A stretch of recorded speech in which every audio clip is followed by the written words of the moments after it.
Alright, we're live.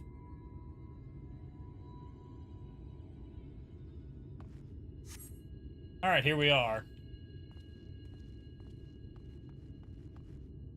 He's still dead on the floor, because we killed him there.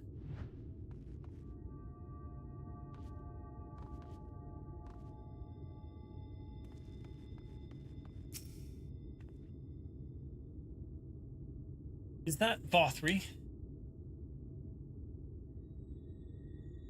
See, it's finally over then.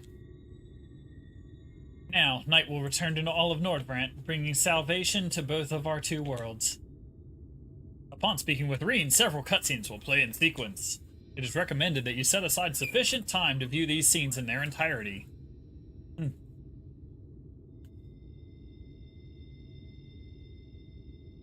Ah, you need to do one more. Or more, I don't know.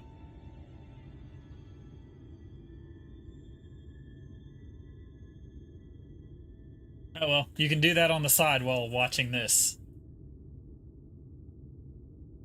Yes, here we go. To leave the area, you may return by speaking with the sentry posted at the entrance to Mount Gulg. Yep. That's what I did. Alright, let's do this. I gotta get this going, though.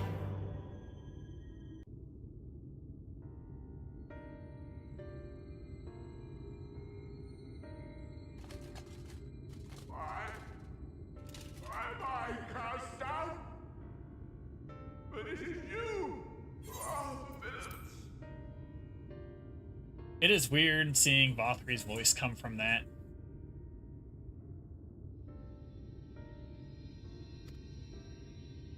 Father told me that I am hope. I am righteousness.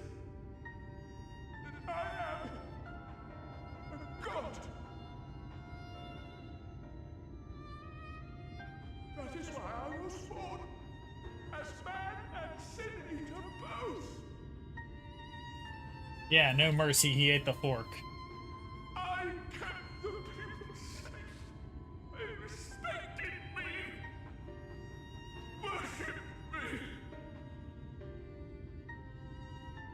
How can this be? I should be the one looking down at you.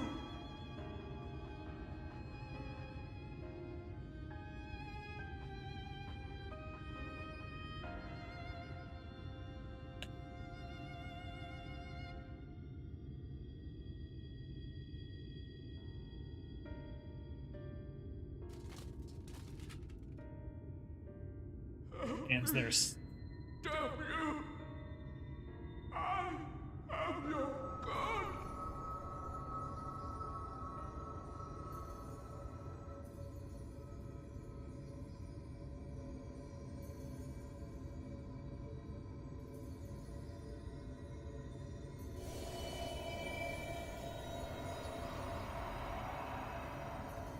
Alright, Frank the Cat, watch this cutscene closely. This is important.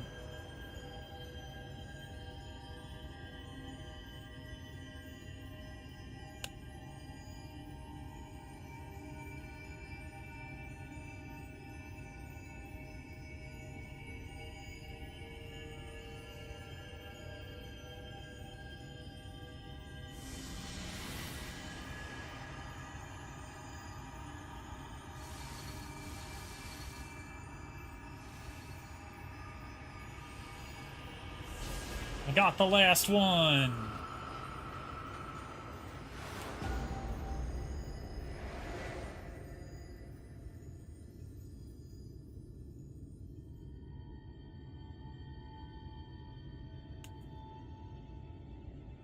Look, the sky. No. Not Crack Rock.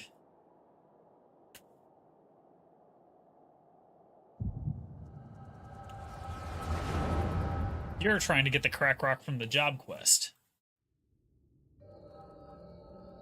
Oh, I get a flashback. Fools! Were it not for my decisive action, the whole city would have been overrun, razed to the ground. Yet they dare to complain about casualties? Spare me. I'll wager they were put up to it by those wretches who seek to usurp me. They're stirring up the citizenry. But if they think I will yield to the likes of them, they are gravely mistaken. To be subjected to such deplorable treatment, such ingratitude. You have my sympathies, sir. You do so much good for this city, and you could do so much more were you not surrounded by fools.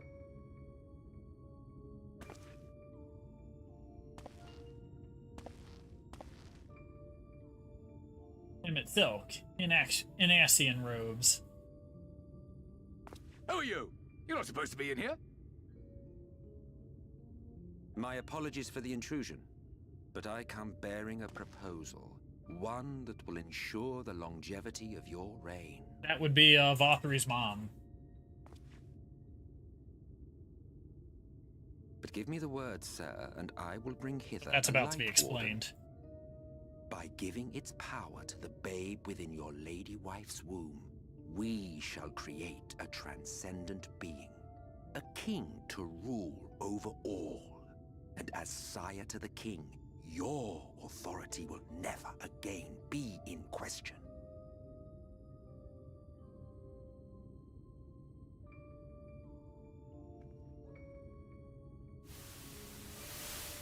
And so they fused Vothry with the Light Warden while he was in the womb. Amazing. Before my Vothry, they behave as docile Gosh. pets. With this gift, my line shall be guaranteed power for perpetuity. We shall rule the whole world. By all means, sir. United under Yulmor's banner, men will cease fighting and abandon their ambitions. Thus, they will grow fat and complacent, and in their sloth, seal your supremacy.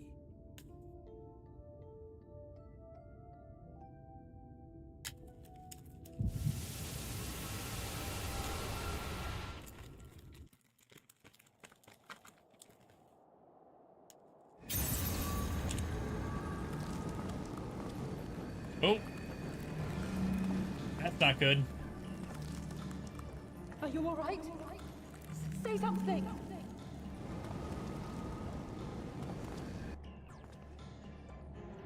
"12 for Fend. He cannot contain the light. He's beginning to turn. Urianger, if you've aught up your sleeve, now is the time.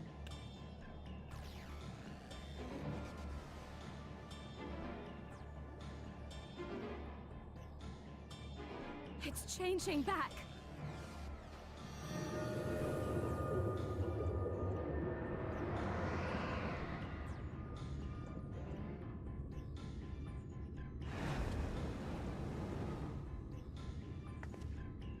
The combined power of every Light Warden is too terrible a burden for any one soul to bear.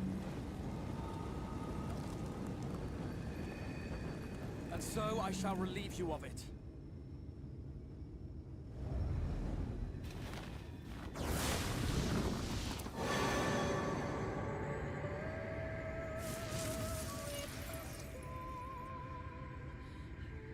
Exarch, what are you doing?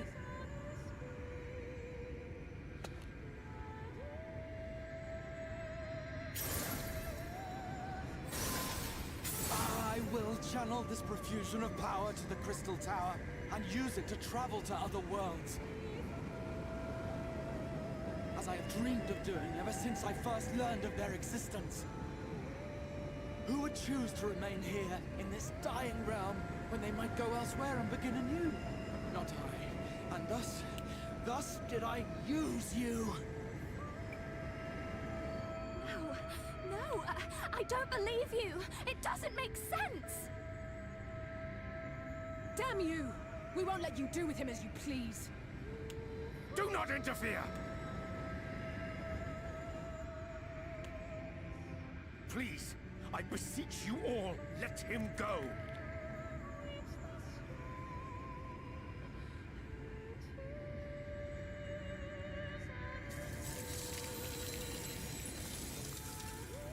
You knew of this, Urianger.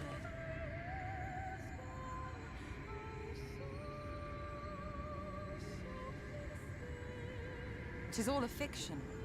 Such vaguely defined acts of teleportation stand no chance of success.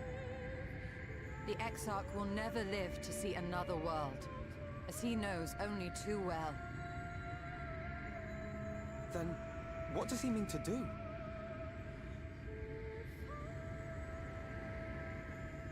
He means to take the light with him into the rift, where he will die. From the beginning, he intended to sacrifice himself to save our friend and Norvrent.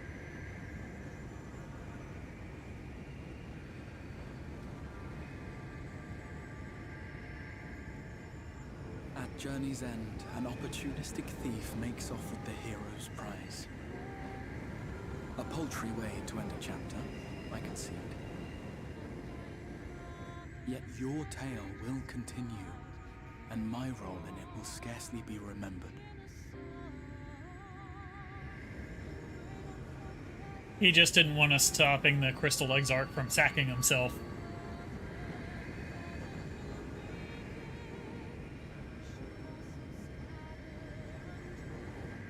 Worry not.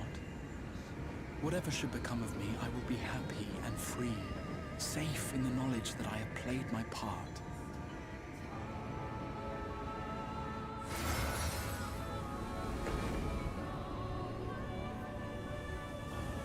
Would you look who it is?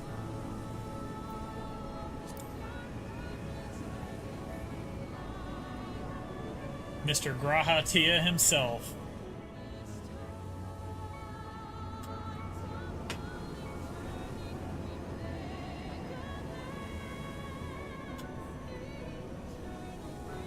Thank you for fighting for this world, for believing. Fare you well, my friend, my inspiration.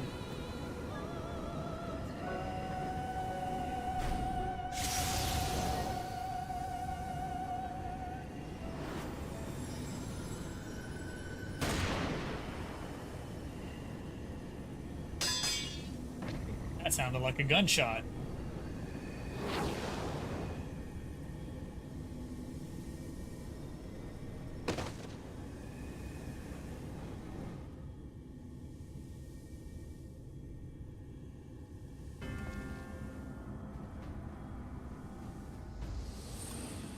Only those who possess the royal eye of the Allagan Imperial line are capable of controlling the Crystal Tower.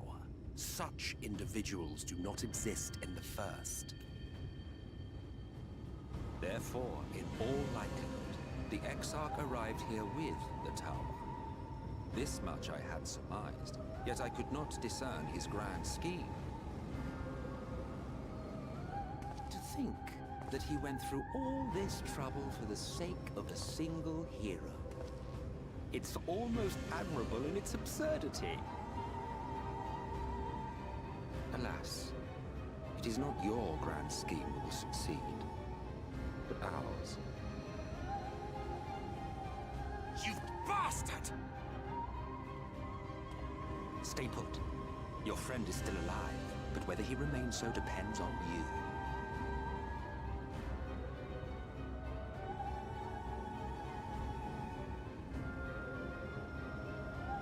What a disappointment you turned out to be. I placed my faith in you, let myself believe that you could contain the light. But look at you now, halfway to becoming a monster. You are unworthy of my patronage.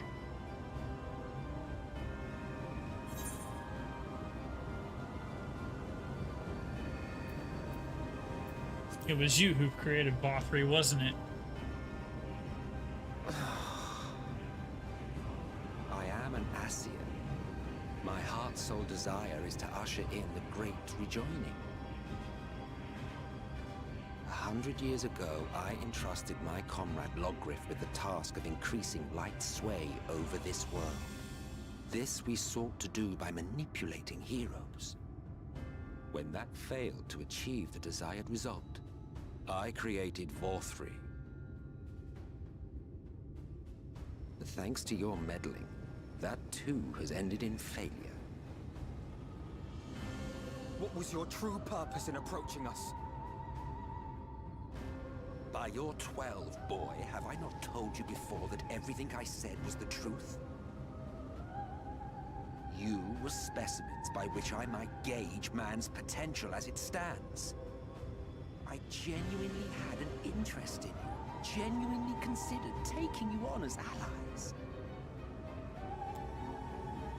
Provided he could contain and control the light.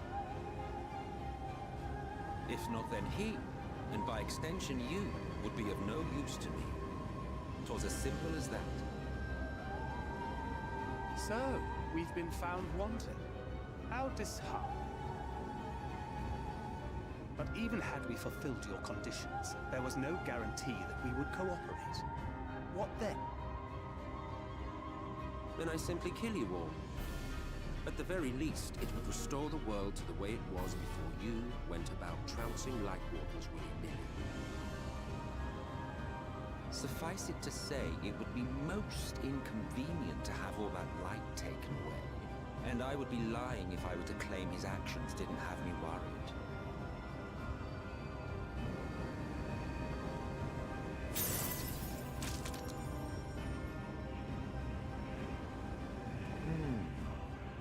You still retain your form and your senses.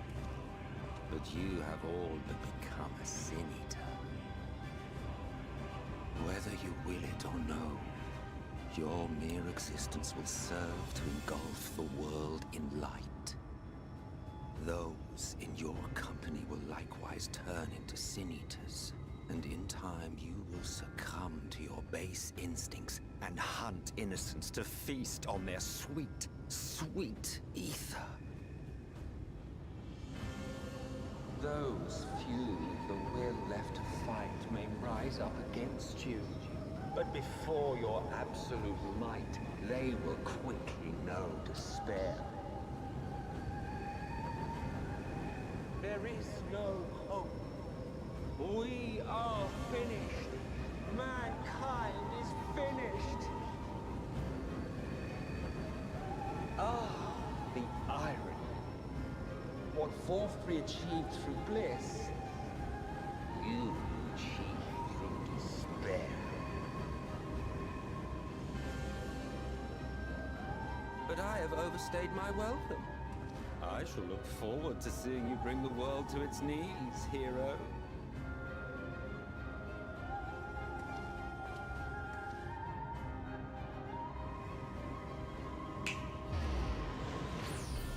Exarch! I have naught to show for all the time and effort I invested in you. He is a small token for my troubles. I did not expect that I could learn aught from man, but I may yet learn something from all the knowledge he had hoarded for his precious hero.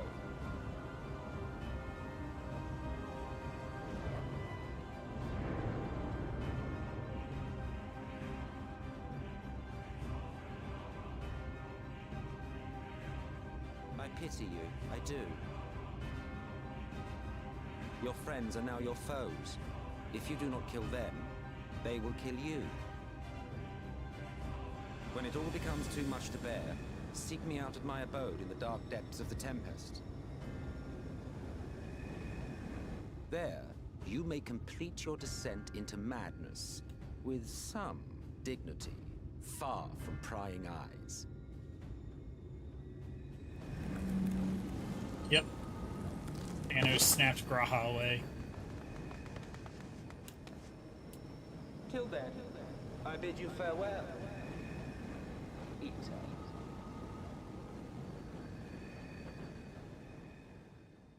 And then everything went black.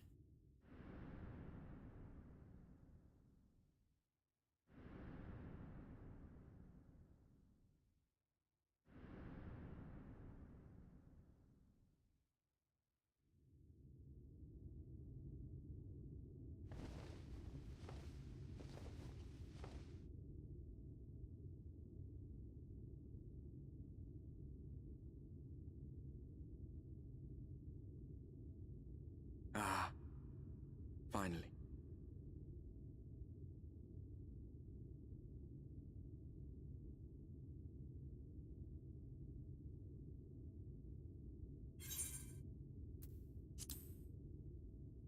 What the hell happened?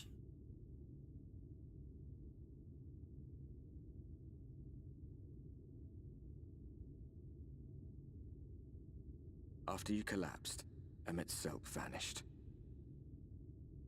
Then Reen did what she could to stay the raging of the light within your body. Thanks to her, you're still you, but she's only delayed the inevitable.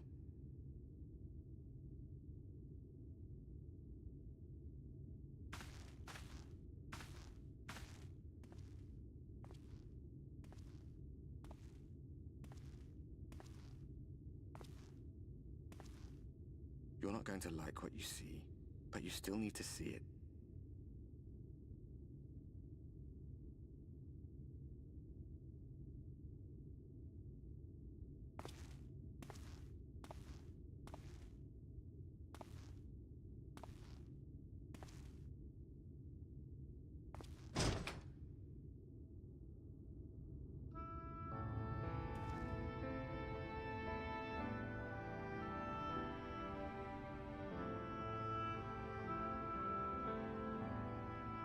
It's like this all over. The whole of Norvrat is shrouded in light again. And it's because of you, and the power you absorb from the Wardens. Now I am the ultimate warden. No one knows but your friends. When they carried you down from the mountain, they told everyone waiting below that they didn't understand why the light had returned. Now they're out there trying to allay the people's fears, while searching for a way to save you.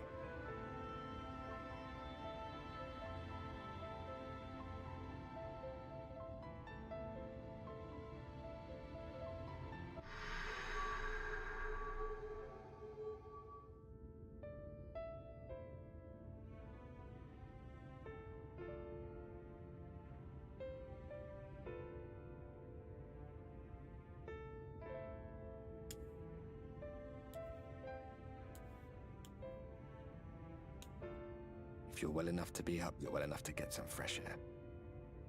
Better that than stewing in here. Go on. Go.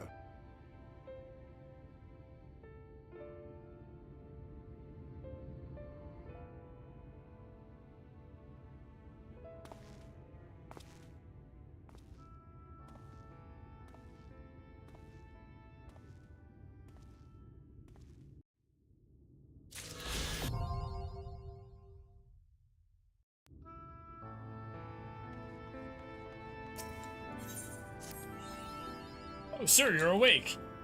You were injured during the foray at Mount Gold, yes? I was here at my station, as always, when they carried you in on a makeshift stretcher looking disturbingly bereft of vigor. And to compound my worry, the sky as well. I'm sure you've seen. It has everyone rather concerned, to say the least. Seeing you up and about is the first good news we've had in a while. Assuming you feel strong enough, would you mayhap consider a stroll around the city to reassure our anxious citizens? Craggy was one of those who helped convey you to your chambers, and he has visited several times since to inquire about your condition.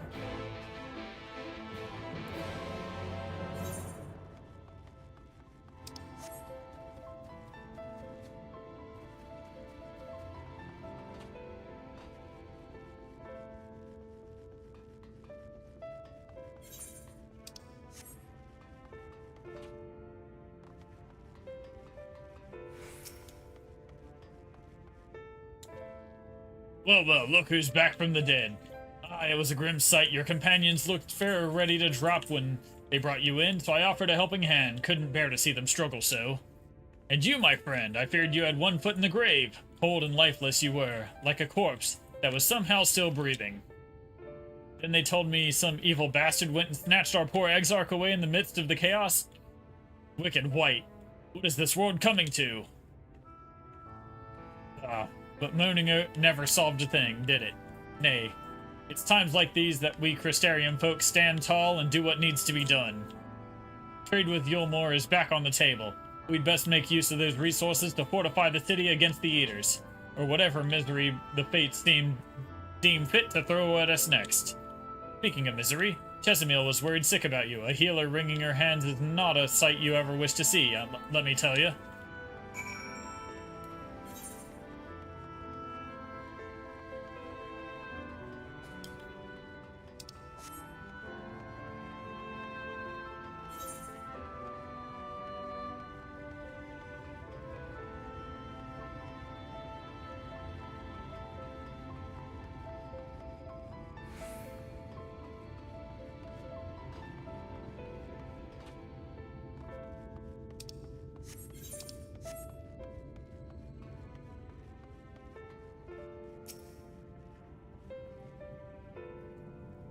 Oh, sweetie, you're alive.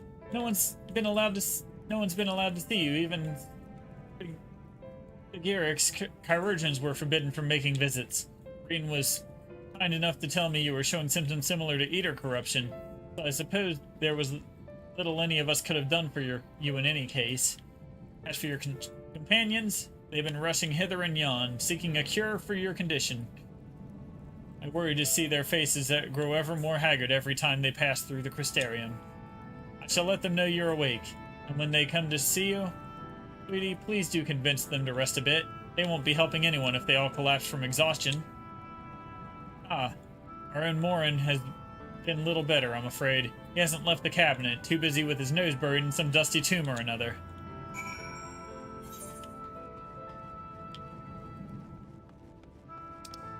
Let's go to the Cabinet of Curiosity.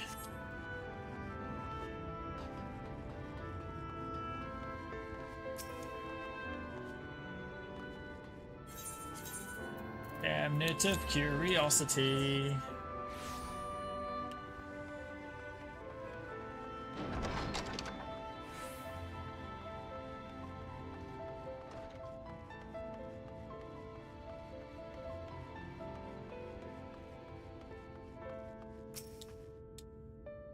Confound it. This says the same thing as the last. Mayhaps I should approach the problem from a different perspective. Magnomus, it truly is you, and not some figment of my imagination? Oh, but this is wonderful. 'Twould seem our prayers have been answered. Feeling otherwise helpless, I've been scouring our shelves for the wisdom to explain this most worrisome conundrum. Why, with all the Light Wardens defeated, has the light returned to obscure the sky? I must have pored over 100 tomes, but no definitive conclusion seems forthcoming. So many questions I would pose to the Exarch, and thus do I feel his absence all the more keenly. Now that you are awake, however, I am hopeful the search for our stolen steward might begin in earnest. Catelys, meanwhile, leads the Crystalline Mean in preparations for battle. Though against what foe, we are as yet uncertain. Why not pay her a visit? I expect to see you I expect seeing you upright would be a much welcome relief.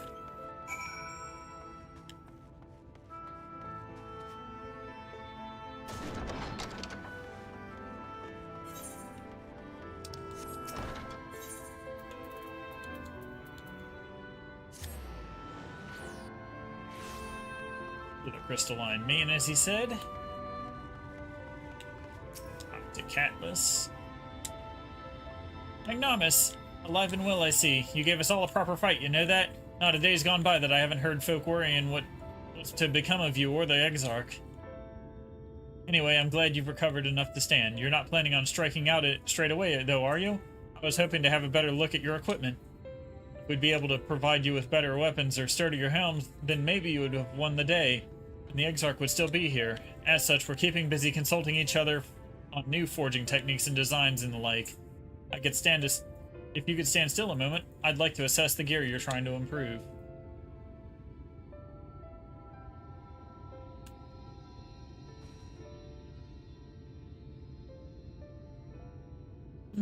I will. That's some fine work, I must admit. It wouldn't be impossible to make something better, but we need to experiment with different patterns and materials. I'm not sure we have that kind of time. That sounds like a challenge he would enjoy.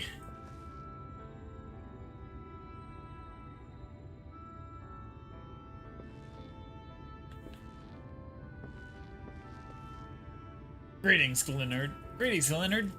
The Master of the Stairs is running his own errands now, is he? Aye, well, my servers are distraught enough as it is. I didn't want to crack the whip too hard. But never mind that, I'm thinking about our absent genius, and his epiphanies are the perfect answer to this predicament of yours. And by genius, you mean old Grinault. He is a man of unrivaled gifts. I won't argue that with you there.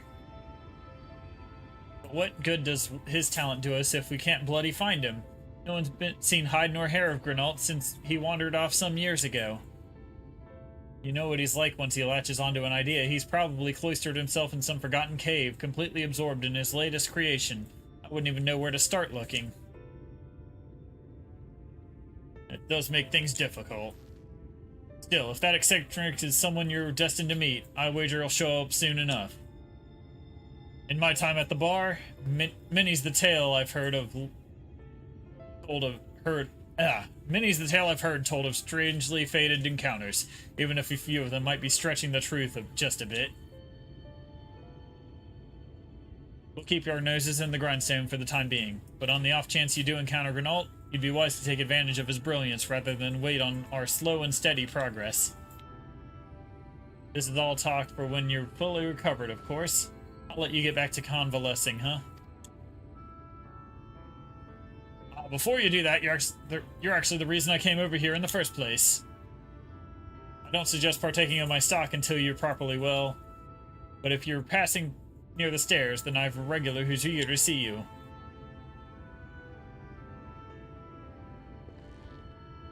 I'd best get back. Just because the world's coming apart at the seams doesn't mean we have to follow suit now, does it?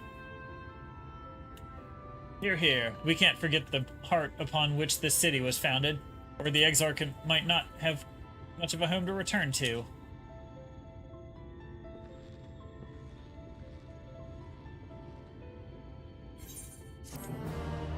Quest complete. Another quest done. Ignomus, you alright? I think a return to your sickbed might be in order. Or you might consider resting a while atop the watchtower next to the rookery. This damnable sky doesn't make for the most soothing scenery, but the Exarch often like to stand there and feel the wind upon his face. Take a moment to feel the wind upon my face.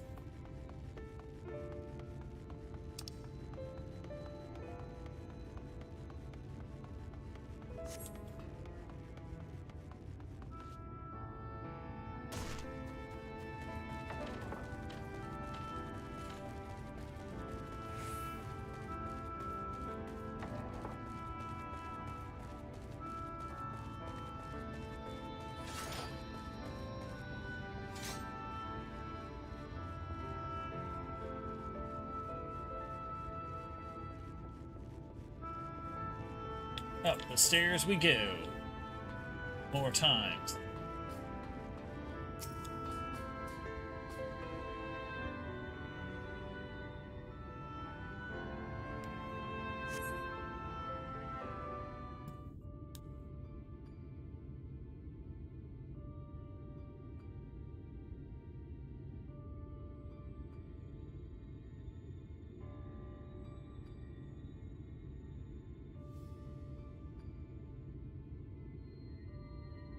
The people of this city have spirit, I'll give them that. They've not lost the will to fight.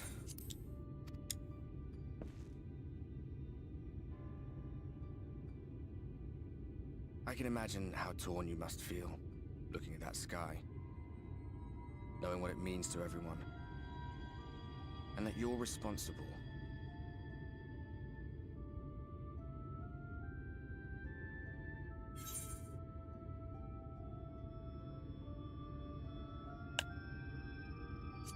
Secrecy is worse. I'd rather people knew.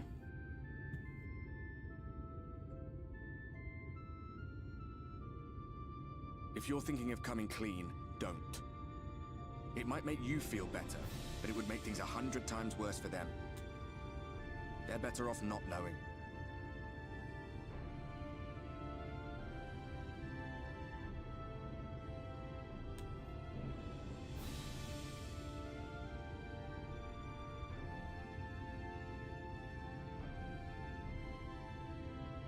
in a corner, and there doesn't seem to be any obvious way out. But that doesn't mean it's over. However hopeless it seems, you haven't lost yet.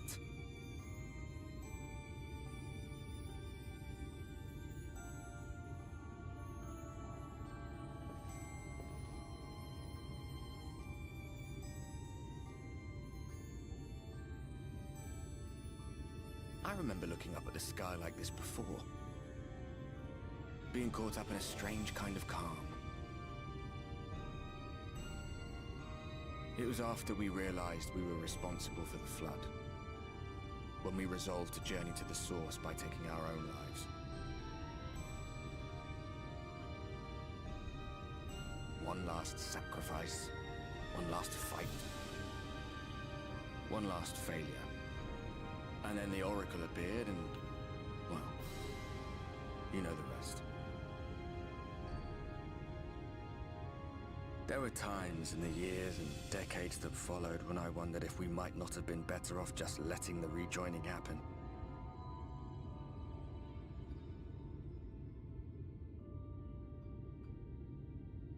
That we'd made one last mistake. But seeing that giant Talos stir to life cured me of any doubts I still had. Always we took the burden of fighting upon ourselves. That's what heroes do, isn't it? And so we never had the chance to see anything like that. Our people coming together as one.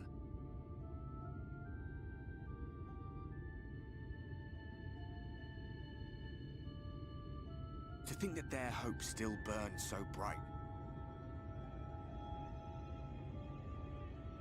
That they were still so eager to live, they would lift up their fellows, one on top of the other, till they reached the sky. No. We made the right decision. And I can finally feel proud of the part we played in helping this world survive.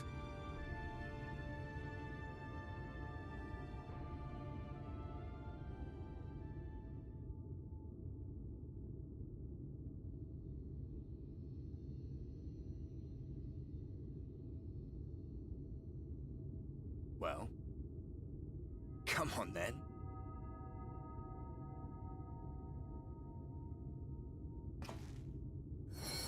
A big fist bump.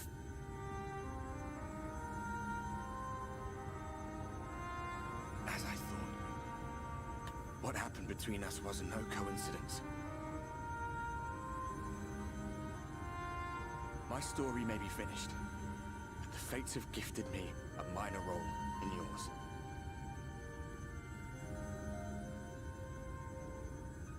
I suspected as much the moment I realized you could hear me. But it's hard not to doubt yourself when you're the man who caused the flood. I was afraid to do anything more than watch for fear of making things even worse. But no longer. After all, the path I once walked is now yours to finish.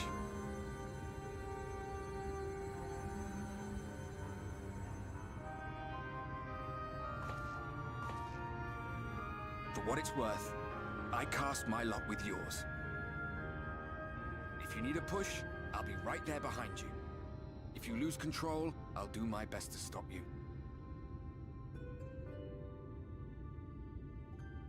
So, let us be about it, hero.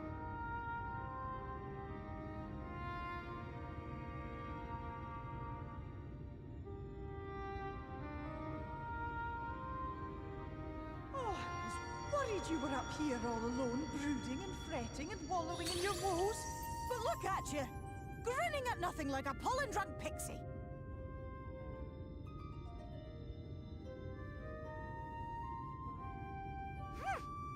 Look at what you've done to your ether. It's a mess. And you have cracks running all through that pretty soul of yours. My poor little sapling. Whatever am I to do with you?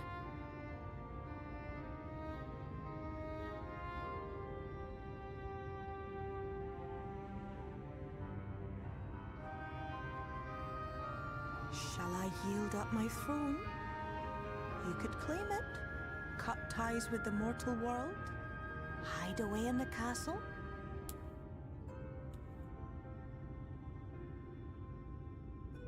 It won't fix the problem, but would it really matter?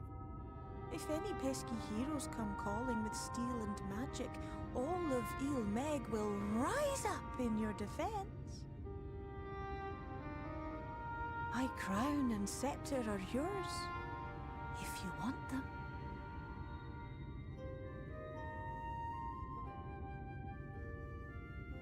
What? Don't give me that look! Of course I knew before I asked that you'd never ever heed such a wicked suggestion. And besides, what would become of my precious and ephemeral flower?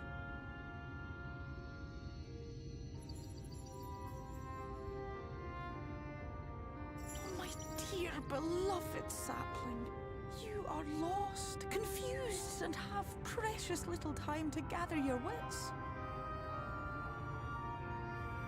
Your kind is always so preoccupied with what lies ahead, and so we muddle your vision with fog and glamour. But such trickery is easy to see through. Stand very, very still. Think not of where you need to go, but where you are right now at this moment, at this time, in this place.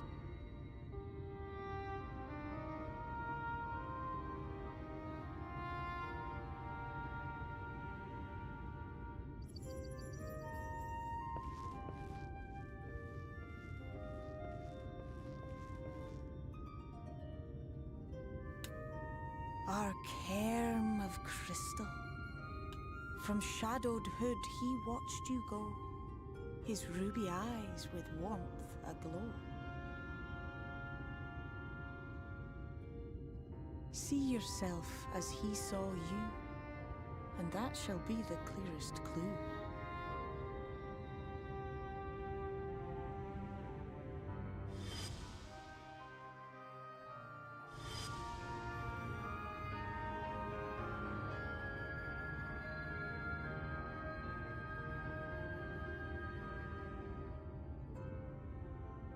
You stand in his garden, dear sapling.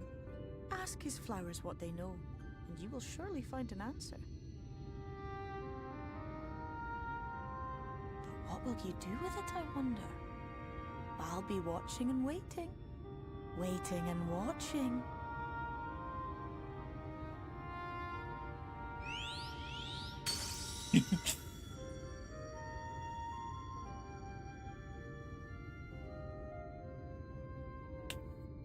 All right.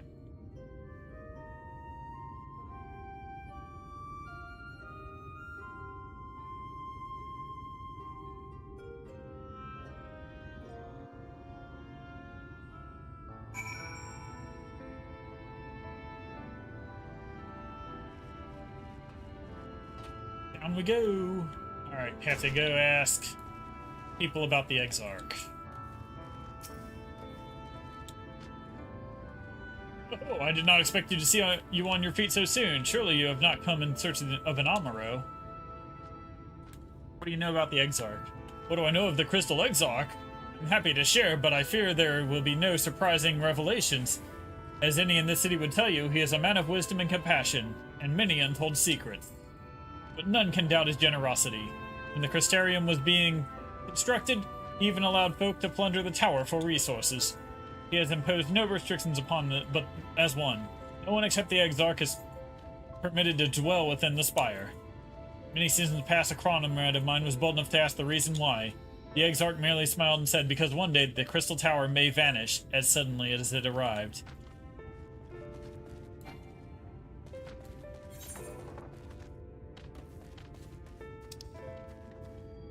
Alright. Let's go.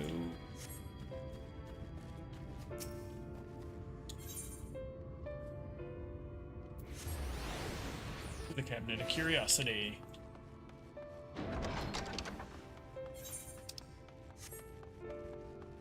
think I'm back to Morin again.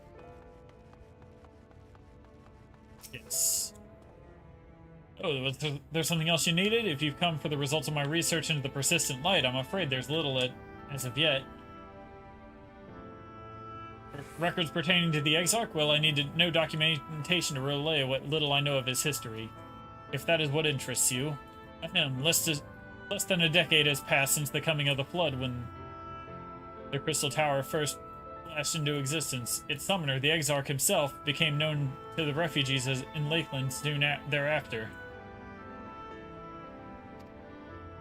He welcomed all who sought out the spire, be they locals who had lost their homes, or Vruberites fleeing their ruined kingdom. And together did they found the city which would become the Crystarium. Some thought to call him king, for he refused to share his name, but the summoner did not deem himself worthy of royal address. Thus did the people consider his scintillating skin like the tower he had summoned, bestowed upon him the title of Crystal Exarch. As for his true name, well, it would seem that is a mystery that remains unsolved to this day.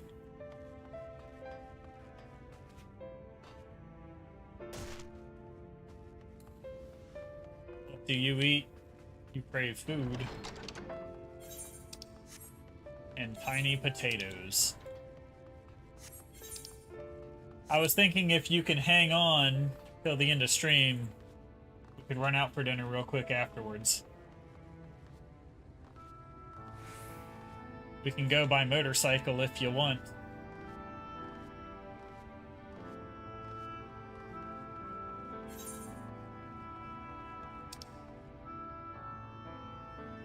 I should have taken the crystal. Now there's one over here.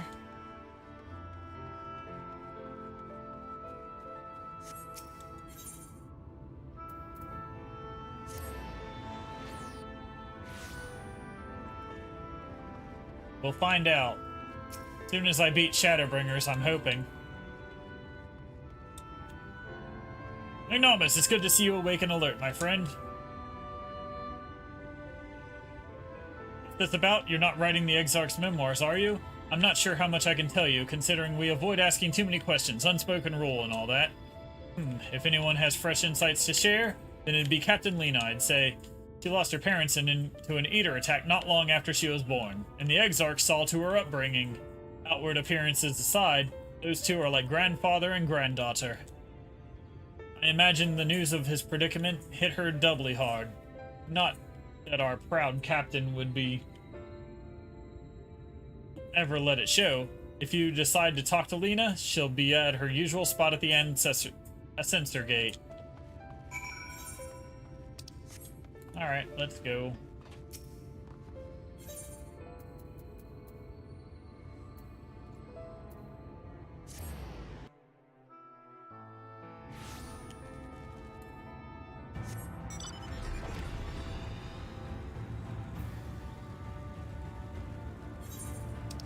And we're going.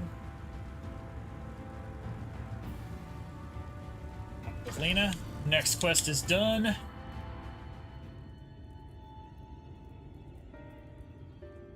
Ignomus, I was not told you had awoken. I, just woke up. A welcome surprise now, if only the Exarch was returned to us.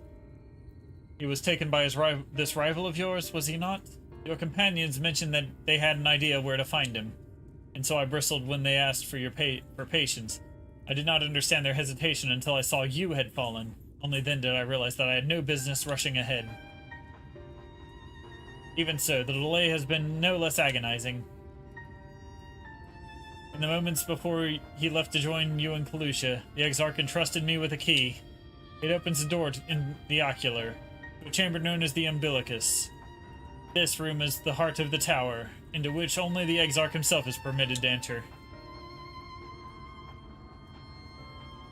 He bid me allow none to enter the tower once he had departed. Only in the event that an army of eaters descended upon the city was I to access the Umbilicus and awaken the defensive barrier. Never before had he left me with such instructions, but the battle with Vothri loomed near, and the time I accepted the key without much thought. Since then, however, the moment is all but that occupies my mind. When I recall the look on his face, he knew that some terrible fate awaited him. Tell me, Magnarmus. I need to know what he feared. What battle you and your companions are truly fighting.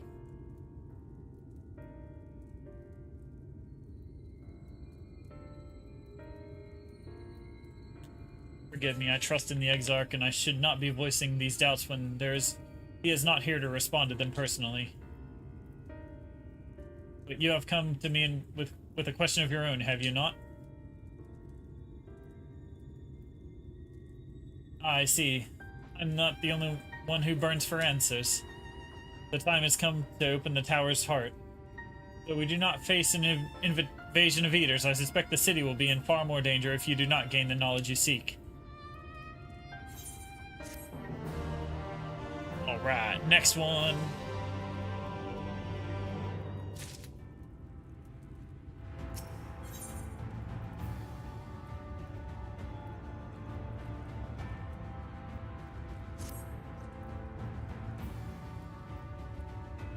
Meet me in the ocular, and I will unlock the door within. To the ocular. Wrong button.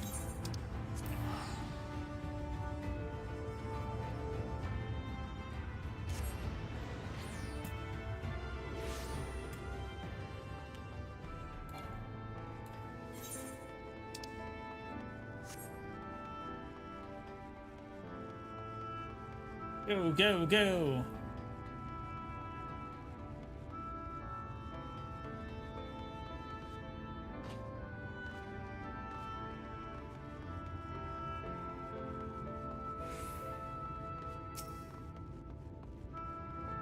And the gatekeep says, Master Magnarmus, the captain is said to expect you.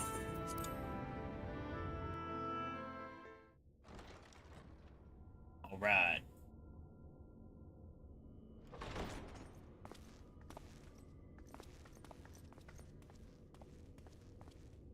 I have unlocked the door to the umbilicus. You are free to enter.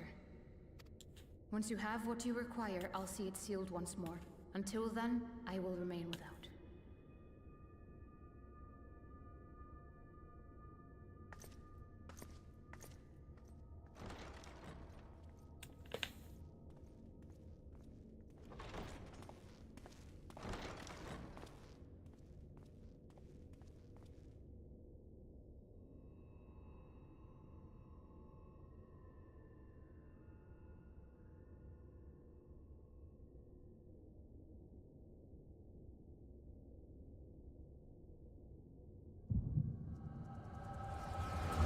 Time to watch a flashback.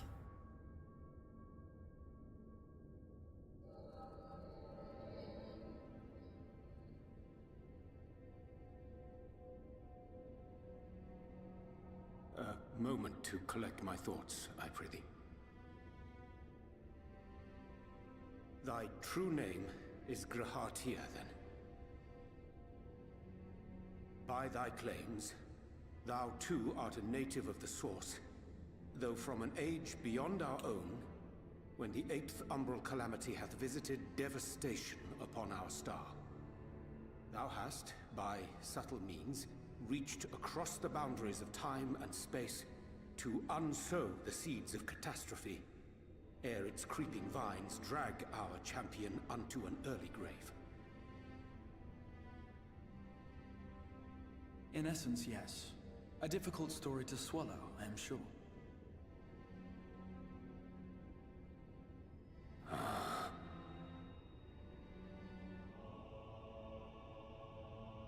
I doubt not the veracity of thy words, not the account of thy coming, nor that of the fated calamity.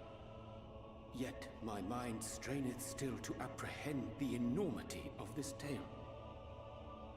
Wouldst thou favor me with a gradual unfolding of its chapters? Certainly. But where to begin? I should start with those great minds who survived the calamity. Sid Garland being perhaps the greatest. In hopes of staying the unending tides of war, he and his fellows pursued all manner of possible solutions. One of these was rooted in a theory which unified several fundamental principles discovered over the course of the Warrior of Light's adventures. It proposed a method by which one could enter the River of Time, traverse the rift, and leap between worlds. Perfecting that idea, however, was a work which consumed their lifetimes. And thus was it left to future generations to decide whether theory would be put into practice. They started working on a time machine. But all the while, the world continued to burn. Hope was a feeble outpost, beset on all sides by thievery and misery and murder. People cried out in despair, "There is no hope, we are finished. Mankind is finished." Then others raised their voices in answer. Though we be beyond salvation, those who came before may yet be saved. We will forge a crossroads and pave the way for a different future.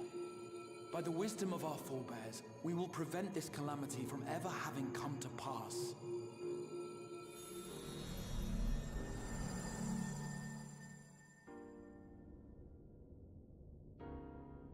The fighting went on unabated, but some few took up Sid's research and labored to realize those impossible ideas. After 2 centuries of labor, their descendants finally succeeded in awakening the Crystal Tower, an integral part of the process, and, in doing so, roused its caretaker, me. So, 200 years after I die from Black Rose, the Crystal Exarch woke up. By this stage, scholars had largely established the phenomena underpinning the rejoining, and identified the first as the shard which precipitated the 8th Umbral Calamity. This grand structure was already capable of storing the energies required to attempt the translocation. All that remained was to augment some few of its functions based upon the theoretical models of Sid and his compeers. And by means of such technologies didst thou effect thine arrival in the first, to an age before this star had joined with the Source.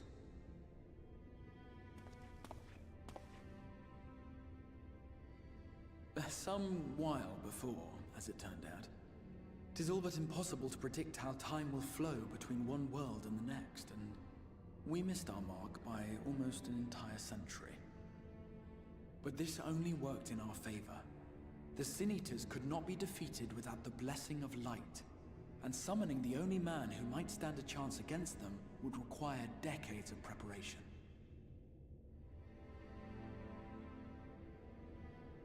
An undertaking of scarce credible endurance. That thou hast kept thy plan from falling into disarray these many years bordereth on the miraculous. Yet howsoever history be rewritten, thy present self was shaped by events which followed the calamity. Should said catastrophe be averted, the very skein of thine existence will unravel. Surely thou hast foreseen this. I am aware of the consequences. 'Tis for that very reason Sid and his colleagues bequeathed their legacy as an offering, and not an edict. To give all of oneself for the happiness of others, and with no promise of reward. 'Tis a hard thing to ask. Harder still for those condemned to survive in a world which pitted brother against brother. Indeed, you are right to call the execution of this plan miraculous, though the force which held it together was nothing so inexplicable. It was him. The warrior of light has been our unbroken thread.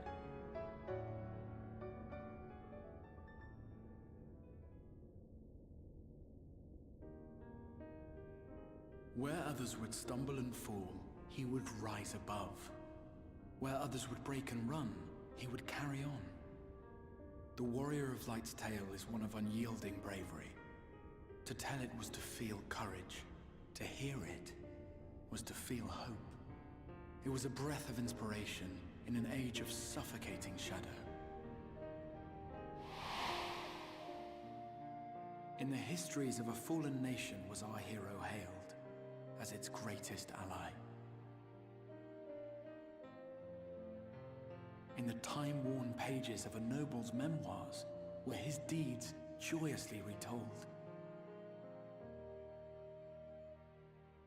For many, these stories were the flame which warmed them through the coldest of nights.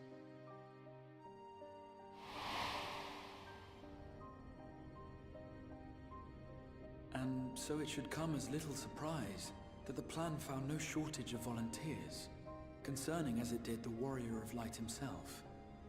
It was their chance to add their own verse to the hero's saga. He was the lodestar that brought them all together, to send their final message back through time and space to him.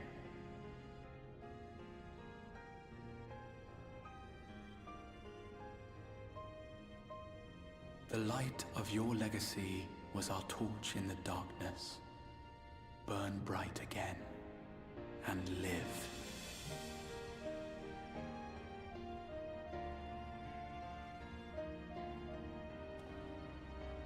I am merely the bearer of that wish, come to ensure it is safely delivered.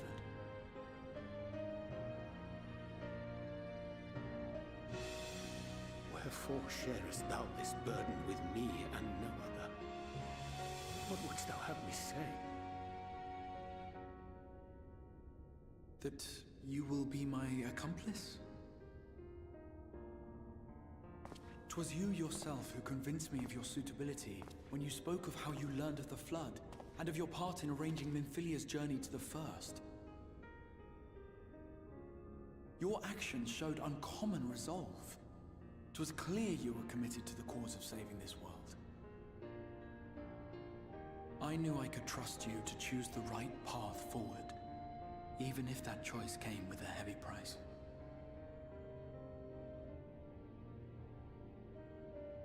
What price?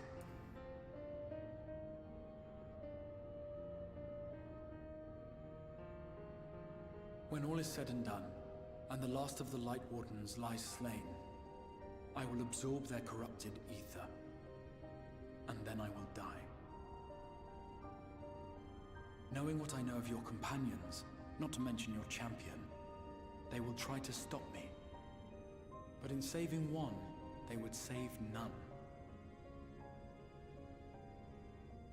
Therefore, I implore you to aid me in concealing my identity and ensuring this tale ends as it must. To this end, I would have you take what I have told you of the Calamity and make of it a portent, a prophetic vision you beheld in the swirling chaos of the Rift.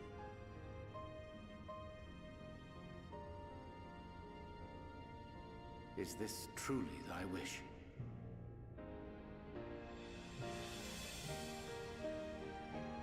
History remembered the Warrior of Light, as I knew it would, and I will suffer no other to rescue the champion whose star has charted my course.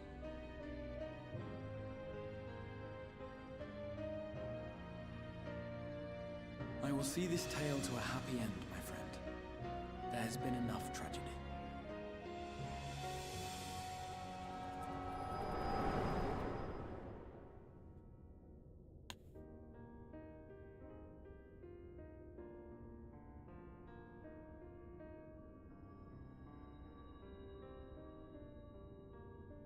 Careful now. If you lose control again, the light could claim you for good. Although it's probably only a matter of time before you succumb to the change in any case.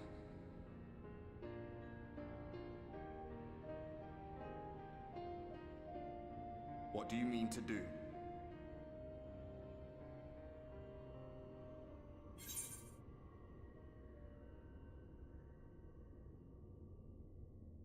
I mean to hunt down Emmett Stelk.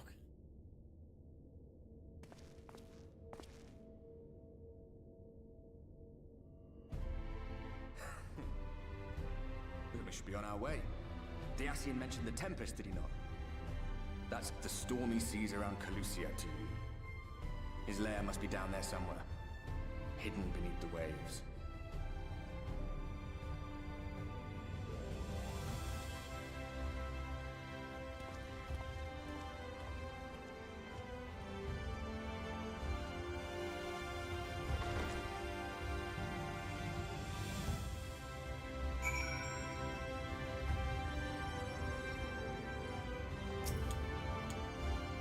Did you find the answers you sought? Is there nothing more you need? I will go and lock the door. I have questions about the Tempest. The Tempest, that is the name given to the seas by which Calusia is bound. If you make a request to the Tamers, they will provide you with an Amaro to fly you over the waters, but... I mean to go under the water. You mean to leave right this moment, alone? I'm not sure that nay, I will not seek to stop you. Go with the blessings of the Shadow. I shall await your safe return.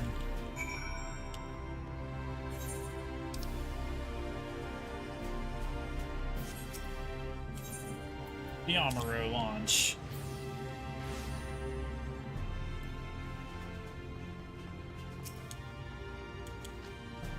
You require an Amaro? Just a moment. I shall saddle our swiftest beast to fly you to the island. The open water to the depths of the Tempest. Our Amaro can swim, yes, but not reach the ocean floor.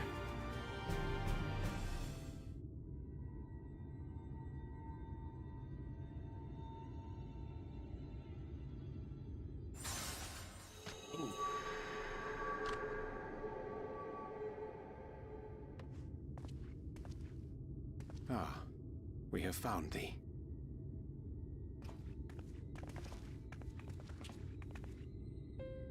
Word reached us of thy recovery, and thus did we gather with all haste.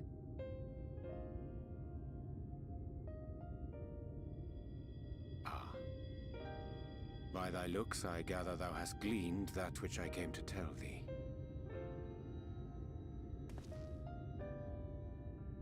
Urianger has shared everything with us. The Exarch's true identity and purpose.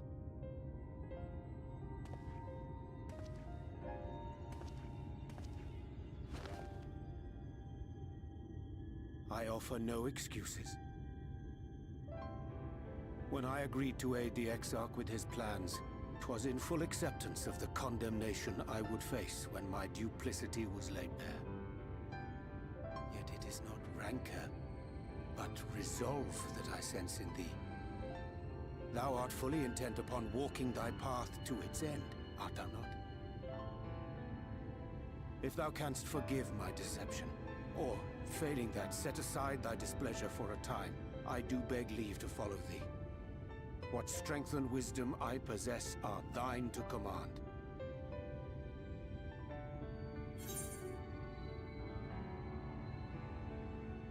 I forgive you, let's go. I thank thee. Doubt not but that I will do all in my power to repay thy kindness and fulfill the Exarch's wishes.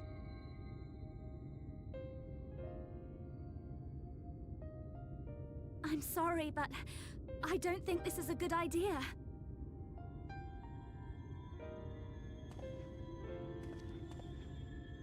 Leaving the Crystarium, I mean, with or without Urianger.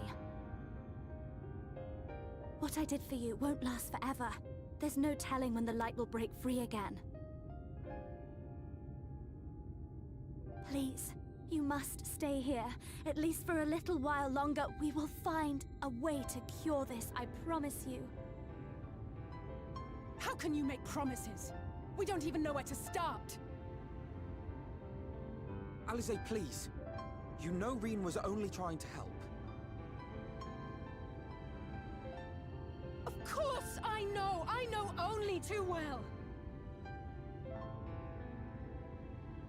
But making promises you have no way of keeping is not a kindness. It's a lie. Plain and simple. We've all searched high and low for an answer, and every one of us came back empty-handed. I am not about to stand in his way now. Not after failing him in his hour of need. No! The least we can do is...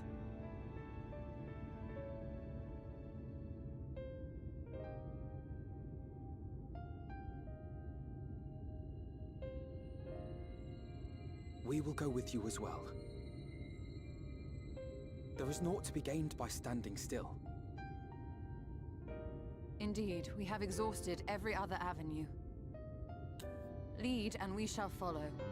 If there is any hope to be found, then we will surely find it at your side. Are we all in agreement then?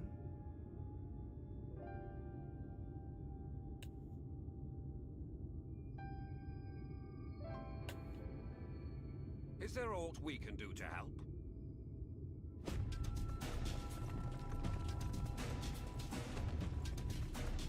Though we may not know the whole story, we do know you're in for a fight. And while the Exarch's away, it falls to the rest of us to see the Warrior of Darkness is given a proper send-off. You told them? No! Well, not in so many words. Hi, we didn't need it spelled out for us. When the night sky appeared over whichever place you went to, it was harder not to put two and two together. From the moment I heard that you and the Exarch shared the homeland, I had my suspicions. Long had he been waiting for a certain someone to arrive, and I knew at once that it must be you. Exactly. When he went up to meet you, it was clear it was no ordinary visitor. That spring in his step spoke volumes. I could feel his excitement. Eat him! That's right!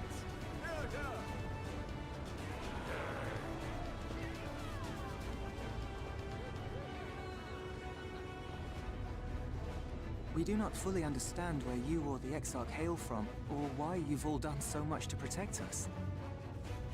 But we are deeply grateful nonetheless.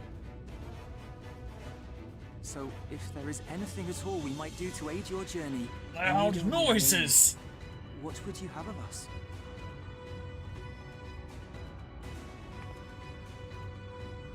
You might have invited them to join us, where they're not so many. But come, they are waiting. What is your will, O Warrior of Darkness?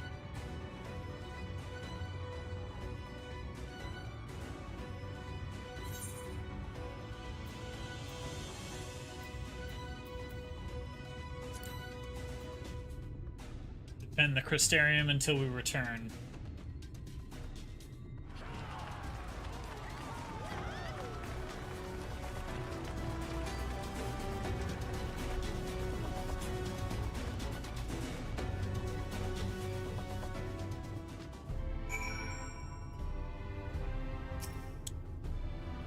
Thou didst plan to commandeer an Amaru to fly thy journey to the open sea. I fear the following dive down to Eminselk's underwater abode would drain even thy legendary stamina. Thus, during thy convalescence, we consider the most efficacious method of reaching the depths of the Tempest, and I believe we have arrived at an elegant solution. Yet, ere we discuss this step, I suggest thou dost conclude such pressing business as remains thee in the Crystarium. Once the sea closeth above our heads, we are unlikely to surface again until our grand deed is done.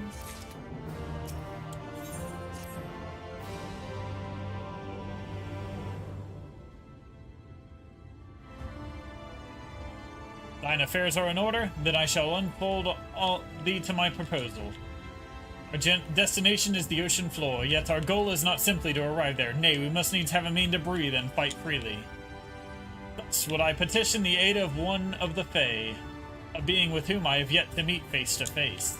Rather than waste words on an explanation, I bid thee follow me unto the hamlet of Sullen, which lieth to the south and west. All will become abundantly clear, I promise thee.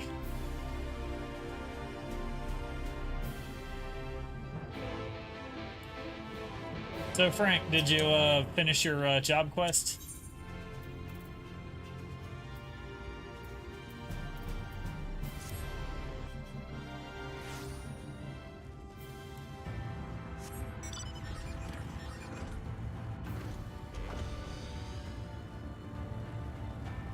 Oh, okay, you're ahead of me. Alright. Perfect.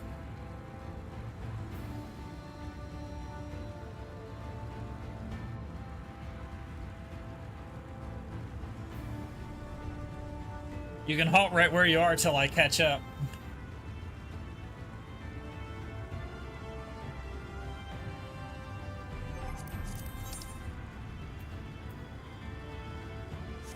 No. gotta go to the other world, actually. Do that real quick.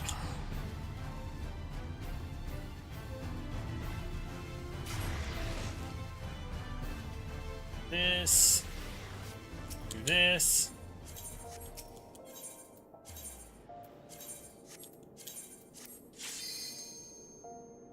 That. Then we're gonna continue on to the Tempest.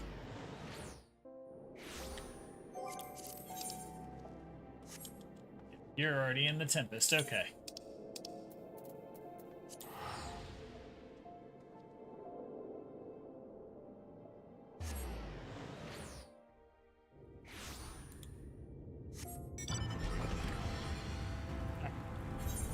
I'm on the correct server and going down this one.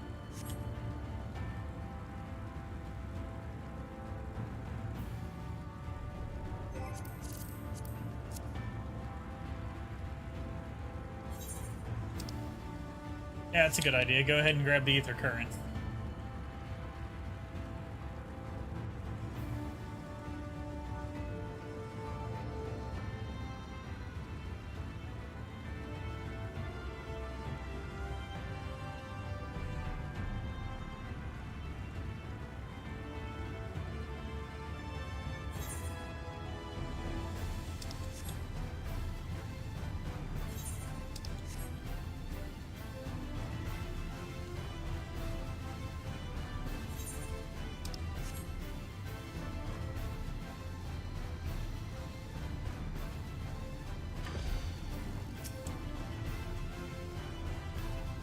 There, to the west, canst thou discern this hump of an isle right above the water? That foliage-covered mass hideth the key to our safe descent. Swim close and plunge beneath the surface. Thou shalt divine the reason for mine insistence. Though it be much to my shame, I can but flail and flounder where you mayest glide as a fish. I shall board a boat to the island and spare one and all the spectacle of mine inept strokes. Orion J sucks at swimming, is what he said.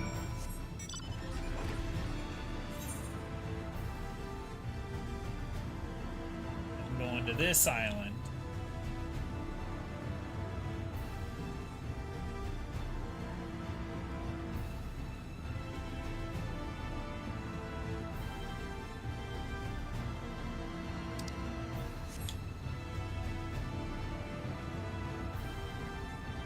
And swimming under the water.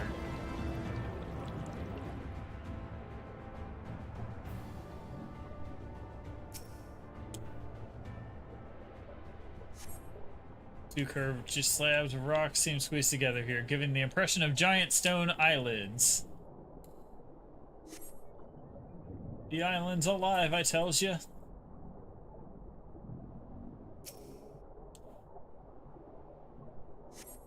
So it appears solid enough, the rock yields slightly under your touch. Was the surface gently shifting, or was it your imagination?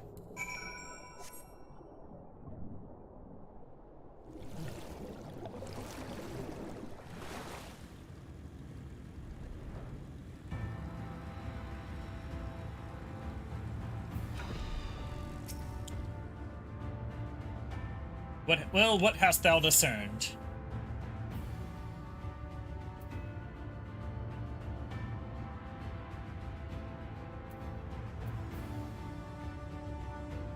Reminds me of a certain primal.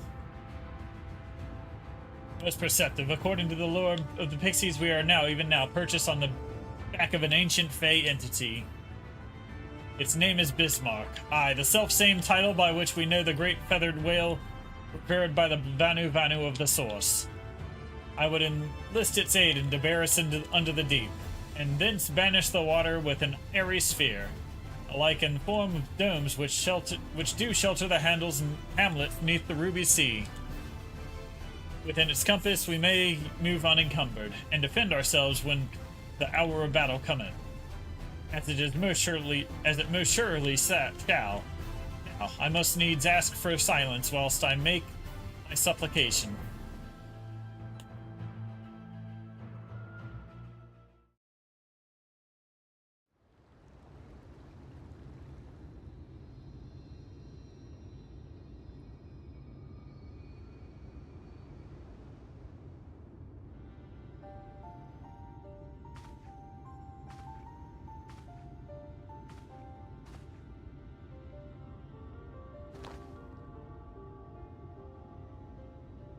Wir Sach, Milan Bismail.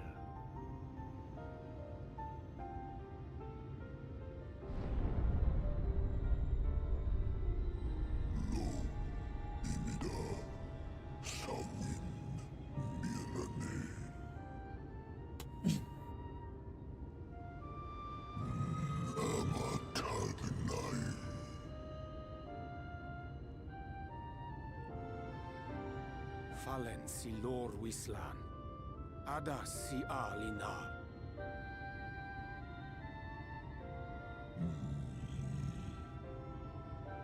Van urs atslir, olfodd thim, iri guad thi.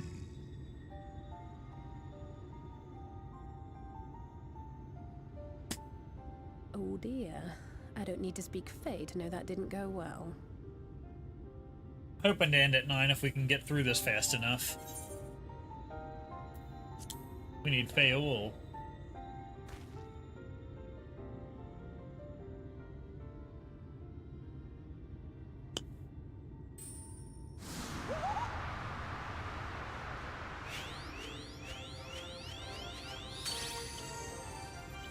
Oh, my snee yak! You've learned to call me at last! And where do you go? On a trip? A journey? I knew you wouldn't give up without a fight. Oh, my precious mortal, I shall help you in any way I can.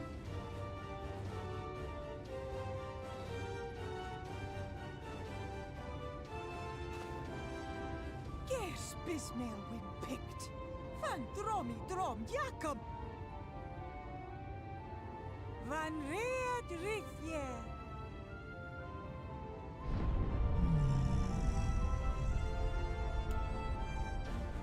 Ahai, Ulla, Sahawin Ulsk.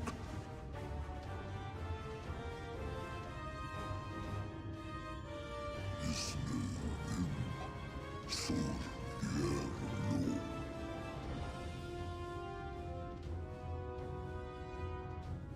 Be sure to scrub this one's teeth for him upon your return. It's only good manners.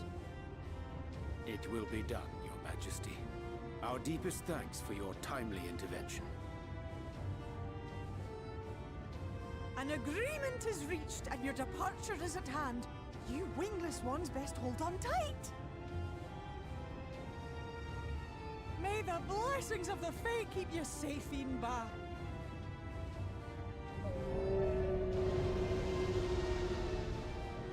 Lo val Ruis. Van in Nar Sitar. Dir Sitagnai.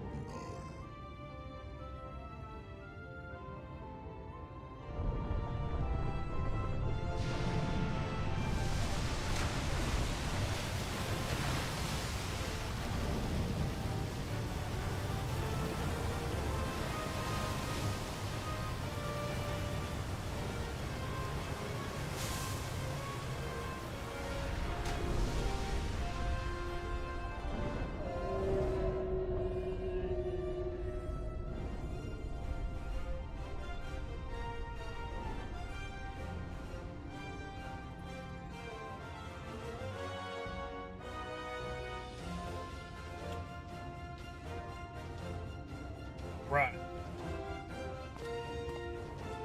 And just like that, it's all gone back to the way it was. What was you expecting? 100 years of honey and rainbows? Seeing them Yulmore types wake up and smell the ashes was miracle enough for me. The magic in the air when that ladder started moving.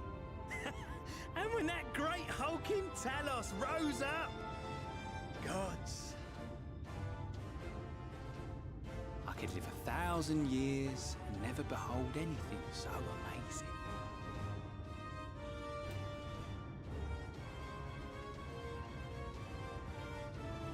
What the? Do you see that?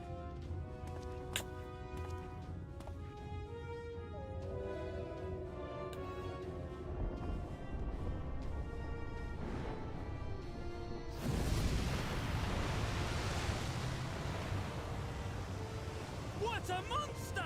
Where did it even come from?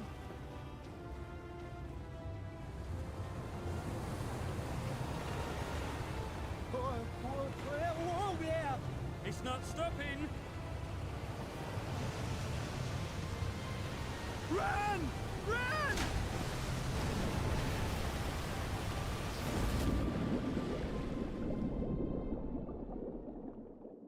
And we even destroyed a city. Wait, that's bad, isn't it?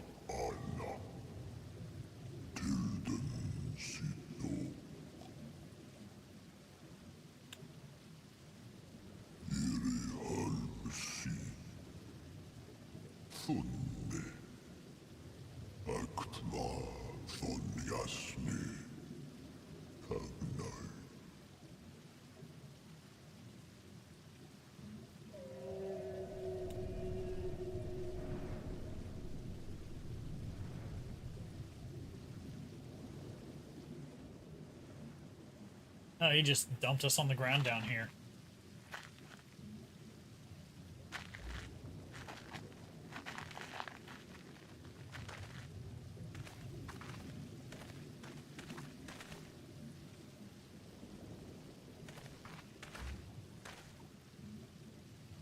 Wow.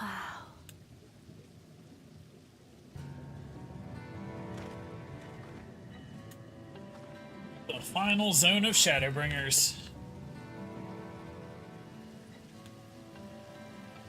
The breath of Bismarck.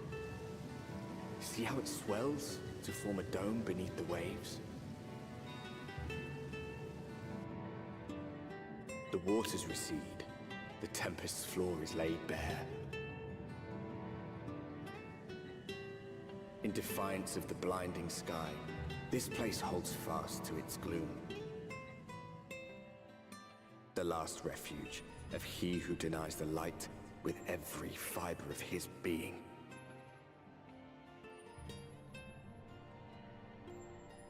You stand at the precipice, hero. Journey unto the heart of darkness. Finish it. The Tempest. The Tempest.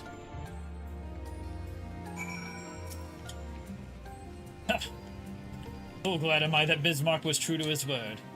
We are arrived in the Tempest, safe and dry. 'Tis here that we shall find the lair of Emet-Selch, and, I believe, the imprisoned Exarch as well.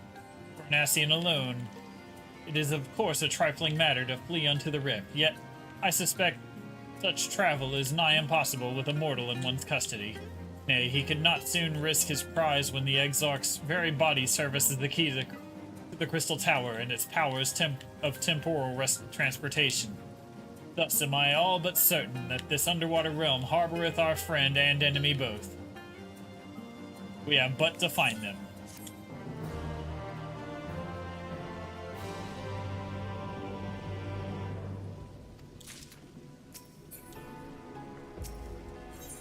Incred.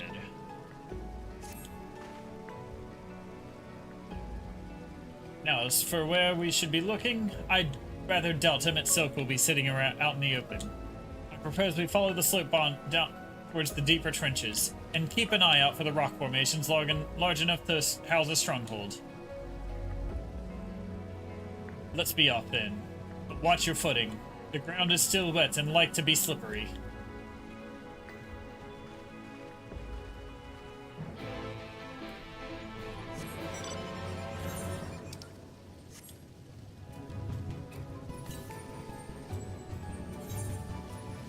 East, you say?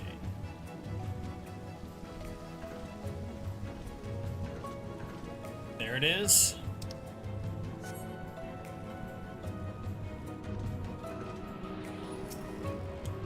I'll take this along the way.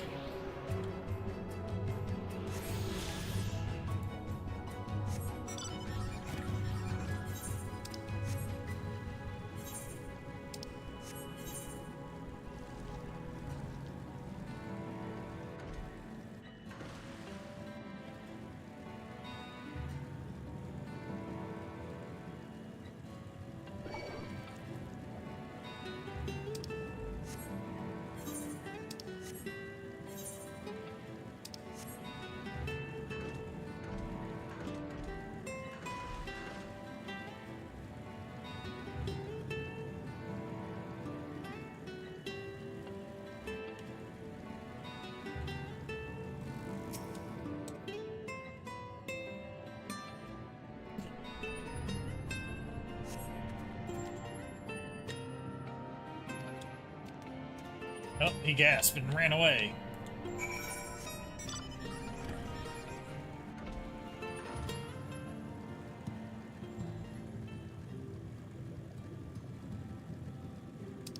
Go ahead and hit this etherite.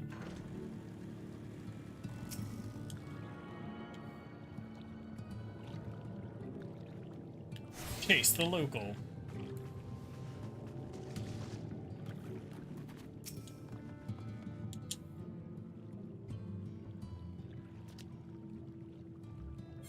The finless ones, they followed me. Why have you come? Was it you who took away our water?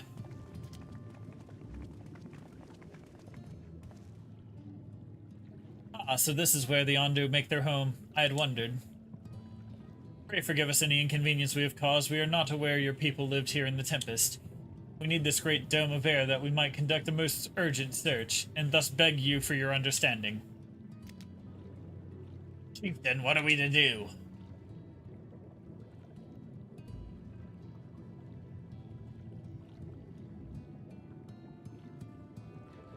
Are you emissaries of the Ancient Ones? The mysteries have stirred. We have seen the illuminated land shining through the gloom in the abyss. If you are emissaries, the chosen, I bid you welcome. If you are not, I bid you leave. I am not sure I understand. Would you be willing to elaborate?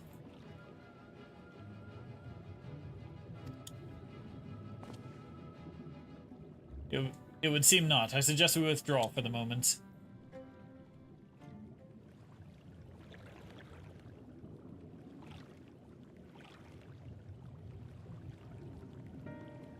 So what's the plan? Given your condition, I'm reluctant to just lingering here. That said, our presently meandering search would proceed far more swiftly if we would call upon the Yonder's local knowledge. Yes, I'd like to know more about this illuminated land the chieftain spoke of. Could it be Emmett Selk's stronghold, do you suppose? Perhaps he lit the lanterns upon his return? We cannot dismiss the possibility. But if these Ondo refuse to speak with us... Ignomus, do you remember my first scheme for entering Yilmore? How I had planned to ingratiate myself with offering lucrative trading opportunities with the Ondo. The individual I dealt with was reticent in manner and curious in custom, but we were able to reach an agreement nonetheless. I believe that with the right approach, we can build a similar relationship here. What kind of approach did you have in mind? That chieftain fellow didn't leave us many options. If we ought to tread this course, then we must needs locate its beginning. Its plain our all too dramatic arrival hath thrown this settlement into confusion. Were we to solve such problems as we have caused, and assure our hosts thereby that our purpose here is not inimical to them, we may yet prove amenable to reason. I smell chores, but very well, if it can be done quickly. What do you think? I've nothing better to offer, but I do not worry what will happen if the Yondu's tales end up leading us to a dead end.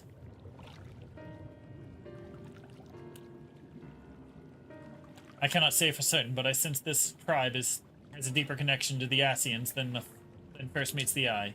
It warrants further investigation. Thus, I cast my favor in aiding the settlement for the time being. We'll make out enemies of the Ondo. Let's go. Then it is settled. Y'shtola, pray proceed with your investigation. The rest of us will see about fostering some goodwill. Through here.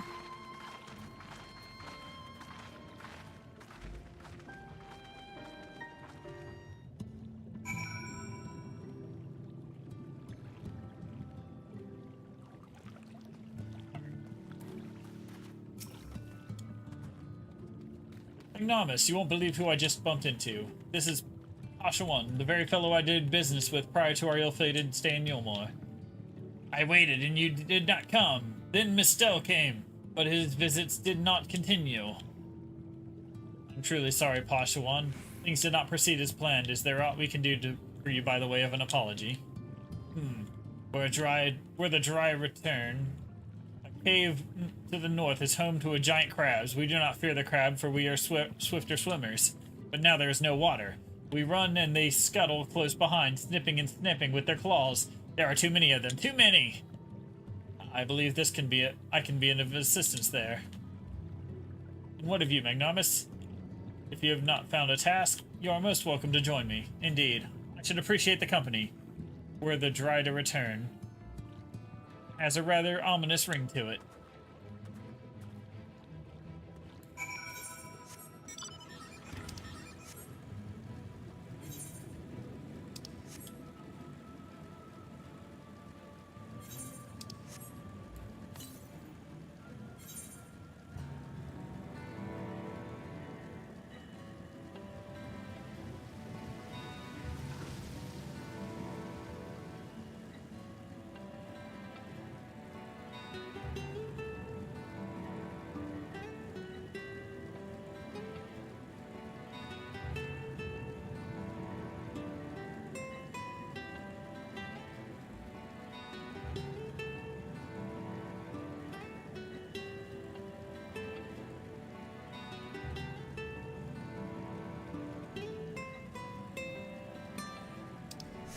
Alright, gotta kill some crabs.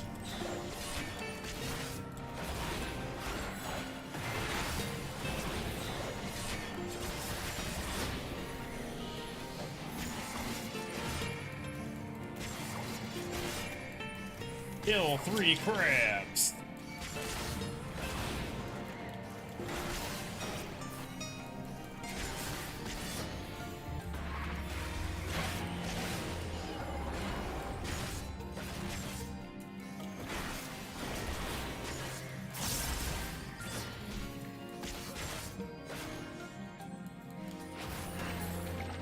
It's 2 down. 1 to go.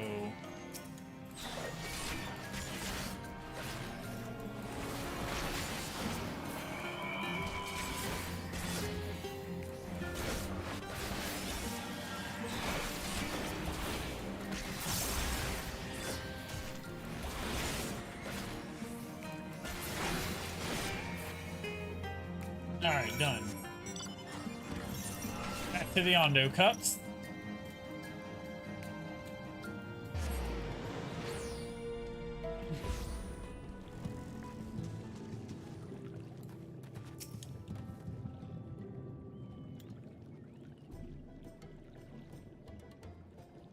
You can crack their shells, you must be stronger than you look.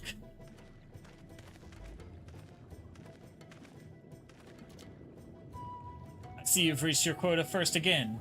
I shall never be your equal in such tasks.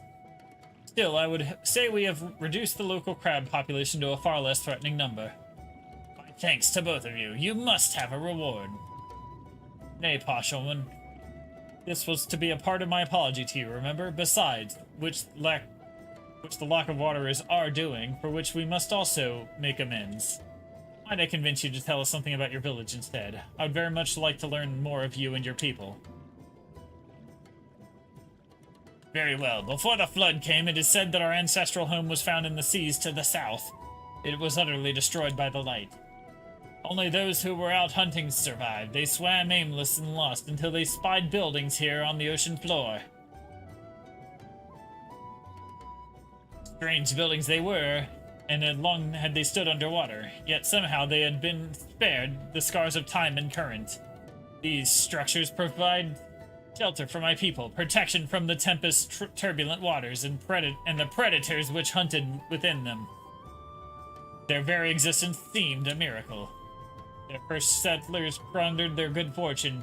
It was clear that the race who had built such wonders had guided their course, and from this did they discern the truth.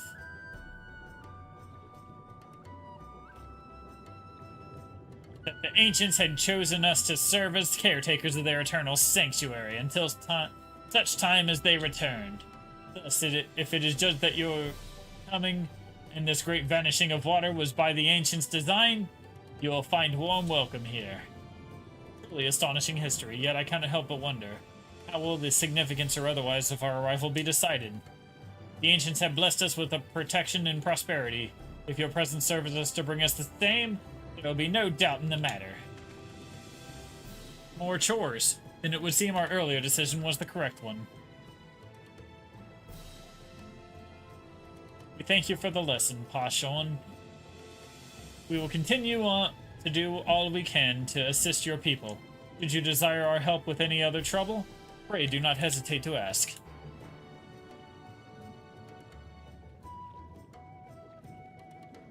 We should return to the task at hand. Only you try not to overexert yourself, my friend. The risk far outweighs the gain.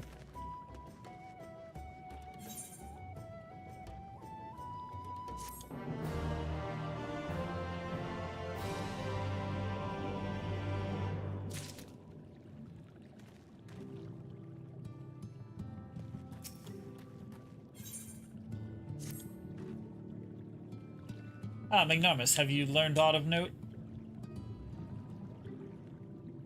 Fascinating, and precisely the sort of information I was hoping to hear. In fact, if you have a moment, I'd like to borrow your eyes to confirm a theory I've been working on. Come.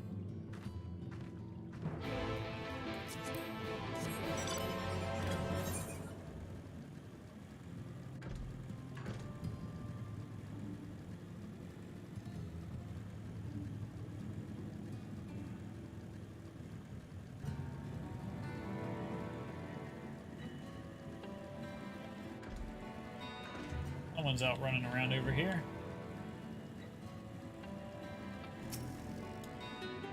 Now, there are two tasks I would have you perform. The first requires you to inspect the buildings which surround the Ondo settlement, and note their distinctive characteristics. For the second, I wish you to use this knife to take scrapings from one of the remnant walls.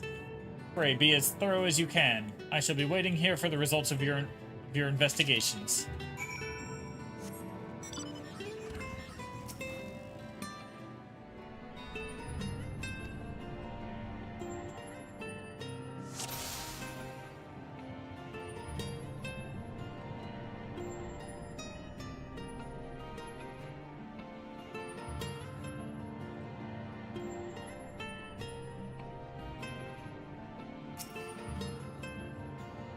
Go. Also, your towers feature many elaborate windows, the likes of which you have seen nowhere else.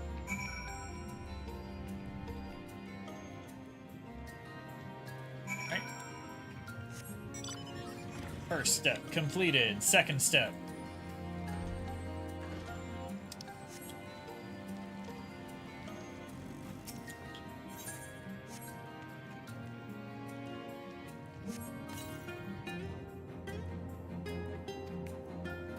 Go.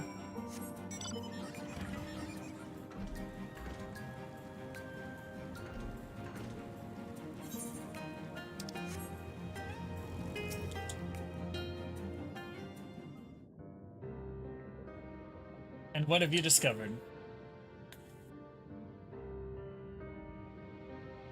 Yes, I would agree with the windows most distinctive. It would seem the structures appear the same to both your sight and mine. And you say you could not so much as scratch the wall, even with all your might behind the blade?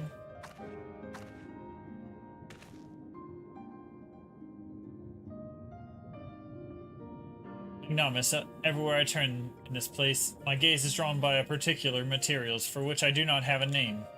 The buildings I had you investigate are prime examples. They may appear to be constructed of ordinary stone, but I assure you it's nothing of the sort. If pressed, I would describe substance as a composite of several mineral properties blended to create a material of unparalleled durability. Even the Ronkan Empire, once with the greatest power in Norvrant, produced nothing which compares to this level of perfection. But if not the Ronkans, then who? Who were these ancients the Ondo claim as the architects of their sanctuary?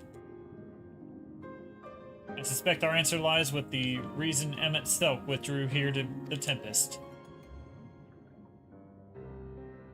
He may simply have twisted to retreat somewhere mere mortals wouldn't struggle to reach, but there are many such remote locations. Why here specifically? Emmett Selk is devoted to his role, and thus we might assume his choice of Stronghold somehow serves the Ascian agenda. Or mayhap 'tis a place more dear to him than any other.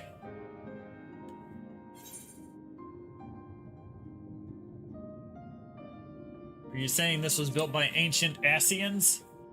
Asians. That is my theory. And these structures are remnants of a time before history, of a star that was yet whole and unbroken. Such traces in the source would have been obliterated by the succession of umbral calamities, but here in the first they might have remained untouched for millennia.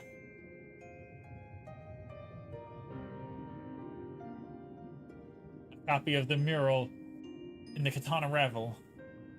Helmet presented it to me during the visit to Fanel, after our victory in Calusia.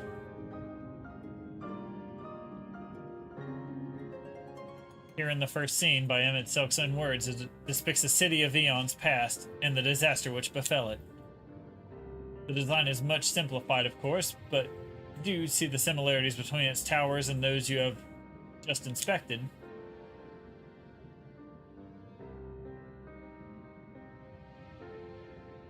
We are close to the truth, I feel. Let us search the surrounds for another tower, one which matches the picture near enough to remove all doubt. What I have seen, not more than sand and more sand lies to the east, but to the south held no such structures, so I suggest we try our luck further to the northwest.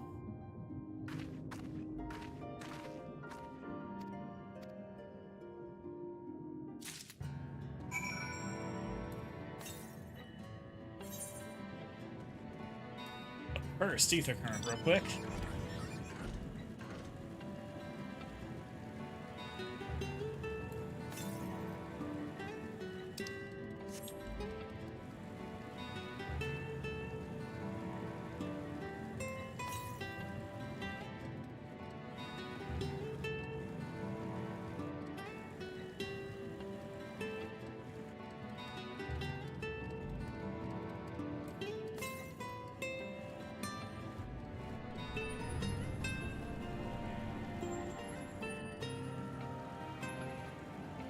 Like right here, it says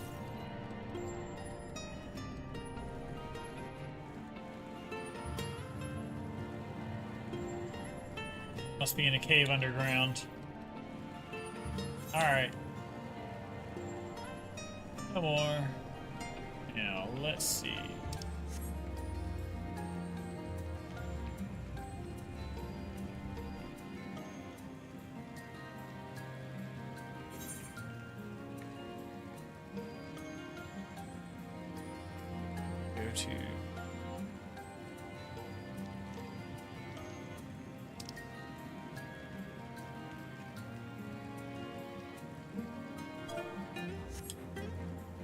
To carriage.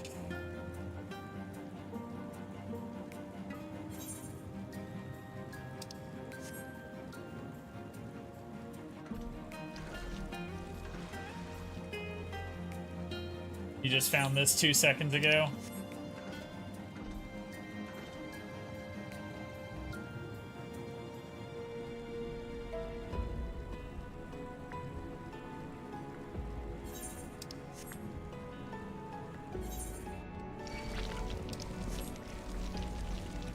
Found it. Yep.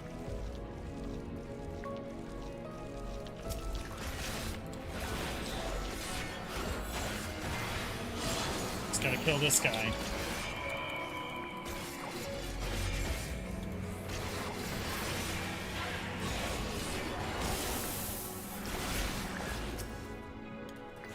Survey point. That's it right there.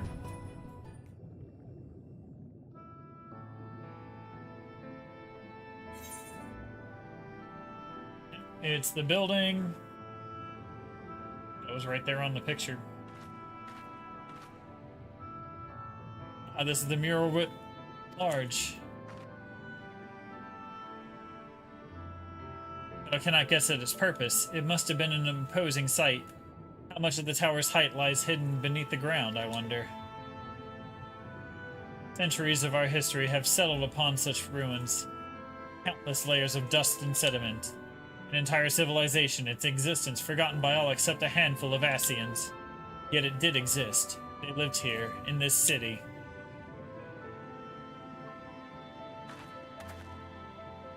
let us focus on what we've learned thus far. The Ondo chieftain spoke of mysteries stirring, of a land illuminated.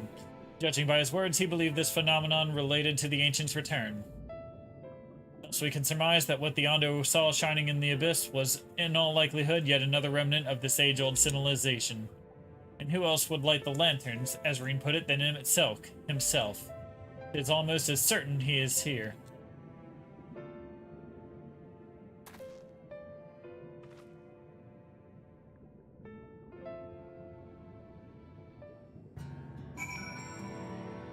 Alright, now I talk to Stola. But if we are to find this stronghold in a timely manner, it seems gaining the Ondo's trust remains our swiftest path forward. I only hope our deeds are enough to win them over. Give me this real quick.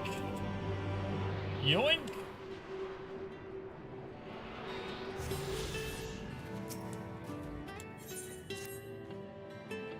Thank you for assisting me with my investigations. I shall seek out our companions and share what we have learned.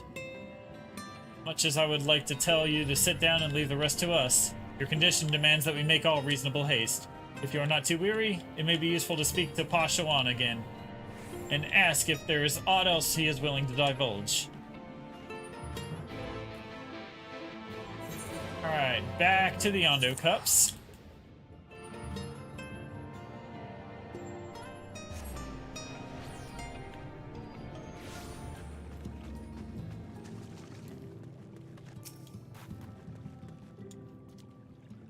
Alphino's friend, you and your companions have done much to repair the damage caused when the waters parted.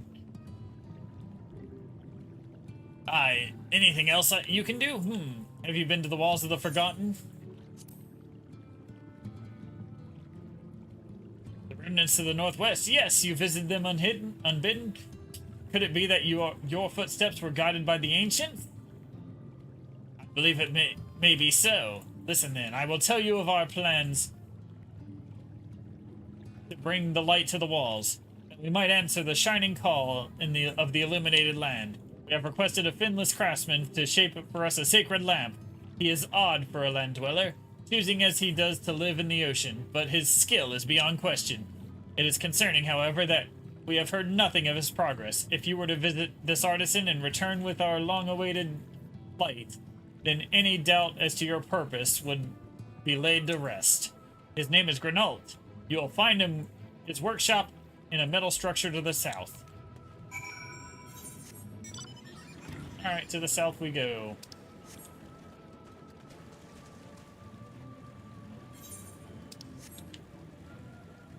I'm my way out of here.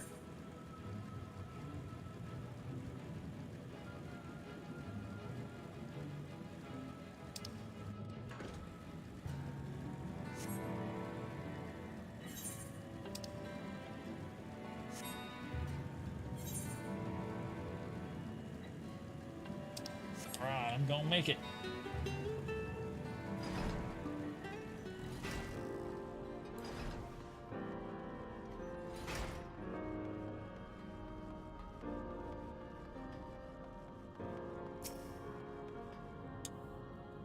Oh, that's just great. That is, me mind's playing tricks on me. Look, Granault, someone else came to visit you at the bottom of the bleeding ocean. Or might be as your ghost, eh? Go on, foul shade, leave yourself on me, rotten soul. I've got no use for it. A craftsman what can't craft is more pointless than a sea slug with a doman hammer. And that's an insult to the bloody sea slugs. Alright, gotta psych him up.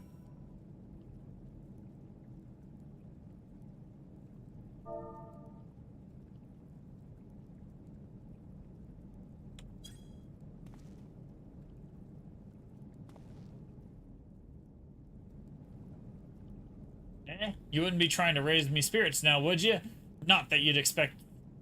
Not what you'd expect from a servant of the Netherworld.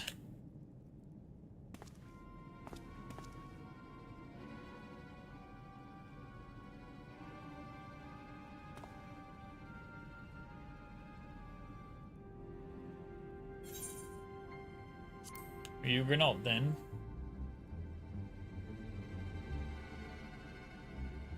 Aye, though I wonder how you bloody well found me. This here's meant to be an underwater sanctuary, a place where I can give myself over to me work, far from distractions of the outside world.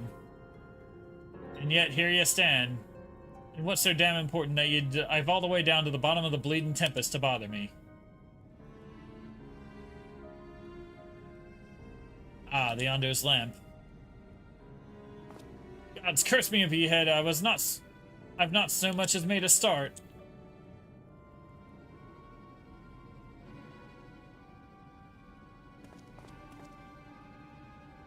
I'm worthless than a sea slug. Nay, the slime left by a sea slug. Me delivery dates long past.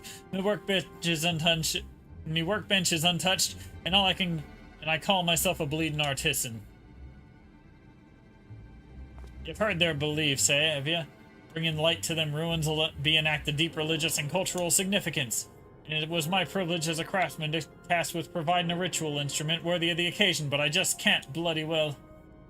Yeah, my mind's bleeding blank. It's like I've pissed away the last drop of inspiration.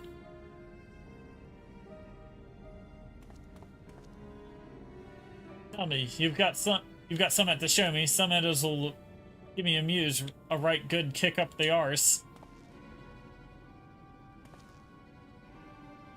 Actually, the Ondo want to honor the coming of these ancients, so their answering lights got to blaze with the right kind of brightness, like the spark of life that caught in a crystal. But just being sparky's not enough. It's got to dance with joy and sorrow and sense of hardship endured. You know what I mean? Okay. And then I hand him the crystal that I got on the job quest. What? That you got there? Such a striking beauty. It shines with heartache and laughter and the transience of life, like the turmoil of history made manifest. Yeah, it's a crack rock. Ah, I can see the brilliance of the crystal's legacy. Ah, you'd never capture such a gleam. Not if you labored 100 years. But bugger me if I don't mean to try. Where are me tools, gods me? I must set to work before the feeling fades. I can feel it, a vision forming in me mind. Step aside and let me itching hands get to work.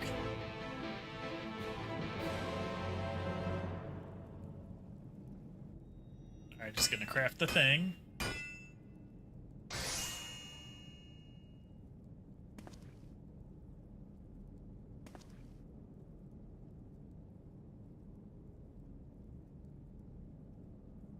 And done.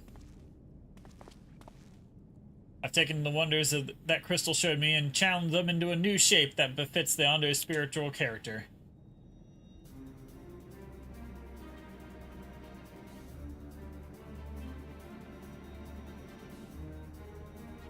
Not a bad job if I do say so myself. And to think, I was this close to hanging up my hammer after studying the craft of them ancients. I've been across the length of Breeden Norvrant and gobbled up every scrap of craft and wisdom I could find. But no matter which technique I tried, me work was just no comparison. I couldn't even figure out how they put them damn buildings together. Mystery for the ages. That's what drew me here in the first place. I built my workshop and the forges burning, then lost me bleeding will to craft. Thank the gods for that crystal of yours, or I might have never gotten it back. I won't pry into your business, but I reckon your little miracle there has been through the kind of journey they sing songs about. The echoes of the memory it holds just speak directly to your heart. I can still feel them coursing through me.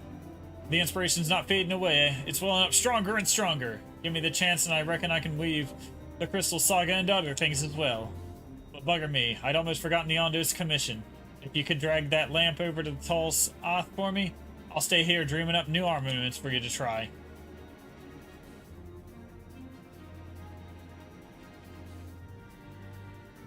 Alright. Let's do this.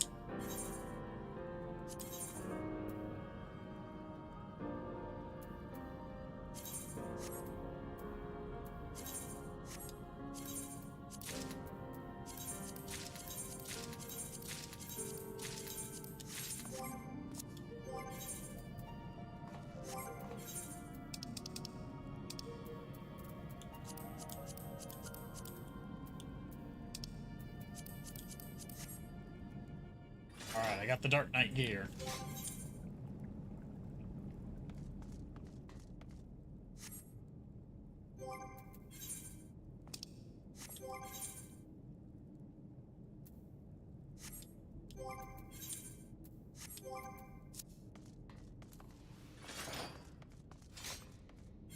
Let me get Yondo cups.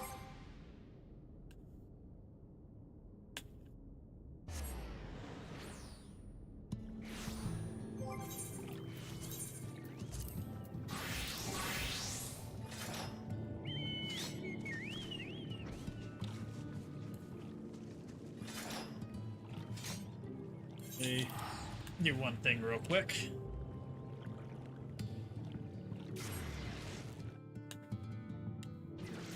Come back. I like the look of the sword I just got better, so I'm going to be using that for a while. First, I gotta throw it in the box.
There we go. Alright, like that one better. Alright, back to the Ondo Cup.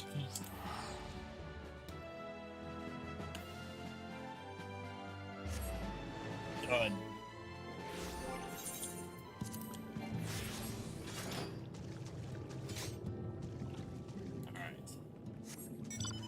And now we're on next area. What is it that you have there? Sacred lamp, then the Finless One has kept his promise. My people tell me of many deeds you have performed in the name of aiding the cups, and now you have come to me bearing the light we had almost surrendered hope of ever seeing. We doubt your purity no longer. Your arrival is the will of the ancients. Yes, the time for fear is past. We shall take the lamp and unveil its austere illumination upon the walls of the Forgotten. Gather there with your companions. We shall speak once again once our prayers have been offered.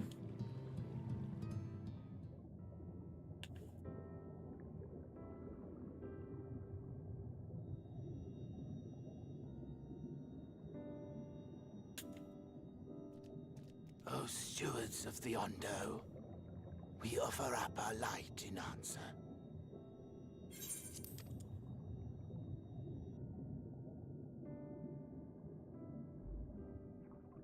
That crystal you showed the artisan. Was it... Did it belong to one of my friends? Yes, it did. It was your friend's crack rock. Missed that part, did you? It's okay, I did it off stream, so my chat missed it too. No one wants a spirit looking over their shoulder every moment of the day. So tell me, if you would, how did you come across that crystal? I did the role quest off stream. It was Brandon's then.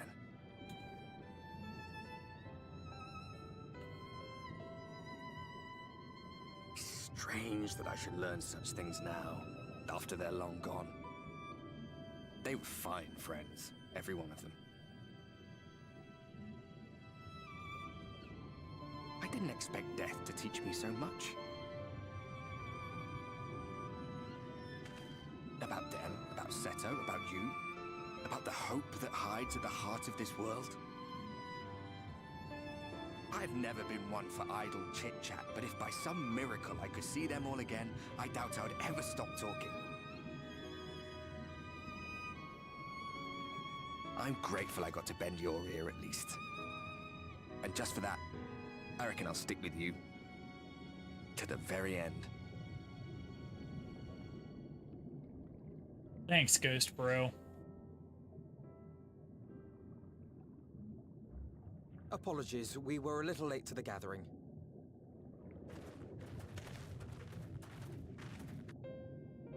It seems we succeeded in gaining their trust. The delay wasn't exactly welcome, but at least our many hands made light work. And they seemed especially impressed with your contribution.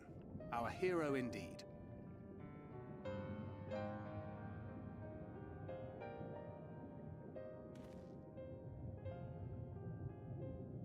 Y'shtola was telling us those structures may date back to the age of the Ascians.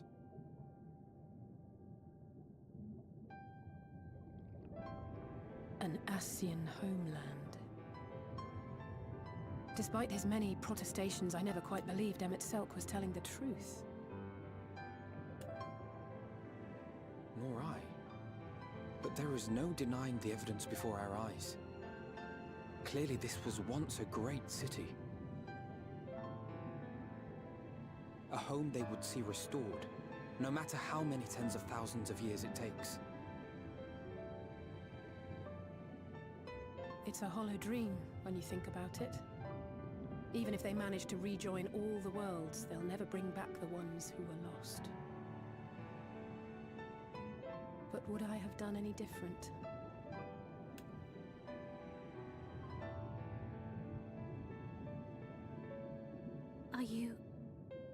How are you feeling?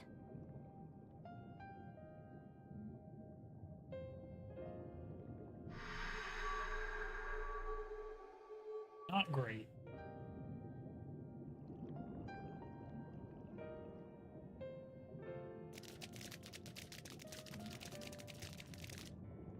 You have completed your devotions?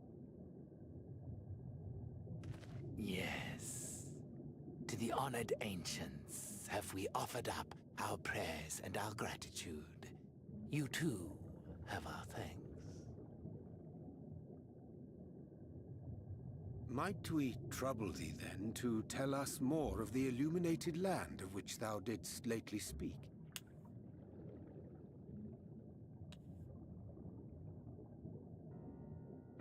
To the west of here lies a great trench. Some days ago, a light appeared in that endless darkness. Curious, we ventured closer and discovered in the depths an entire city.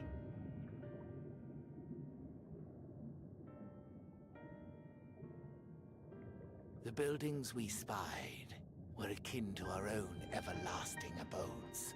Impossibly so.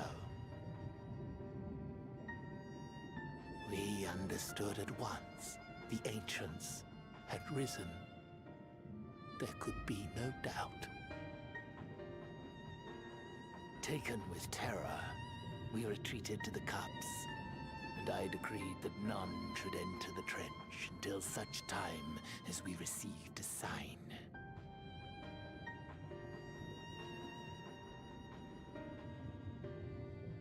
Might it still be possible to reach this city of the ancients? With no water to drown you, a finless one could now travel there. Yes. I am convinced you are the sign for which we have been waiting. My people will show you the way. Good.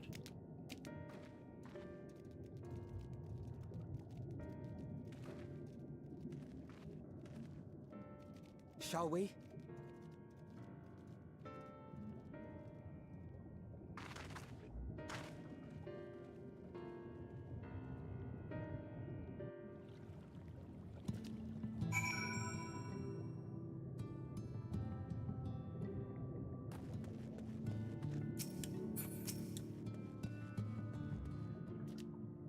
chieftain has bid me guide your steps to the illuminated land. Come, the way lies downwards. Follow the path to the core of Coral Rock, and then join your comrades below.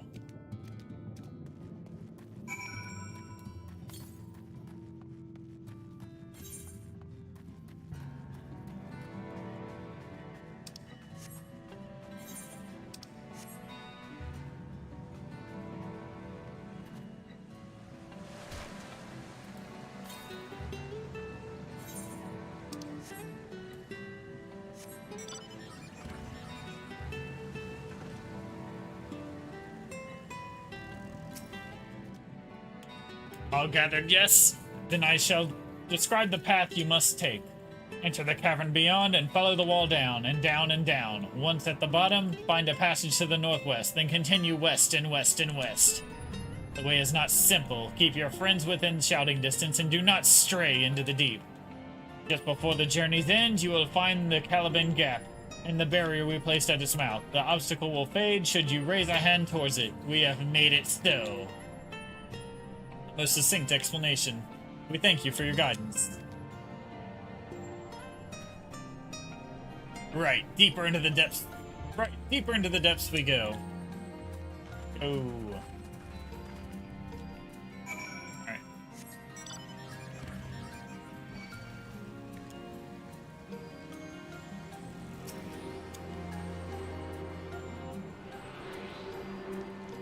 Give me this. Yoink. Go east. Oh shit.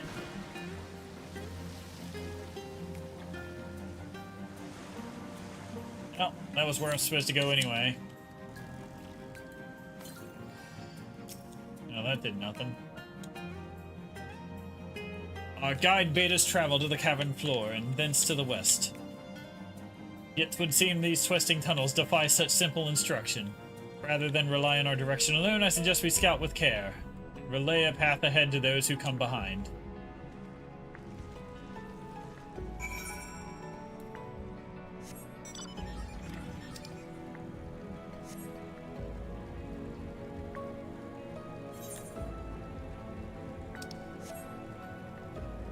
Shistola.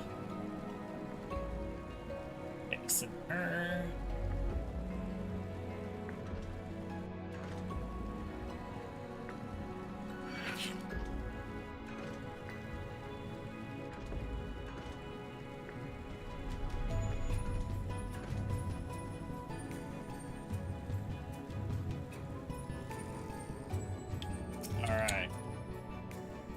Ah, Magnomus, you have a choice of two routes from here. You can either take a long way to the south or along the rocks or skip along this coral branch as Alizé has done. For one shall be following my sister's example.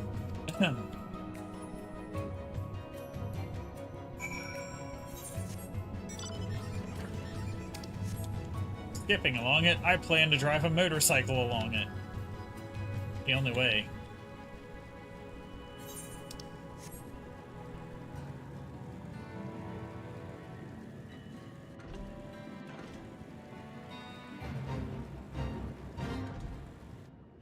No, I'm not doing the fate.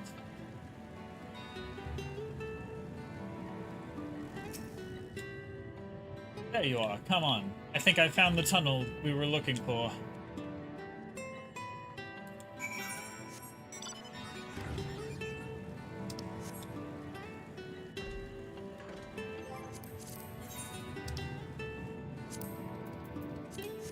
I'll do that so I can tell where he went.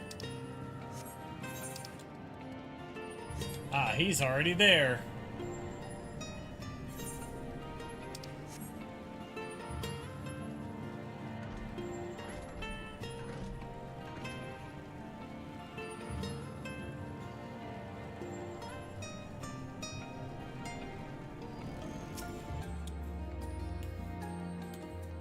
Alizé says. Here, this must be the barrier to the Ondo spoke of. Though that was rather more arduous than expected. I feel a sudden rush of gratitude for the smooth roads our ancestors cut through the wilderness. It's a treacherous path indeed. Now, I believe one of us needs to raise a hand to finish this next obstacle. Magnanimous, I expect you to do the honors. Elect you to do the honors. Alright. Touch. Touch.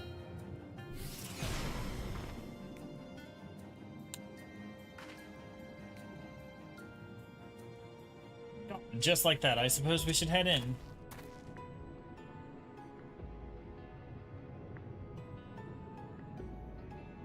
Like as not, this tunnel will be just as perilous as the road we walked to get here. Let's all stay aware of our surroundings, shall we? The road was fine getting here. Rode a motorcycle on it.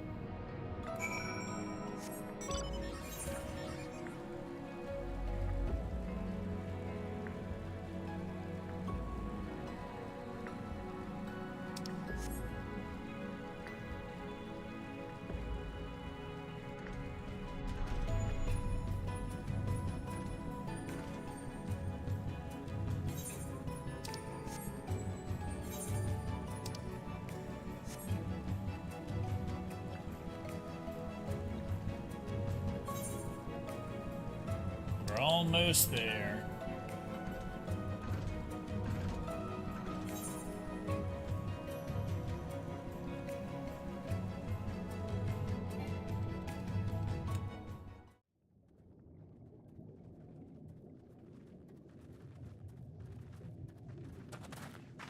We got 3 quests to go after this one. By the gods.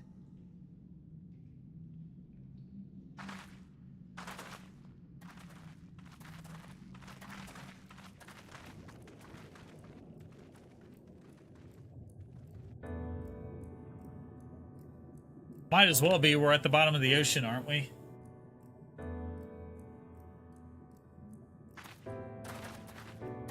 Until it became the Bioshock reference stream. It's an actual city.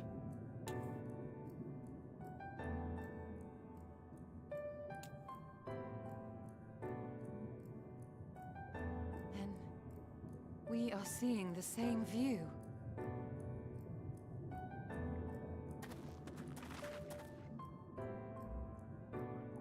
The remnants in the Ondo settlement were solid material structures. But these...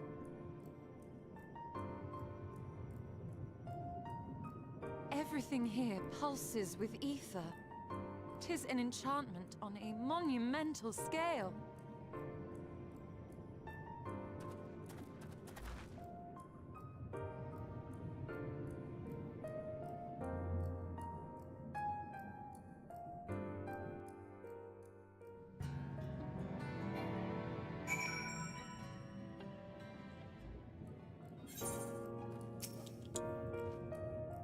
Magnanimous, did you note the style of the architecture? It is the same as used for the remnants at the cups and the murals paint towers. Look closely, Emmett Selk has not simply reclaimed these ruins, he has layered the semblance of an entire city upon them. Gods, the magnitude of his artifice is staggering, though it pains me to admit, we did not fully understand the feats of which an older world Ascian is capable.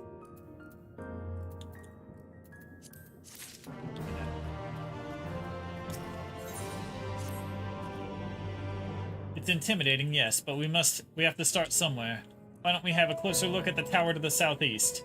We might be able to reach it through the edge of the trench.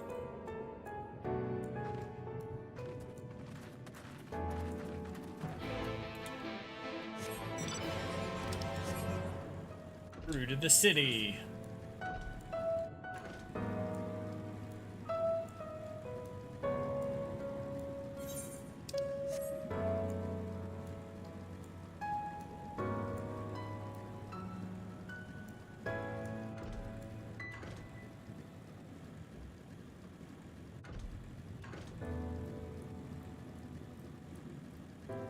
Oh, I have to talk like this. Sorry, I didn't know you couldn't understand my accent.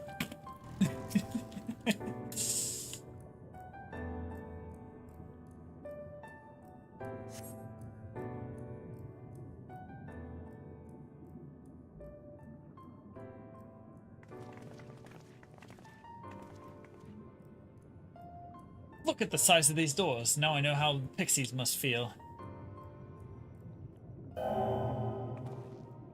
Magnarmus Darkblade recognized. Welcome to the city of Amarat.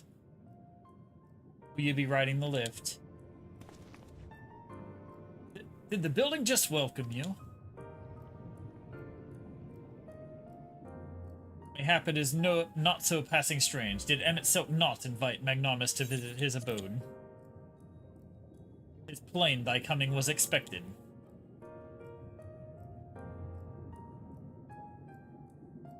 And where will this lift be taking us?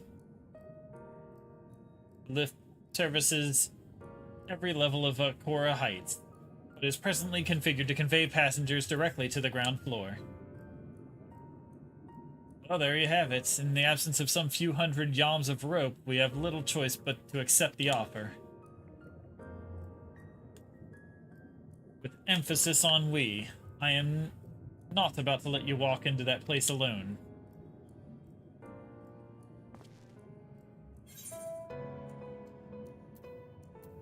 I wish to ride the lift.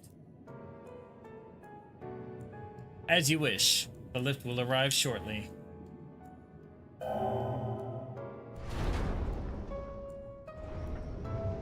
Elevator of Doom.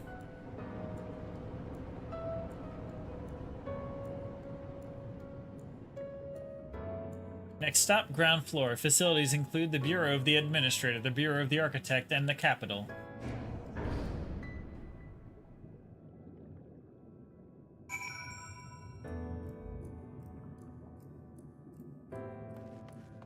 Alright, to the ground floor! I did the same thing. Either way, it leads you to the same thing, it's just what your character says.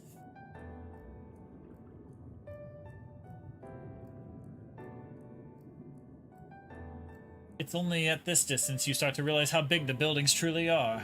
What did that voice call the city? Amarat? Look, over there!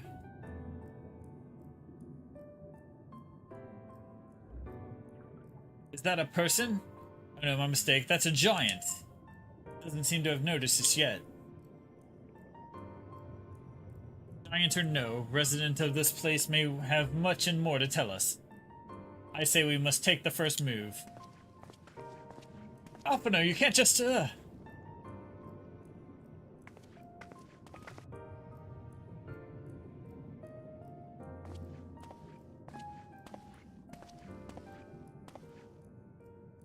Pray excuse my boldness, but might I ask you a few questions?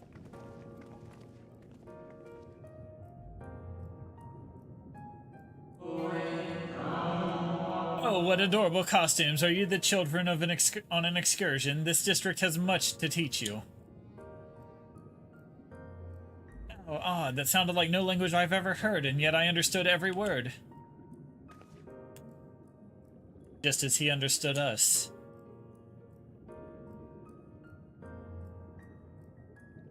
Which district is this exactly?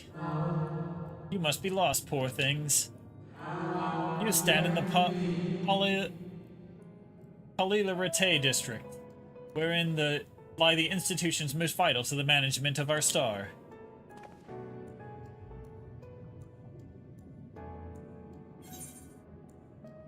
Can you tell us where to find Emmett Silk? Ah, I see. You've come to marvel at the workings of the Convocation of 14. Hardly surprising, I suppose. The whole world holds its breath for the final days as the final days draw near, and our brightest minds race to implement their plans. Thus, you must understand that gaining an audience at this time will be next to impossible. You should hurry home now before your families begin to worry. Do you need me to walk you back? No, thank you. We will be fine.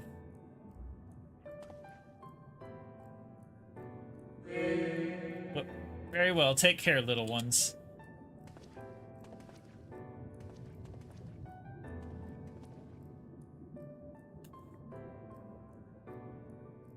Well. What's that all about? The my eyes, these people appear as arcane entities. I suspect Emmett Silk wove them from ether, much as he constructed the rest of the city. The final days.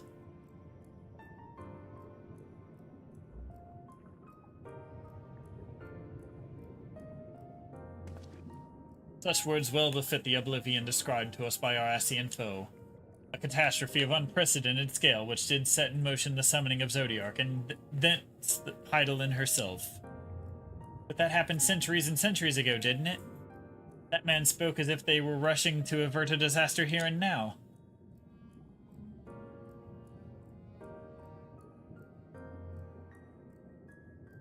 Unless, for these people, the distant past is the here and now.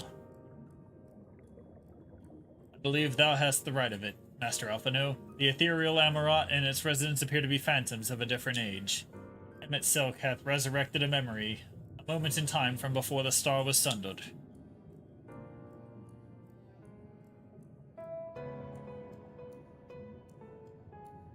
So we find ourselves in a long-destroyed city, inhabited by the long-departed. An unusual situation, to be sure, but at least we're able to parley with these ancients. In fact, they seem downright eager to chat. I say we use this to our advantage. Split up, strike some conversations, and see what we can't learn of the location of our quarry. And while we're at it, it wouldn't hurt to wheedle out a few more details regarding this convocation of 14 and their impending disaster.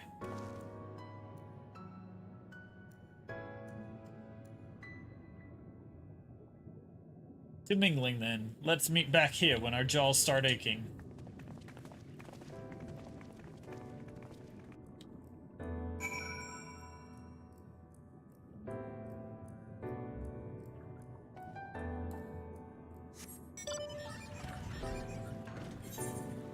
I gotta go speak to 3 people.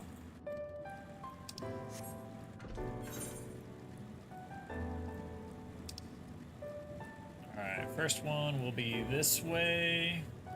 Right up here. Get 3 of them in a line.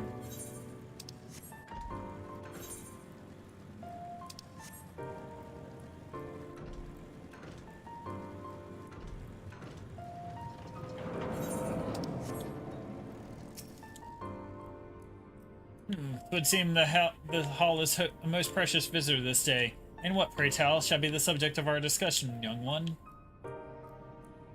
They all think I'm a child.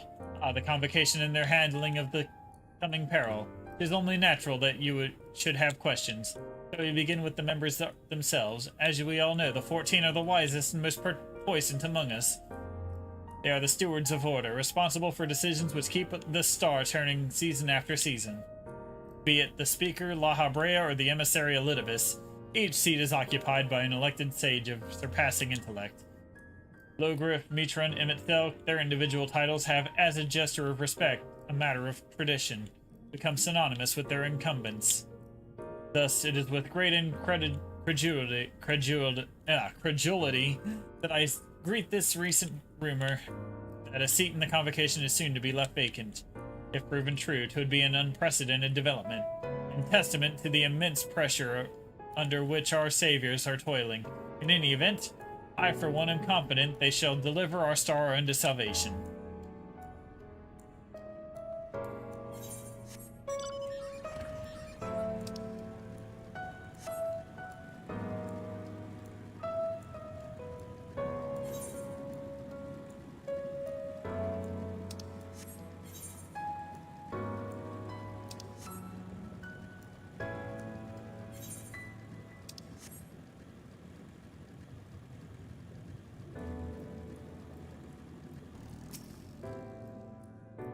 Good gracious, child, where is your family? You should not be alone at a time like this. Run along home, quickly now. Have you not heard?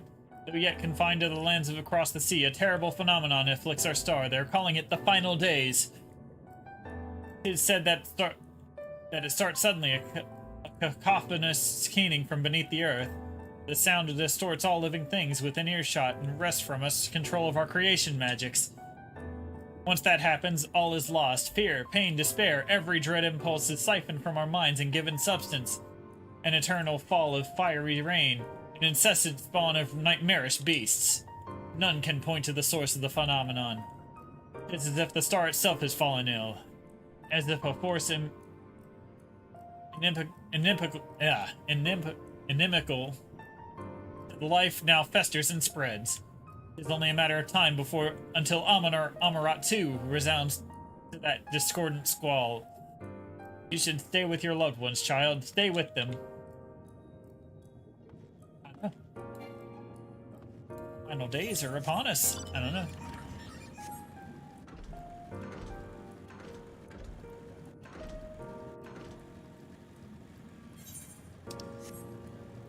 As Crash says. I don't know.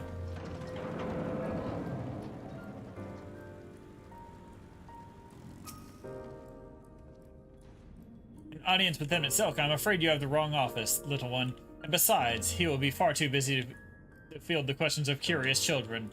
Surely you have been told of the looming catastrophe. Every resource available to the convocation must be spent upon ensuing our world survives.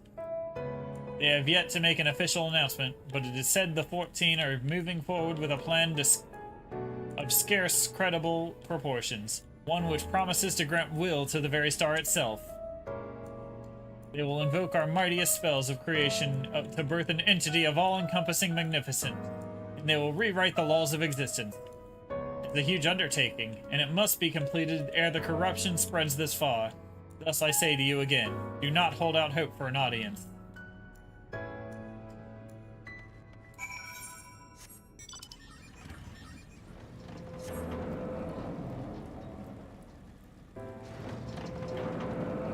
There it is. That is an eerie-ass sounding door, isn't it?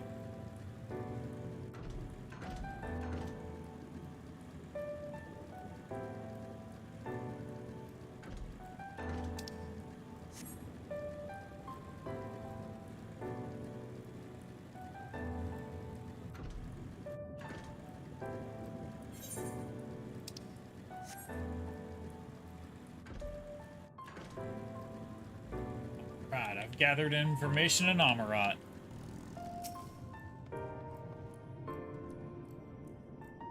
Ignomus, if I was not certain before, then I am now. The people of this city believe they face the end of the world. I cannot imagine the purpose compelled him itself to recreate this ancient Amarat.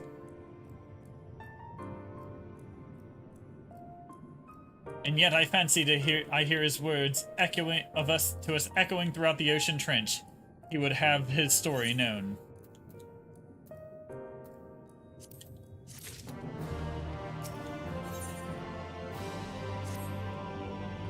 We can compare notes once the others return. Hopefully then our next move will become clear. Alright. That part's done. 2 quests remain.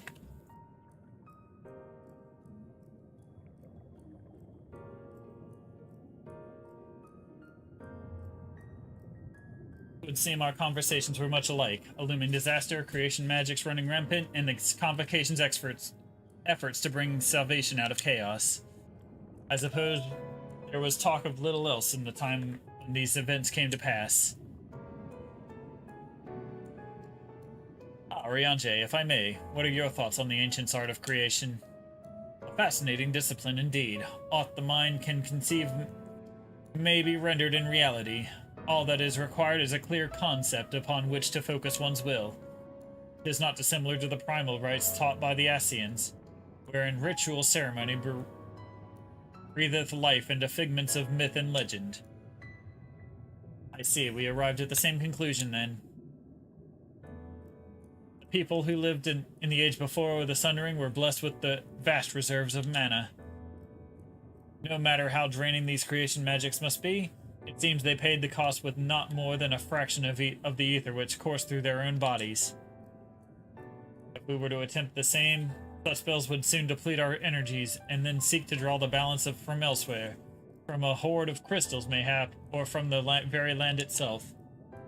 Thus, when this art of creation was placed into our hands, it became in effect a means of for destruction. An interesting matter which no doubt bears further study. Despite all these revelations, I worry we are no closer to finding him itself. Has anyone learned aught which might lead us to his location? Not directly, mayhap, but from what I heard, it seems the Convocation of 14 is sequestered in the nearby Capitol building. When we went to see for ourselves, the attendant wouldn't let us through without a writ of permission. So we tried our luck with the Bureau of the Administrator, where we thought these permissions might be issued. But the clerk there said he couldn't help us since our names didn't appear on the registry. And that was where we gave up, I wonder, though. Magnarmus, could you be eligible for one of these writs? The voice in the lift seemed to know who you were, so it might be that your name is registered as at the bureaus as well. Worth a look, I'd say. Yep.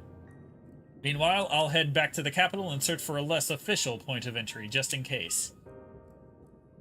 Pray allow me to accompany thee on my reconnaissance. An arcane perspective may prove needful.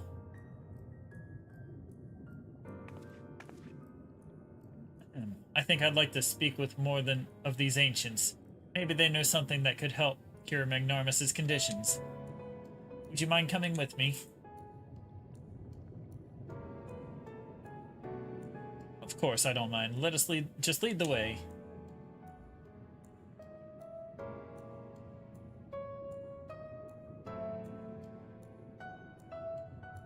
Stola and I will be busy ourselves with further exploration. There is surely more intelligence to be had. And so we part ways once more. This time, however, let us reconvene in front of the capital.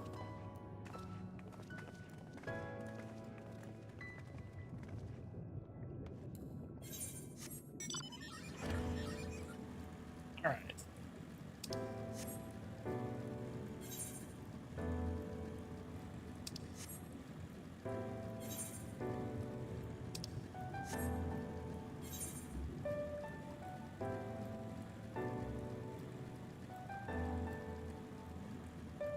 Oh no.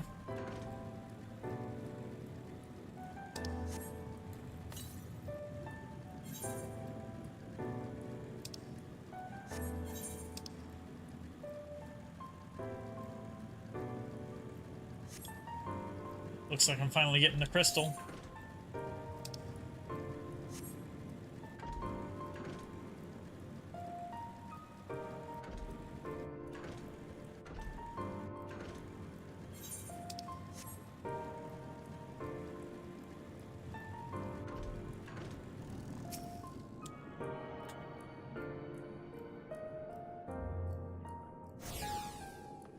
Attuned to the ether. Alright. Next. Road to this way.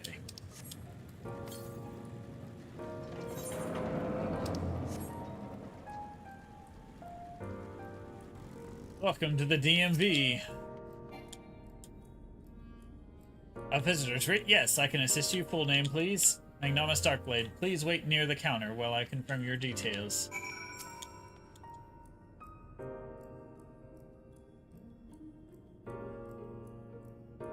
Waiting. Magnarmus Darkblade, your application is ready for collection.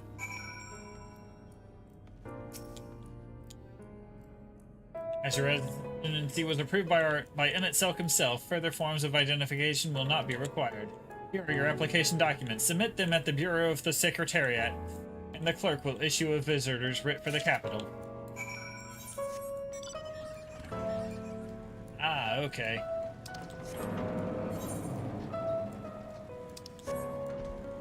I gotta travel on this way.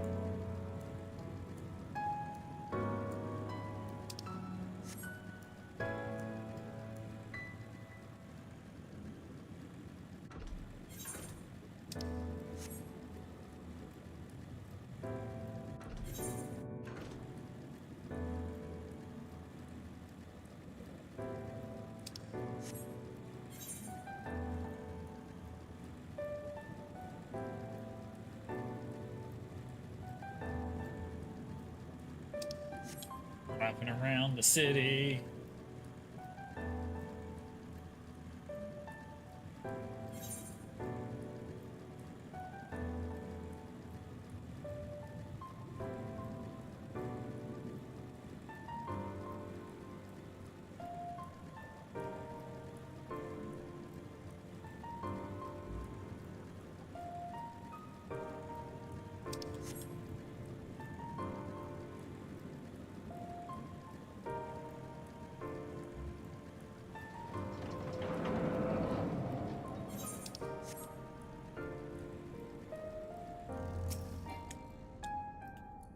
Next, please. Here you go. In the capital, are we? Please take a seat. Your name will be called once your application has been processed. Alright, taking a seat.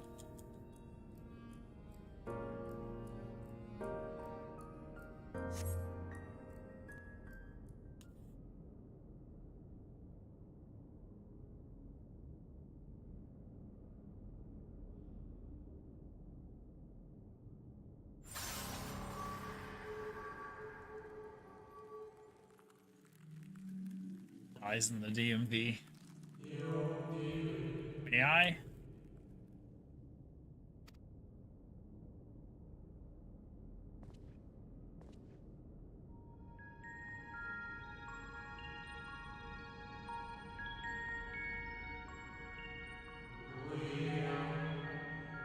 You, I think you're from a time beyond ours. Have you followed in the wake of Emmett Silk? Nay, there is no cause for alarm. I am simply a shade, here and not here. I know only that my name is Hythlodaeus, and that this city is a recreation and a phantom moment plucked from the well of history.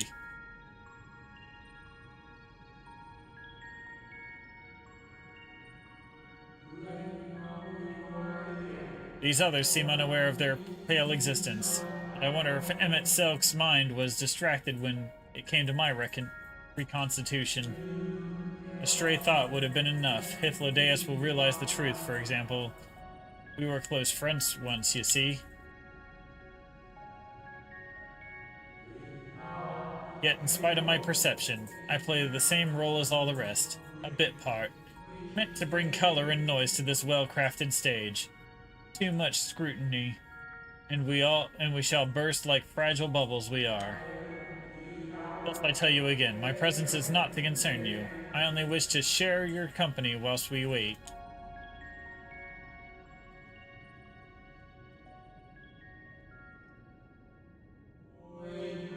If you've come this far, then you know the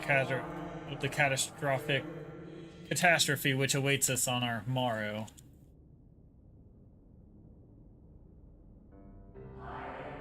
Final days. What began as an isolated incident soon swelled into a world-spanning threat.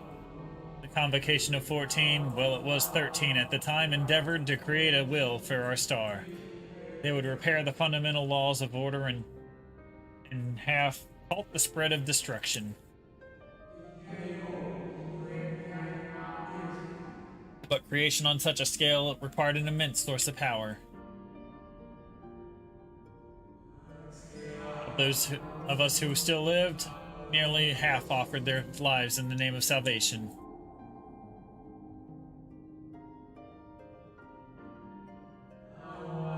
And from their sacrifice, Zodiark was born, just as we had hoped. He reached forth and halted the march of oblivion. Yet, oh, how the star had suffered. So many species lost, the land was blighted, the waters poisoned, and even the wind ceased to blow.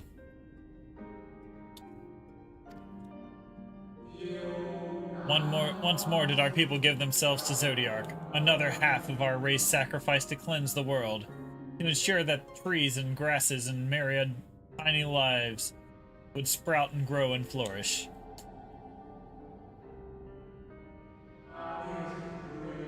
The cycle of life had begun anew, and we reconsidered the means by which we might protect it.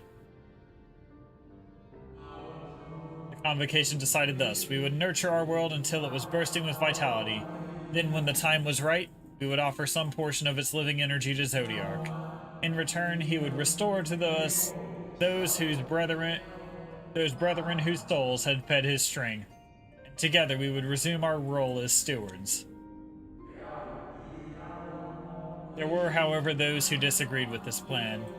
They argued that enough had been sacrificed to Zodiark. This new world should belong to the lives of the newly born. These dissidents surrendered their life energies to creation of Hydaelyn, an incarnation of their opposing belief. And for the first time in history, our people stood divided. Know you, then, how this conflict ended?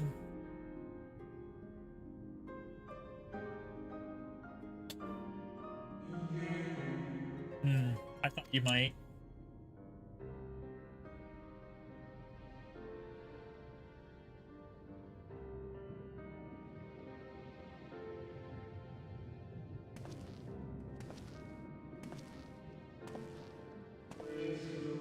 Selk has never been a champion for the will of Zodiark. The original plan may have been set back by millennia, but he will have not abandoned his course. He will pay the price for our return by whatever means is necessary. And though he may carry himself with a certain glib ease, Selk is not a man to bear his burdens lightly. In fact, I imagine they have only grown heavier with every passing century.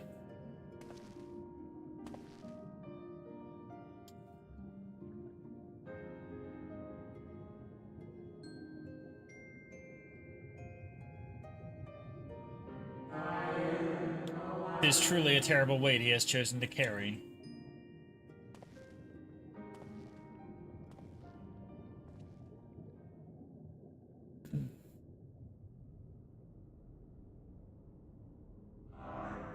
Magnarmus Darkblade?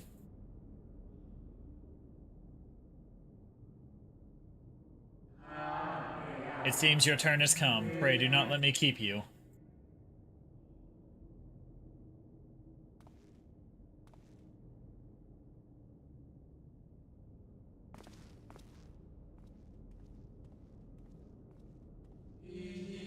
Ah, there's one last thing. You walk with another at your side, yes?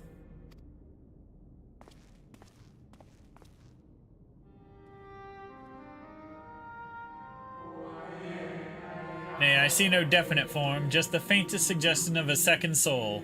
I doubt it visible to anyone but me. Otherwise, I assume only you can see and hear this ethereal companion.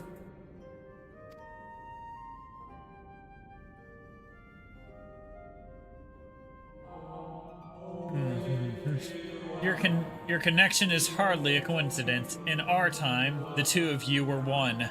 The color of your soul tells the tale. A hue that distinctive cannot be mistaken, no matter how thin the soul is spread.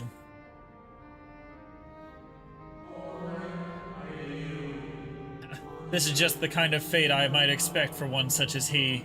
Surely Selk has recognized the hint of him in you.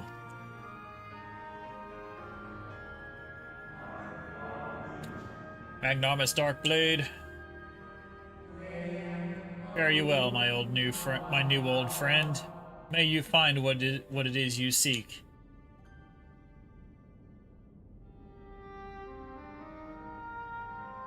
Farewell, Hithbro. He just told me and Ardbert were the same person once.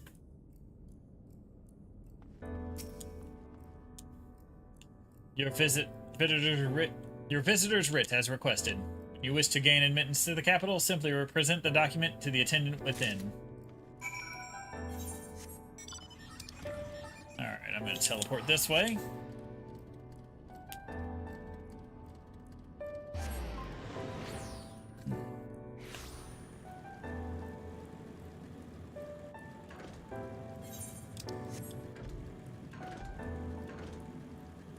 Alright, Frank, swap to Machinist.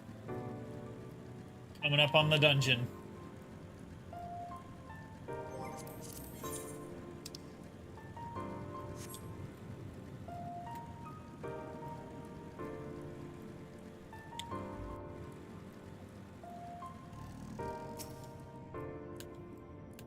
Finally, you were gone so long. I was on the verge of mounting a rescue party. How fared you in your bureaucratic ventures? Much bureaucracy, much venture. Well, not much venture, really. I sat on a bench for a while and talked to a ghost. I see, my instincts were correct. And a good thing, too. Oriange and I had weighed our chances of breaking into the capital, and an official entrance is by far the more attractive option. The capital boasteth not a single armed sentry. 'Twould seem that in their time they did not deem it needful to post guards. The windows and doors, however, appeared to be heavily warded. Though mightily did we strive with strength mundane and magical, we failed to budge them even a fraction of one elm. Mayhap it was simply the case that Emmett Silk's recreation did not extend their usual function.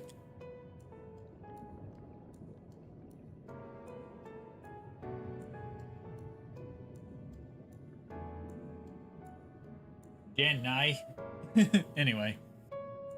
We didn't try everything, of course, but we thought it best to conserve our time and energy for more pressing matters.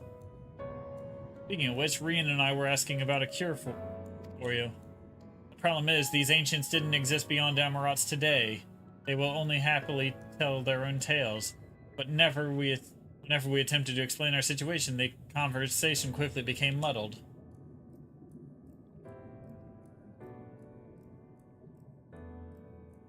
What of you, Magnarmus? Was aught of any interest said during your efforts to obtain a writ?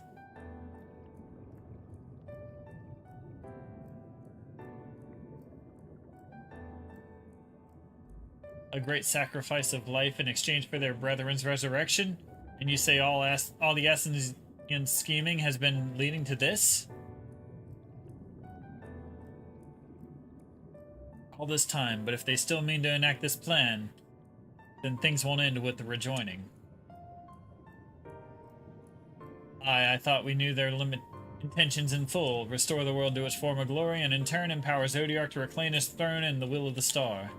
Yet that was merely a step along the way. I hesitate to put into words, but we have to assume that following their final rejoining, the Ascians mean to draw on the lives of the Source and make their sacrifice to Zodiark. Does seem to be the most likely scenario. Mayhap those who ally with the Ascians would be spared of that fate. But what value is there in surviving when all our history, all our struggles will be erased? I cannot conscience such an act. Of course not, and that's to say naught of what Emmett Silk plans for the Exarch's power. Do we stand by and let him threaten our future as well as our past? We need to find him, Magnarmus, and when we do, make your mark. Change the course of history in a way that's felt by those who came before and those who come after. By everyone you've ever met.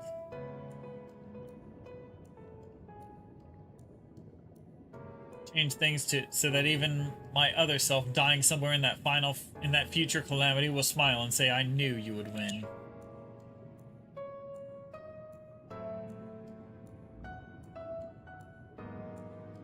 Is fighting Emmett Silk the only way?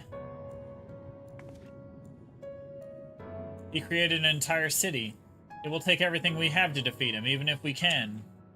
If you push that hard in your current state, the light will break free.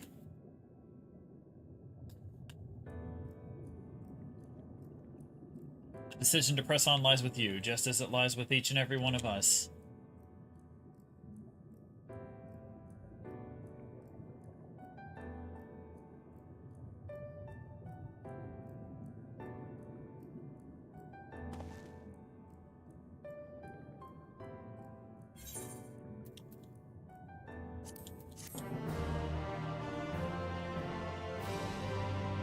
Go.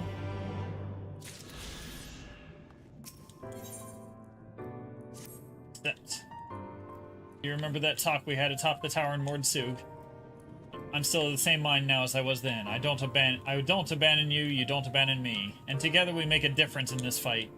There's always hope if we look for it. I saw it again and again as you tore those veils of light from the sky.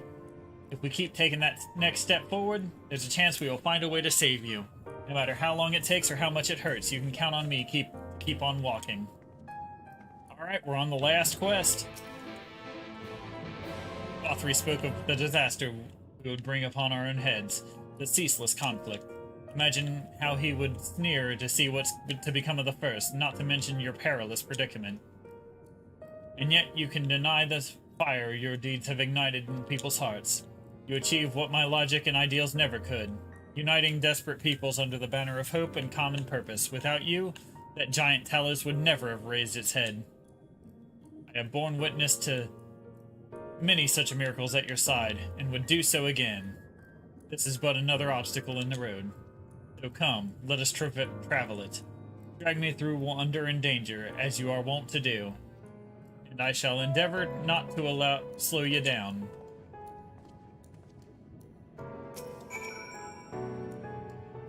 As well thou knowest, if we are to usher him itself unto his rest, we must needs bind in at his Ascian soul, and then shatter it with an overwhelming force. The former task requireth our sight, such as I have prepared. Upon the Exarch's asking, no less, though 'twas ever mine intent to provide the boon. The future whence our noble friend doth hail is the world fallen to Ascian artifice, and he would not see such grim history repeated. In a sense, Emet-Selch's destruction will be the culmination of the Exarch's efforts, a reward for all he hath endured these many years. Yet even as though thou stridest into the jaws of peril, forget not but that his fondest wish, and that of many others besides, is to see thee survive unto the morrow. 'Tis in pursuit of that happiest of outcomes that I do pledge and remain at thy side.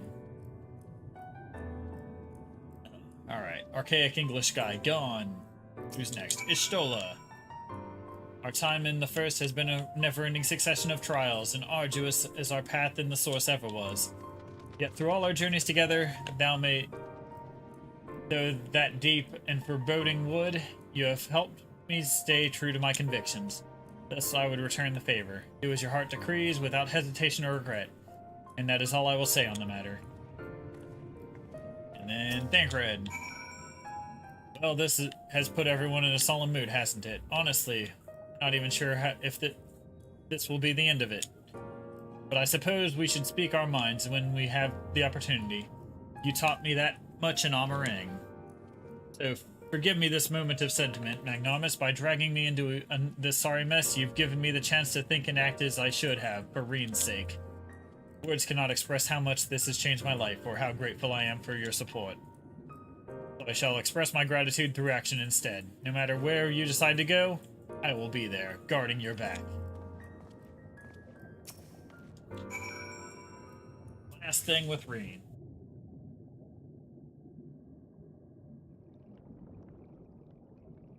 When Philly entrusted me with her power, she warned me that no matter how strong you become, you can fall victim to despair. You can still feel powerless. She was right. After you collapsed at Mount Gog, my hands wouldn't stop shaking. If I made a mistake, if I failed to bind the light within you, I was terrified that you would die.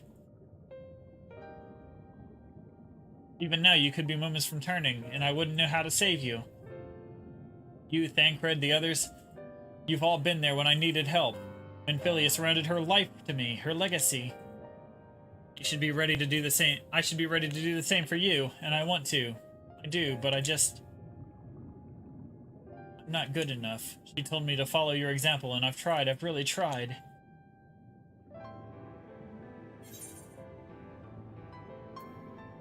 I'm asking to be saved.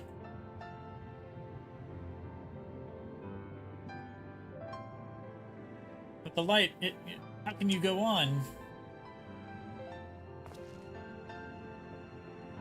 Because I have to.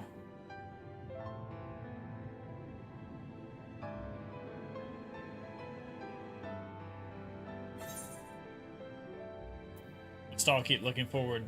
The heroes who never gave up hope for this world. Fate can be cruel, but a smile better suits a hero. I'll give her the harsher font.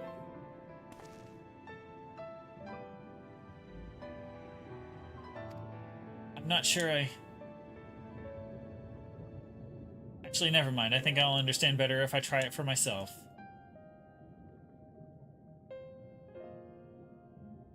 No, nothing will come brooding here in self-pity. I've made my decision, Magnanimous. I'm going with you.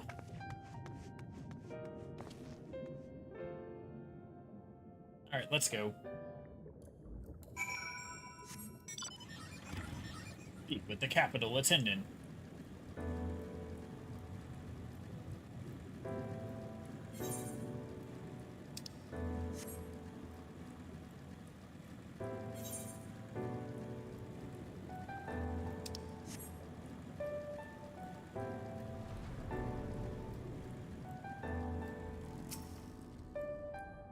Welcome to the capital. All visitors must present an official writ of permission before admittance will be granted.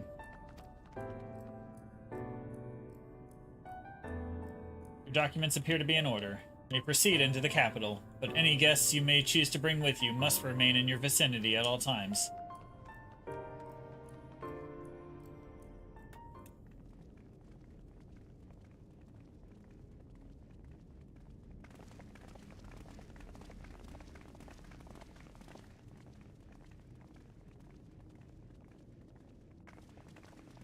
This really is unacceptable.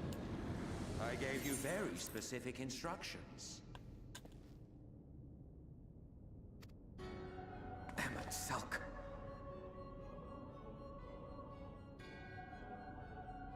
My invitation was for an abomination, ripe with the power to bring about the world's annihilation. Not this half-broken thing. Whatever am I to do with you? And I see you insist on keeping the same familiar company.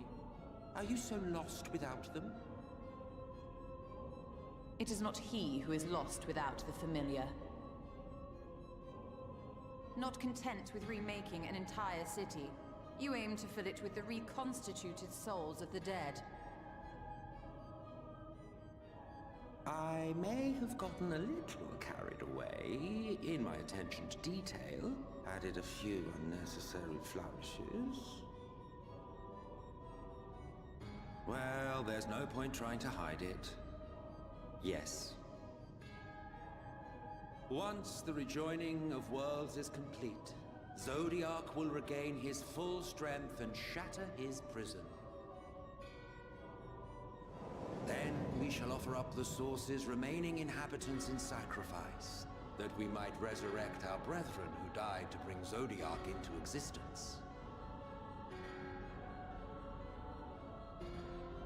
But what was it that you came here to do exactly?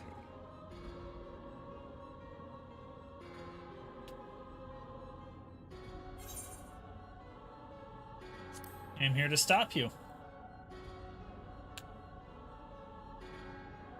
Did you know? One last do-or-die attempt to foil my plans before your mind dissolves into madness? How very, very heroic of you. In every single age, there is always someone who wants to stand up to the evil Asians. Always the same arrogance, the same insistence that the world belongs to them, as if theirs were the only rightful claim, theirs the only existence worthy of preservation.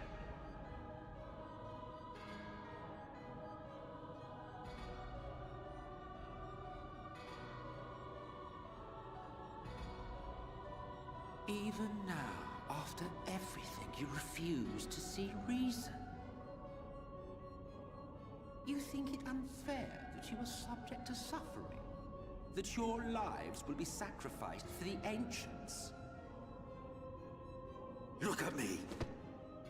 I have lived 1,000 of your lives.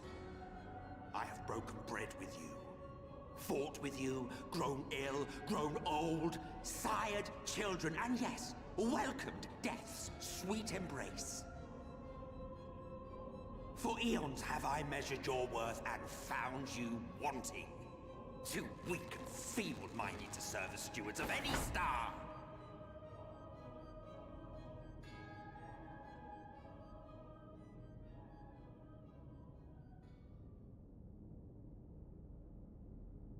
Have your recent spats with Vorthri and his Sin Eaters taught you nothing? Have you not learned that your ignorance and frailty beget only endless misery?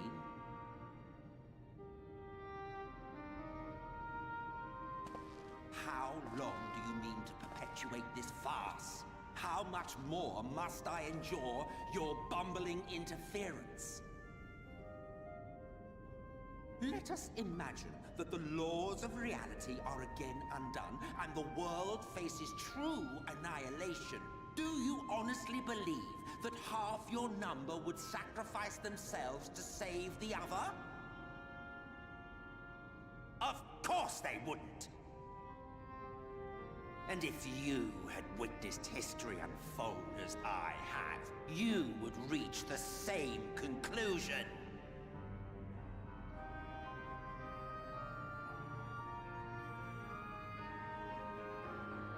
You cannot be entrusted with our legacy.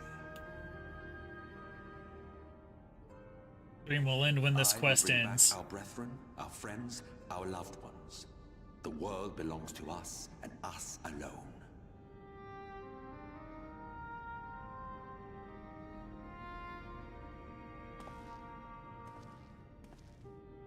Just glad I started it an hour early.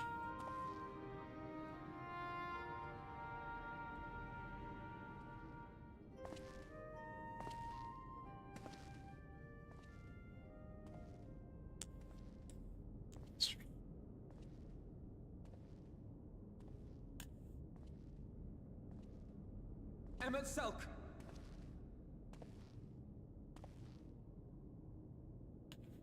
We understand, truly, but it makes no difference. The ones you love are in the past, while ours are here in the present. That's because you skipped all the cutscene. One day, we too will be ashes and dust, but not today. Our time is not yet finished.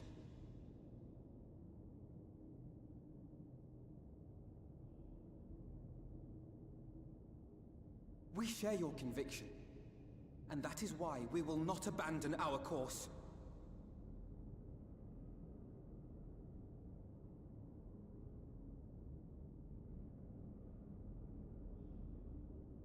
You think us the same? You think your tattered soul of equal worth to those I lost? Then come. Earn your place. Prove yourselves worthy to inherit this star.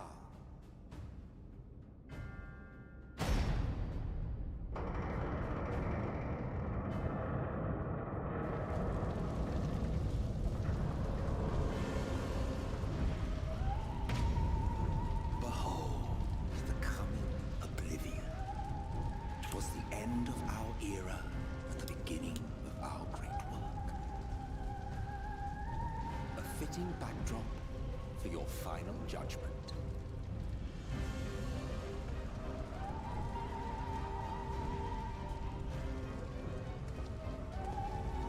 I shall wait within, but do not spend too much time on your preparations. There's no telling how much longer the guest of honor will last. A fitting backdrop for G-Pose.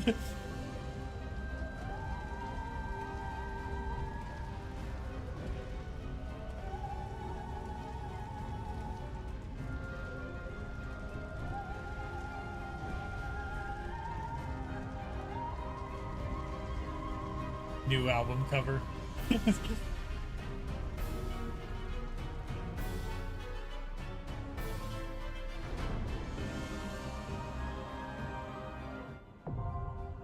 Amarat now accessible.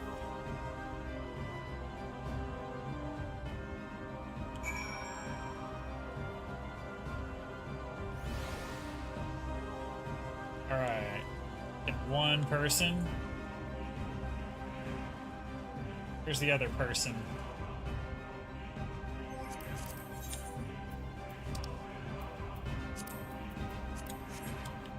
Let's do that.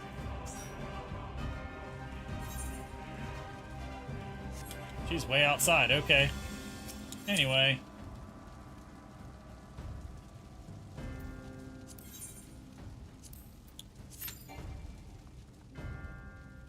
One of your members doesn't meet requirements for this duty. Who is it?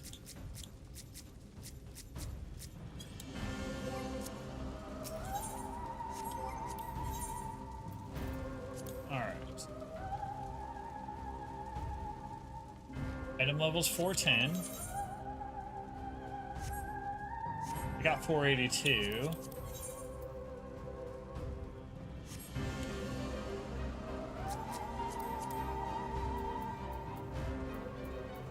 Oh, there's your problem.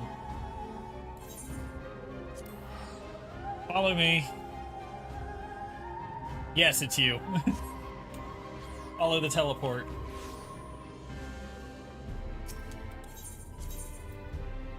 Alright, I'm going to the markets.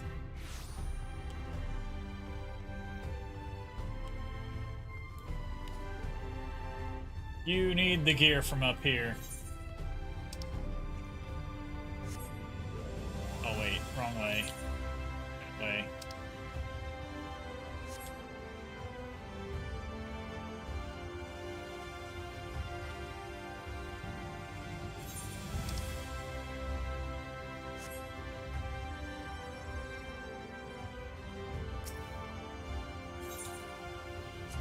Battlecraft accessories. You want the level 80 stuff of aiming. So, yeah, 515.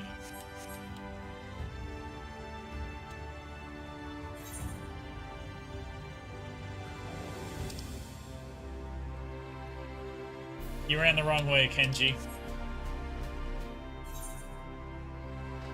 Okay. This way.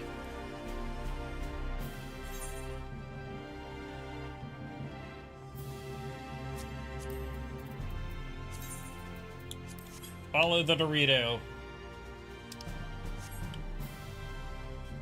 Not this. All this up here.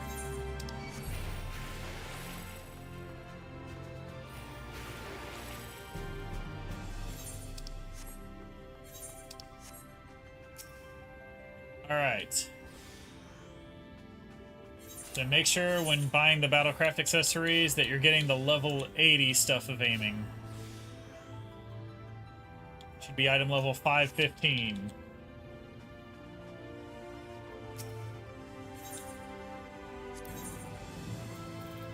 $80.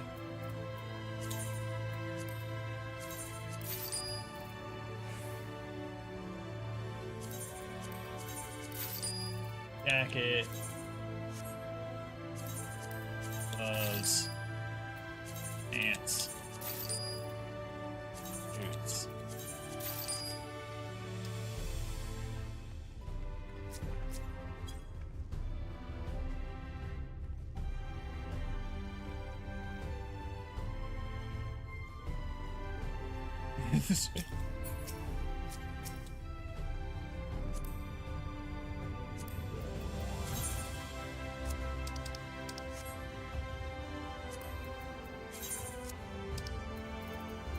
Take this. This, and this. There you go. Equip all that.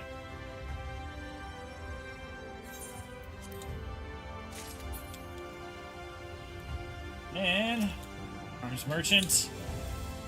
80. And gun.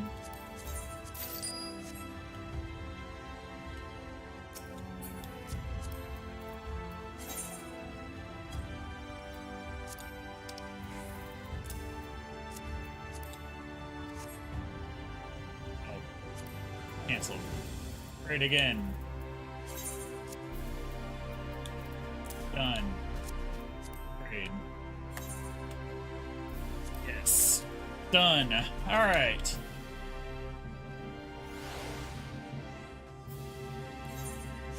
There, now you can apply your glamour plate or whatever you need to do if you don't want to like that look. Up to you. But going in. It'll teleport us back automatically, so.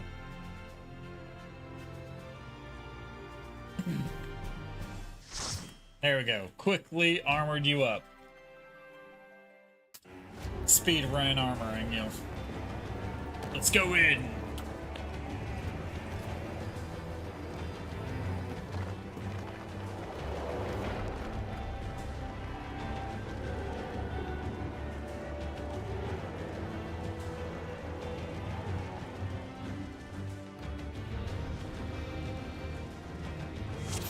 Welcome to the final days of Amarok. Alright, we got Emmett Silk DMing for us. Let's go.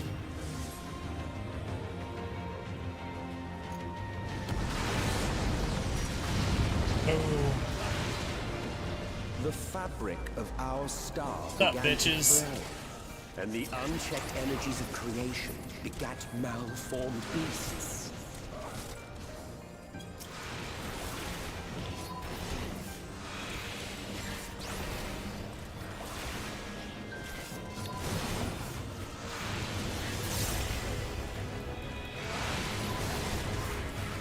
Into the puck box with all of you.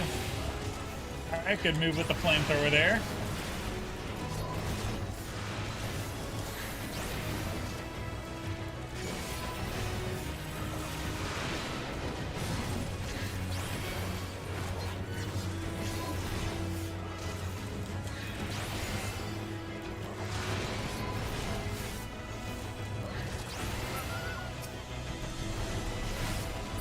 Ah, more monsters.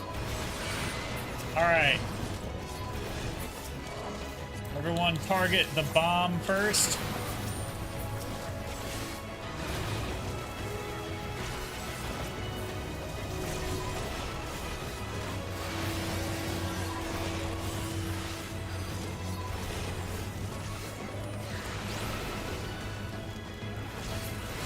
Alright, now kill everything else with AoEs.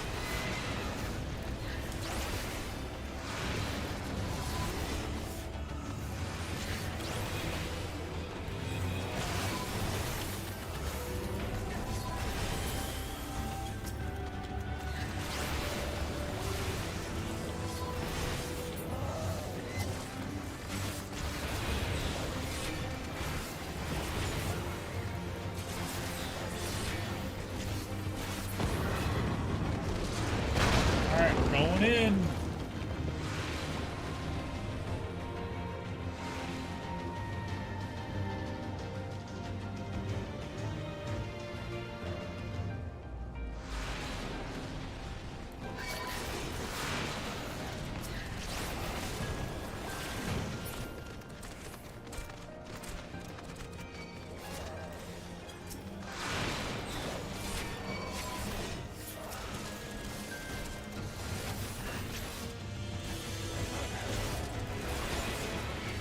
Alright, we gotta target the Roiler first.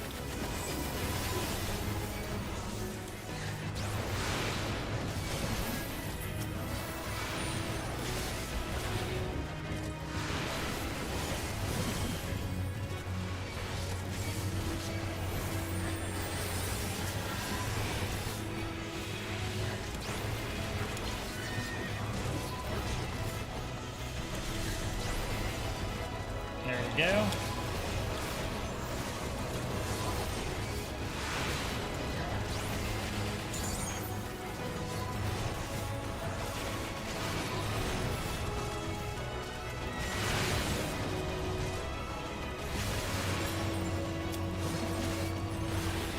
Three enemies to go, and we're on to the first boss. Just as prayer gives rise to tribals, our dread made manifest our deepest fears. Mr. Chewy Bitems. He's got mouths everywhere. All down his side.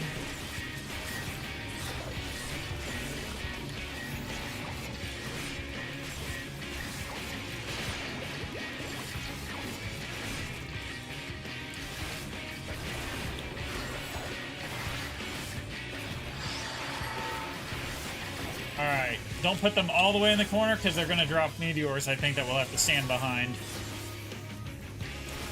Alright, move out away from there over to where I'm standing.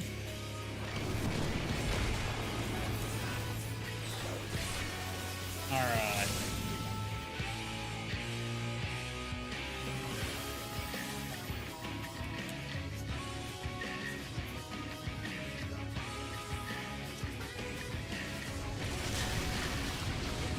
There we go. Oh, back out, back out, back out.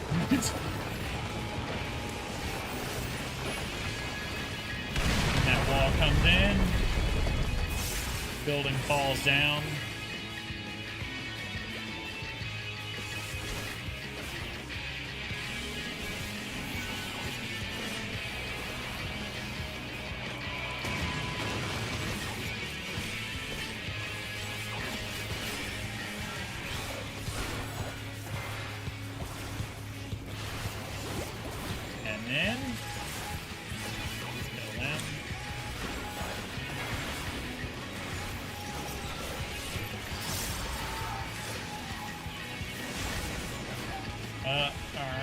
It's all moving around the edges.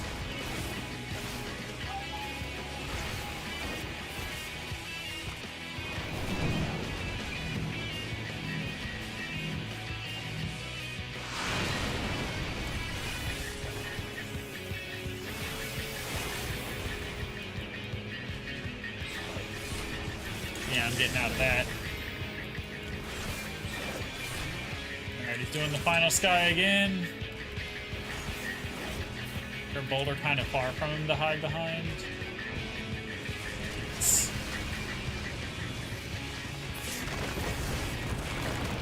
Out of that.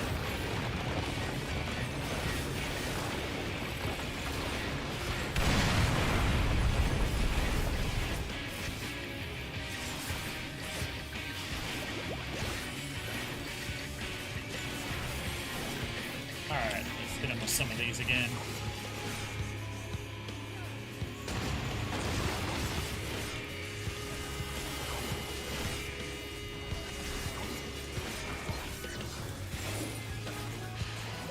And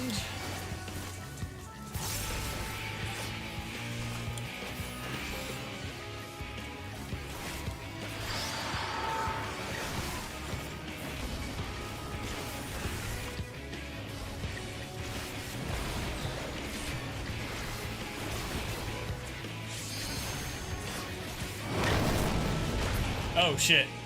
I was too close to stuff. I went down. Man down. Oh, did he die? Oh, he took me with him, huh? Alright.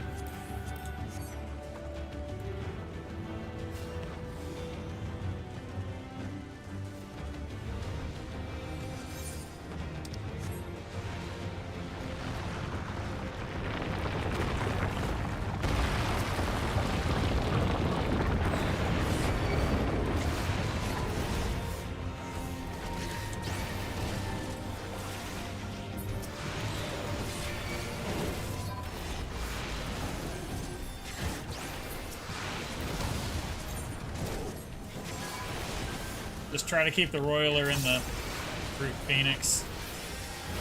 I mean, Lucky. Oops.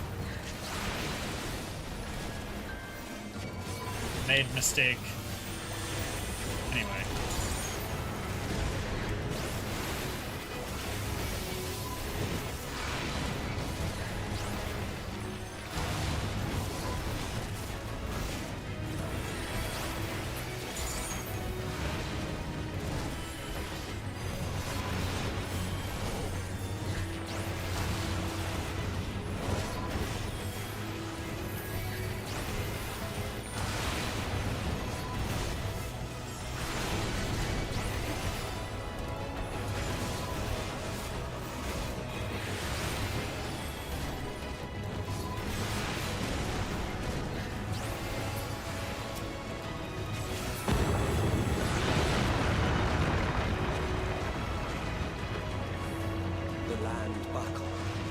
The city's burned. The waters ran red with blood.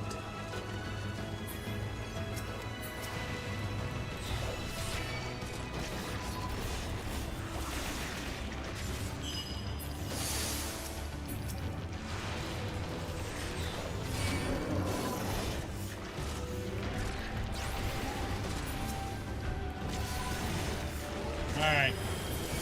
Bomb first.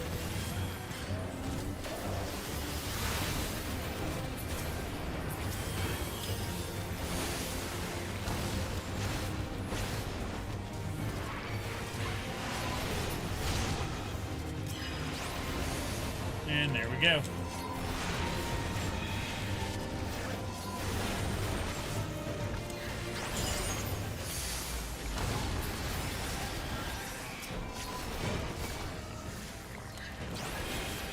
Ah, there we go. Yeah, use the flamethrower on a bunch of them.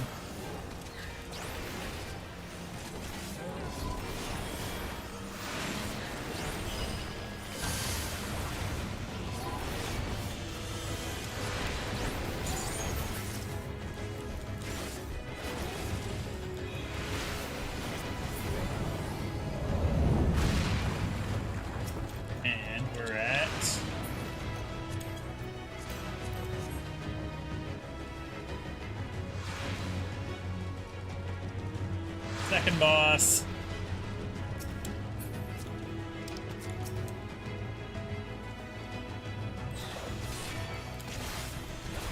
Big weird bird thing.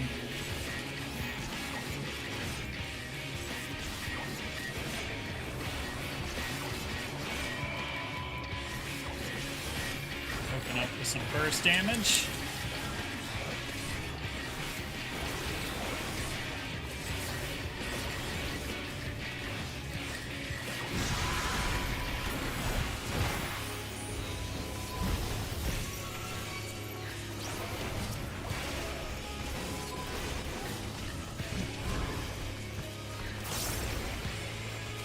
Alright, ad phase.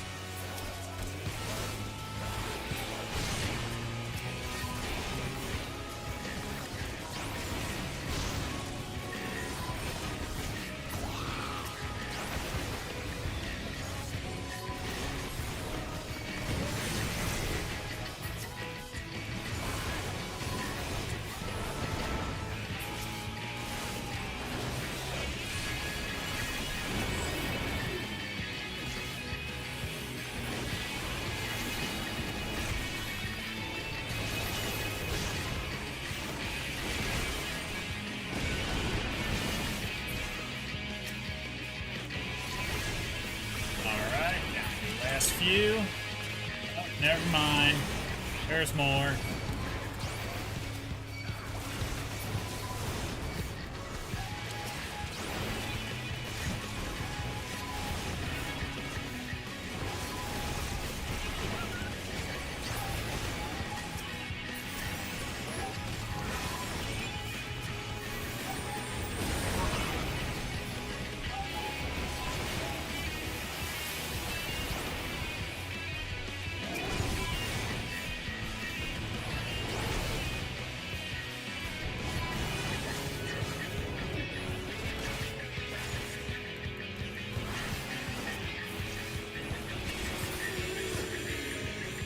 Are we finally done with the ads?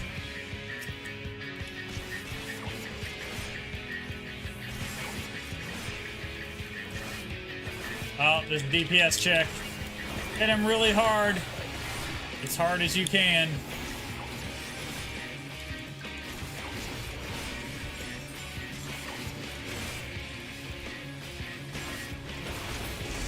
As if he explodes there, we wipe. Yet this is far from the worst of it. Like fully charged explodes. And I will show you. All right.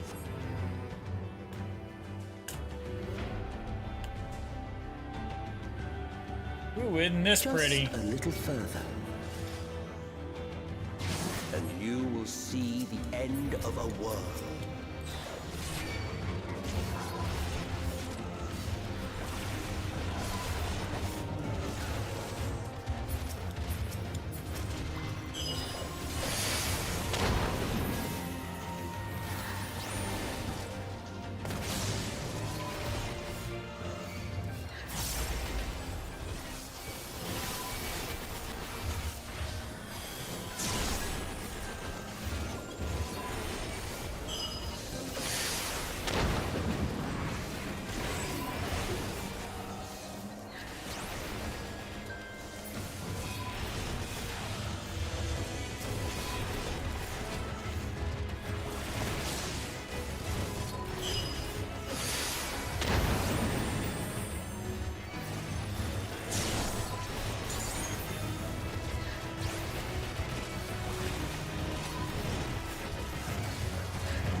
And there we go.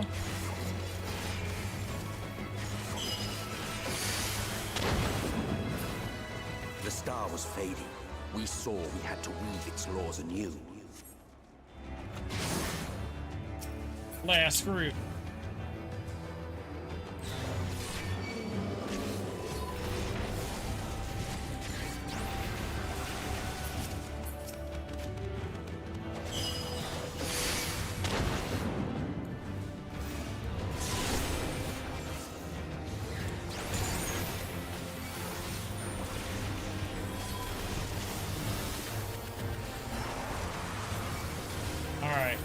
me to 0.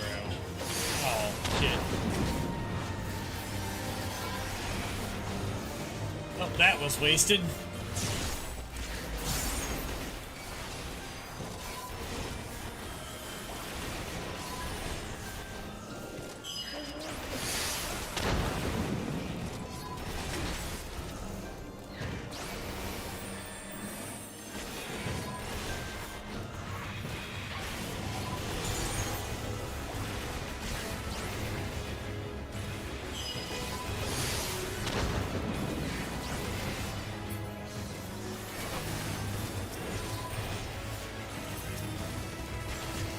Down to 2 guys left.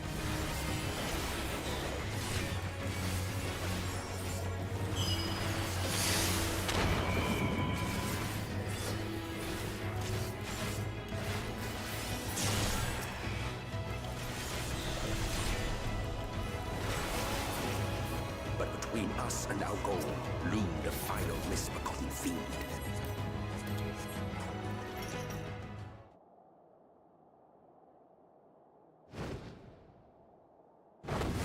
Alright, here's our final boss of this dungeon.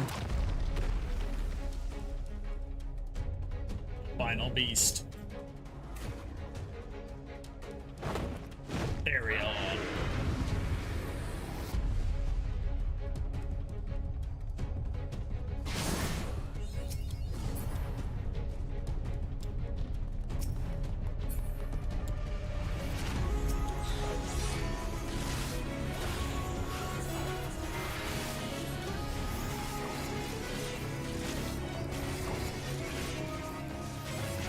Doing Shadow Wreck. I think that's the Tank Buster? No, that's not the Tank Buster.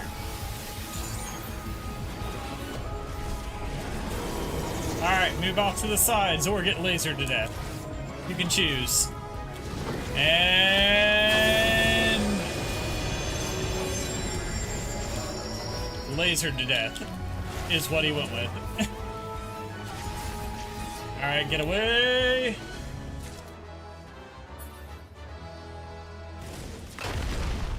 Alright, Lucky, you may need to scrape Frank off the floor.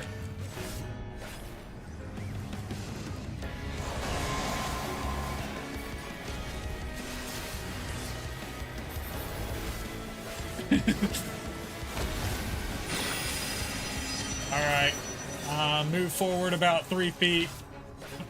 Now. Ooh.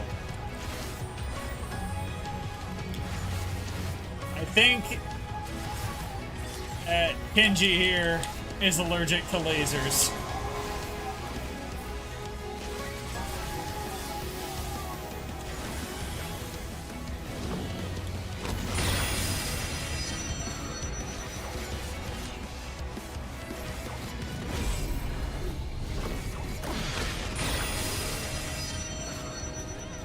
Someone could have explained it to you.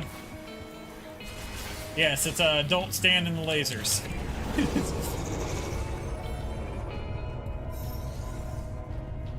Off to the sides.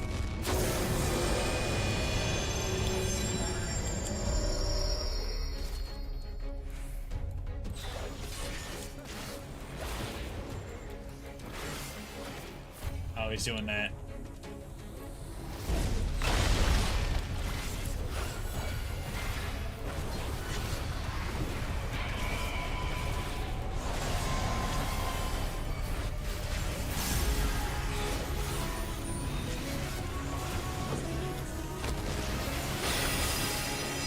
Shit. Alright, move forward.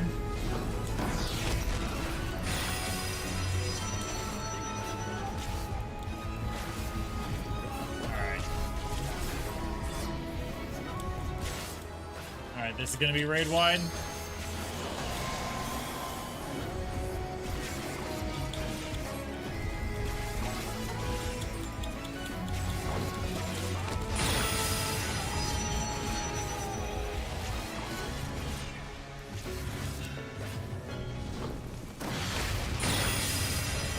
If he starts hitting you with a laser, just move because it will hit you over and over again as long as you stand in it. Alright, this is a raid wide. Again.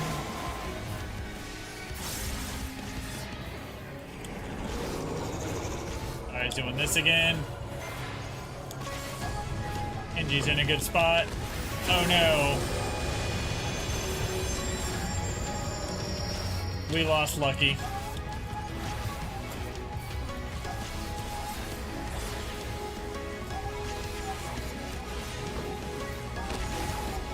Good luck, I'm not a paladin.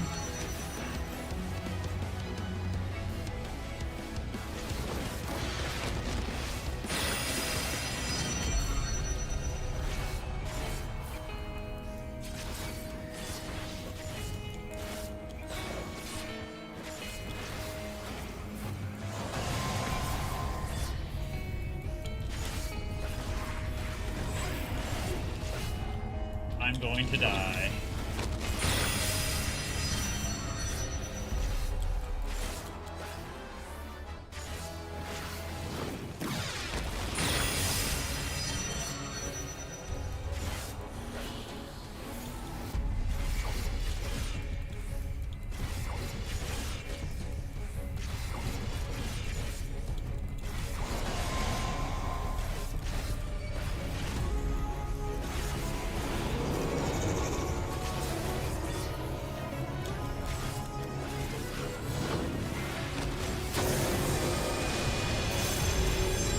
Oh my gosh, I'm dead. You got nowhere safe to stand if he does the big laser again.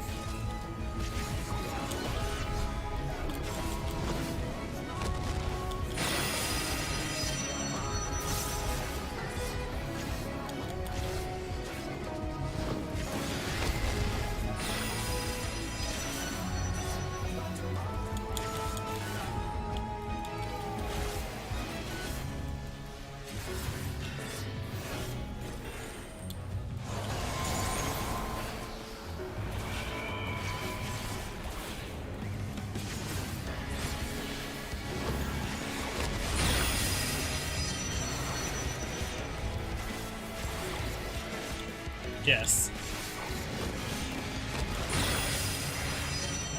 But if I die, the whole party's not completely doomed to fold.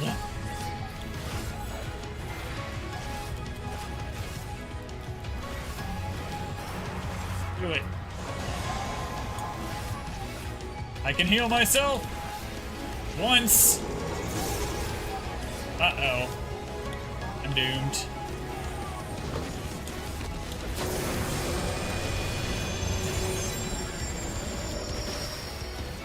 Oh, I survived it.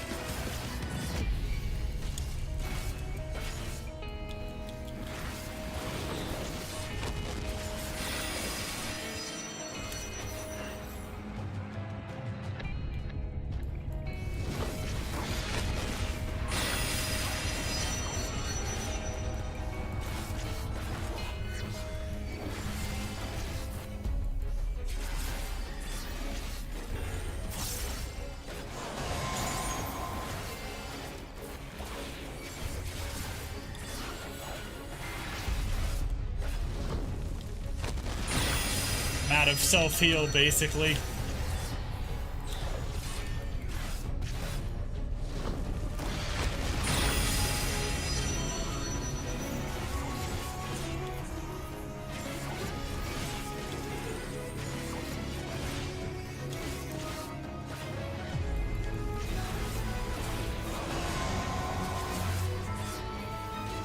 This isn't gonna work.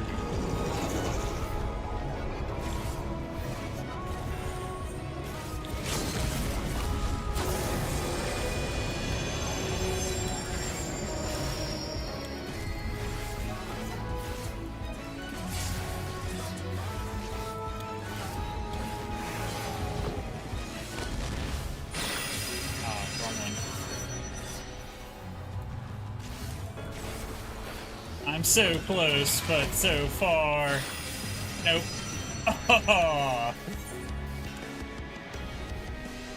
Underrated. Damn.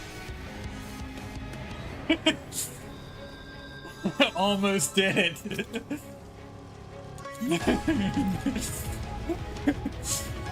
So close. So close. I got him down to like 5%.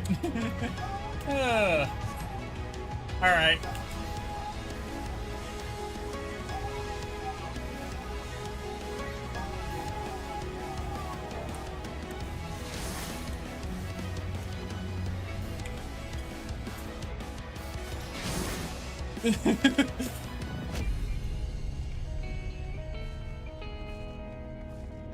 I just ran out of self-heal options there.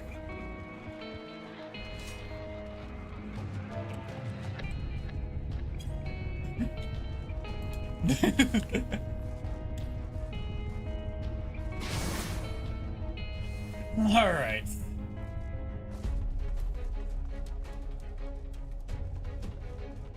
Oh.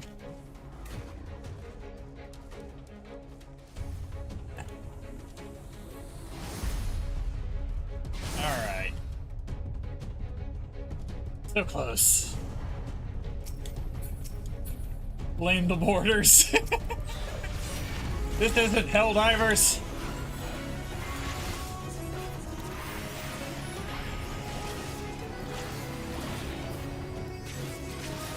Alright, here comes the raid wide.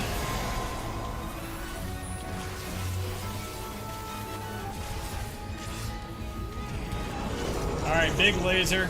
Out of the way.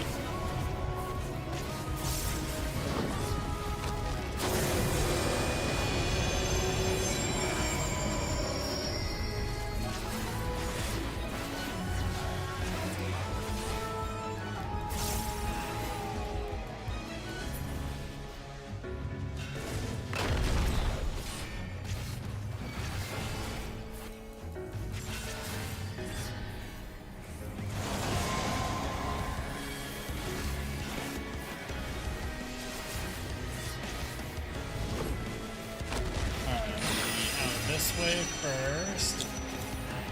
Alright, now the other ones from the other side are gonna fire. Maybe where the ones just fired at. There you go.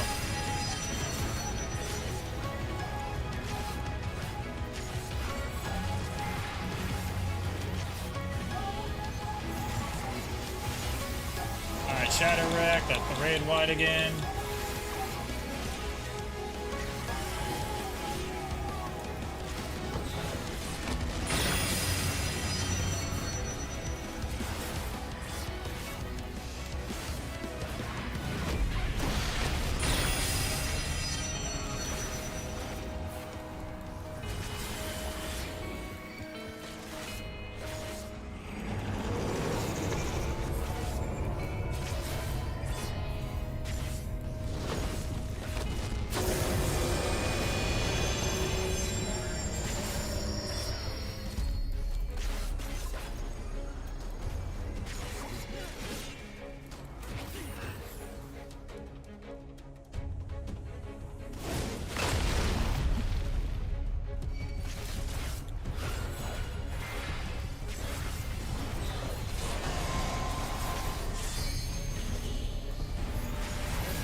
That's exactly what the Reaper did last time. Right off the map.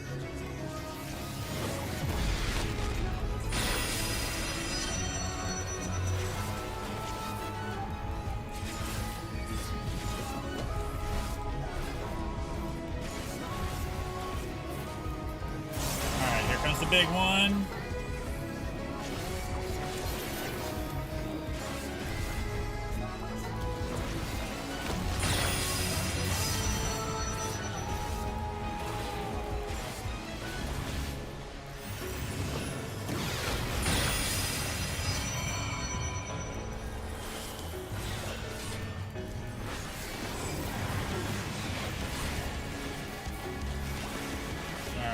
Box drop.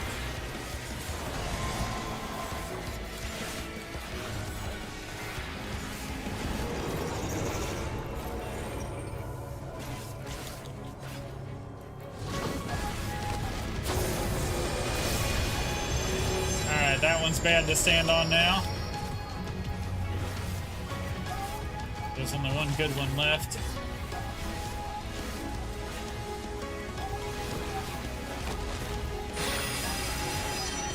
Oh cool, I just happened to be standing in the correct spot. Now the other side's gonna fall error.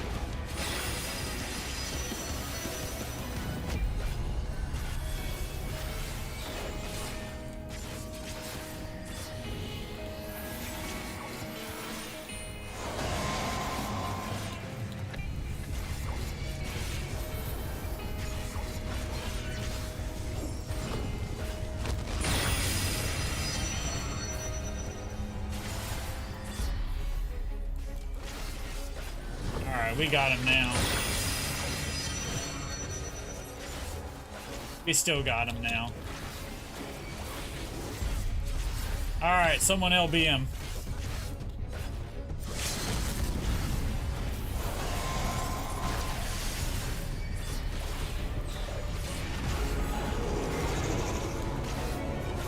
He's almost dead. 1%.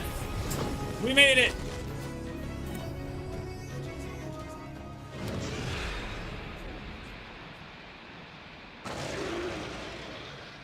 Alright. Now we gotta do the trial.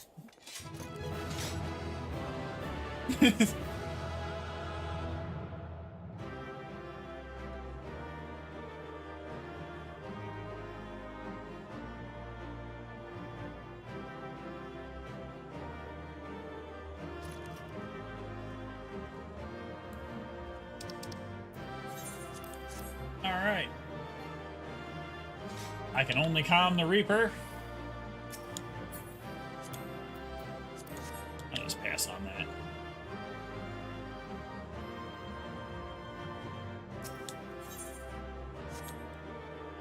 Alright. We're good.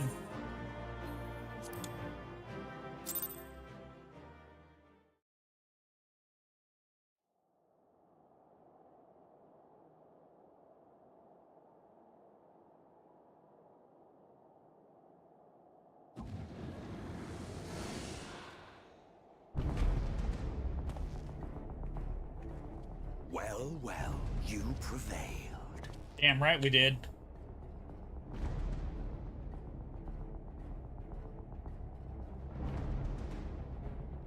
Nevertheless,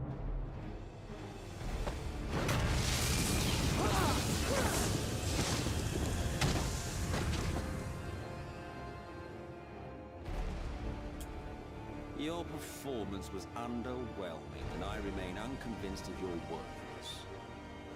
Oh, you tower over your misbegotten ilk, no doubt. But should I bring my full strength to bear, well, you would be as leaves in the wind. The gulf between us is a reflection of the disparity between the world as it was and what it has become.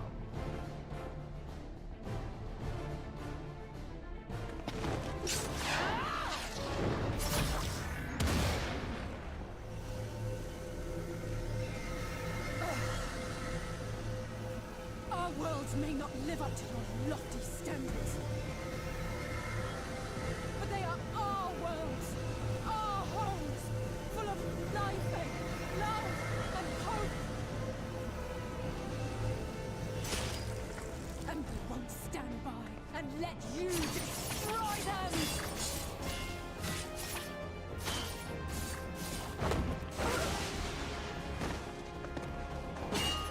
Alizé! You are a mistake.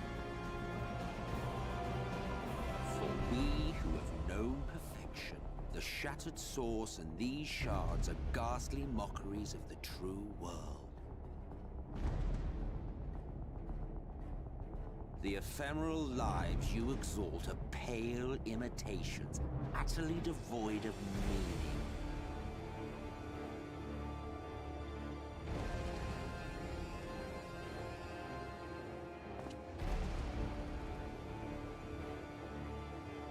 Belittle us all you like, but we will rise again and again, and give the lie to your insults through word and deed. We define our worth, not the circumstances of our creation. More prattle.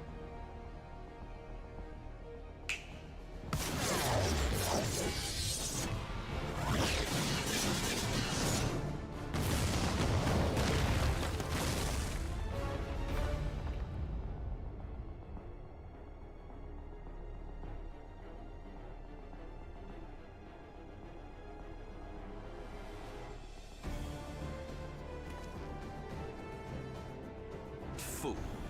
Who are you? No one. Nothing. Once I have reclaimed my heritage, my first act will be to expunge your stain from history's weave.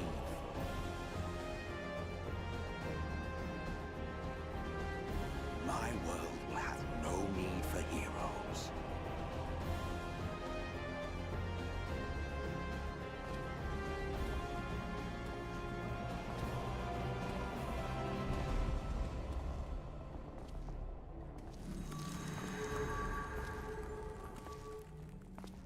Still fighting the good fight.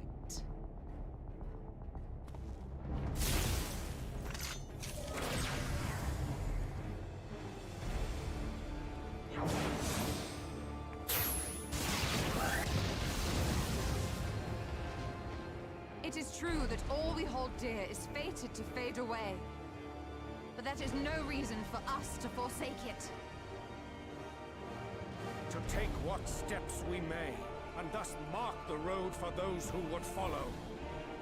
To strive for the best of all futures. Be this not also thy purpose?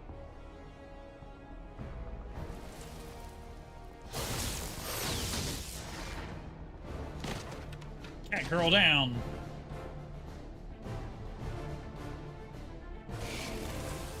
Do not presume to speak of my future.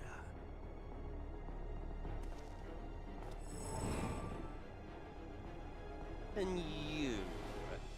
Why waste your final moments in futile defiance? Weary wanderer, you've no fight left to fight, no life left to live.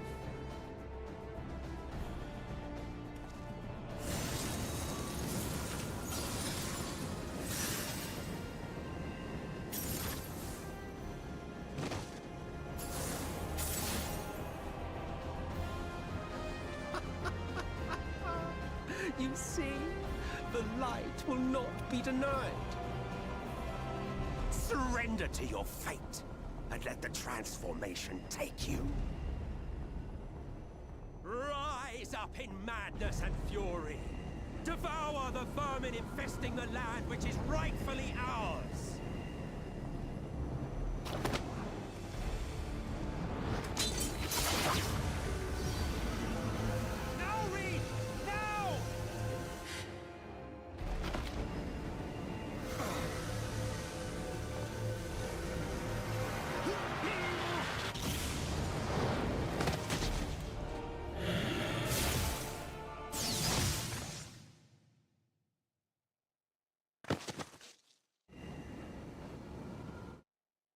Fight it. You have to hold on.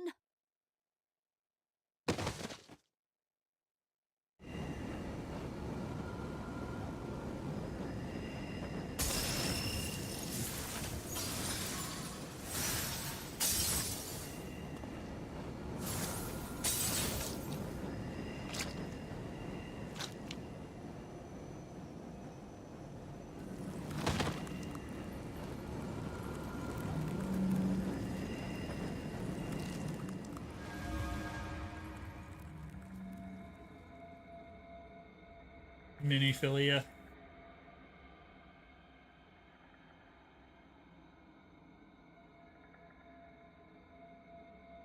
If you had the strength to take another step, could you do it? Could you save our worlds?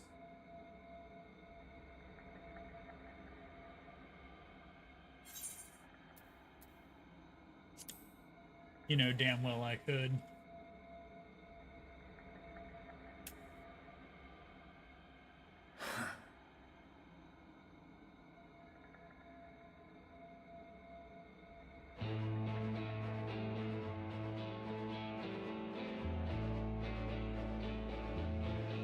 Take it. We fight as one.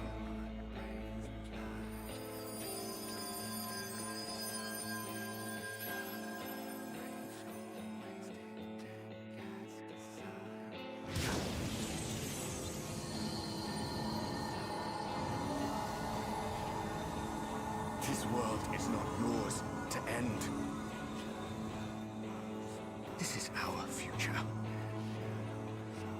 a story.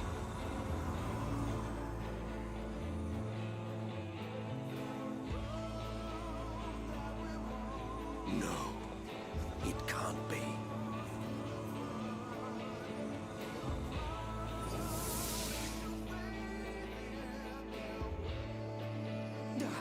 A trick of the light.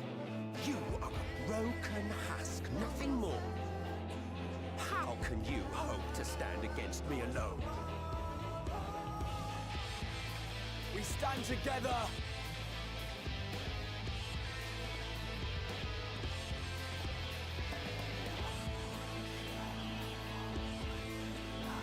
How do I'm surprised you can stand at all. I could not well leave matters half finished. Let expanse contract, eon become instant.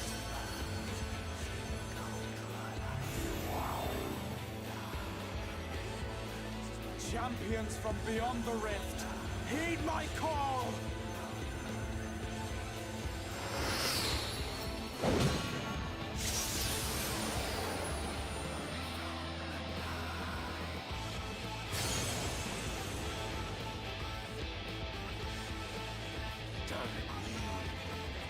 Damn you all!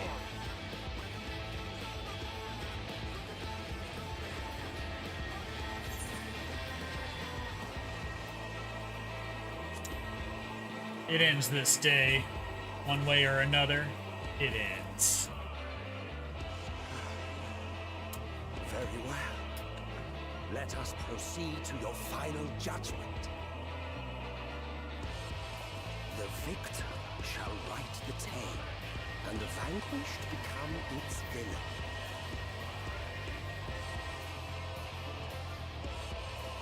But come, let us cast aside titles and pretense, and reveal our true faces to one another.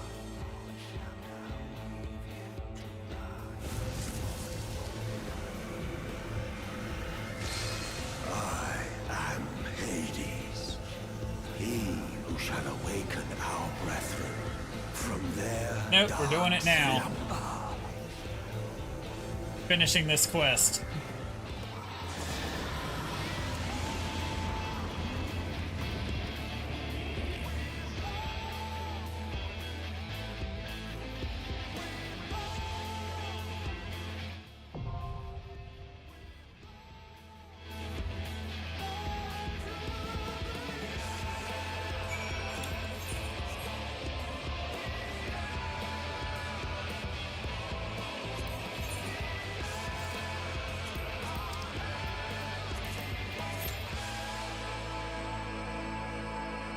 Let's see.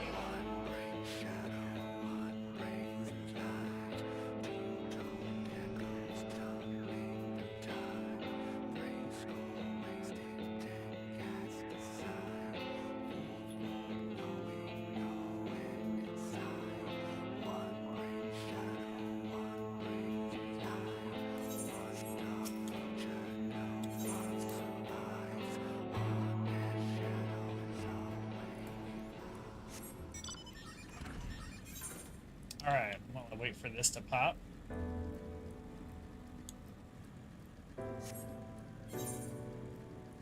What can I do?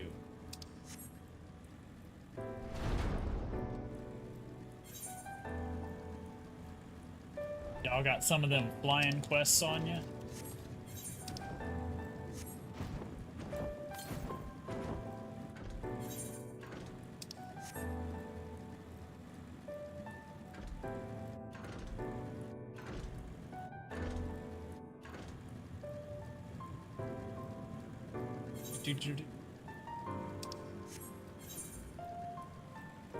How close can I make it?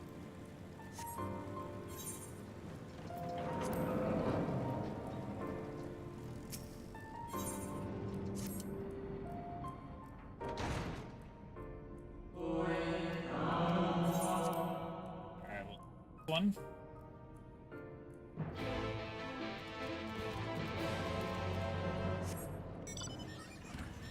Someone else.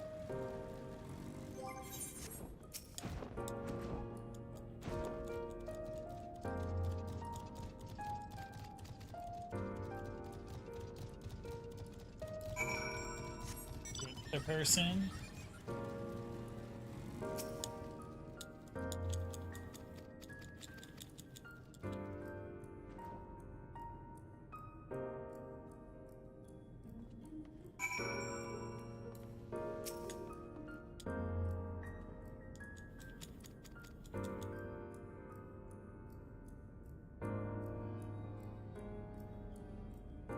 Alright, we got another DPS.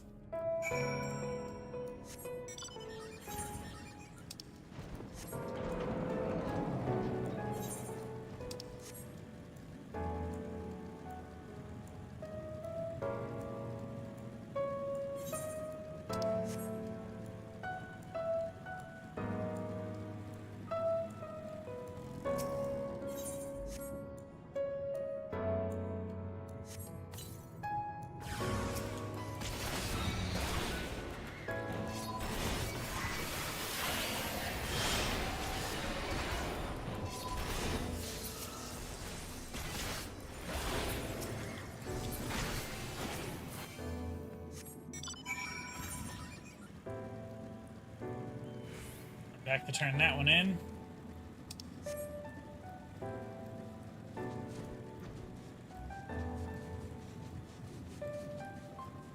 Turning that one in.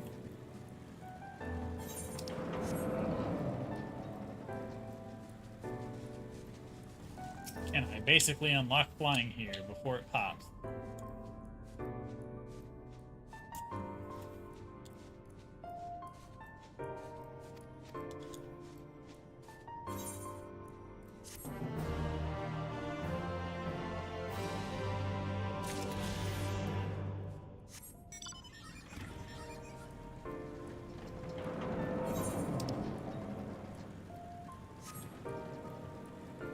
Oh yeah, I should do this with classes that are below 80.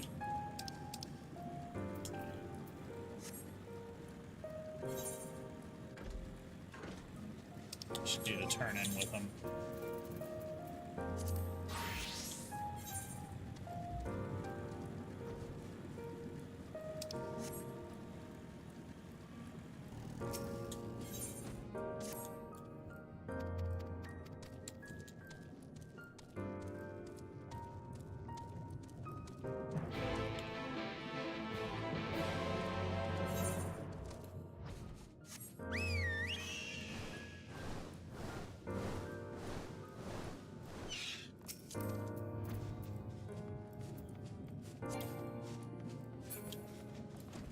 Too far away. Oh well, I tried.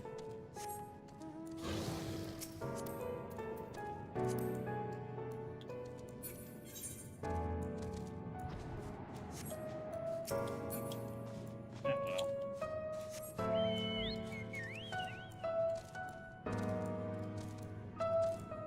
Old guy right here I gotta talk to anyway.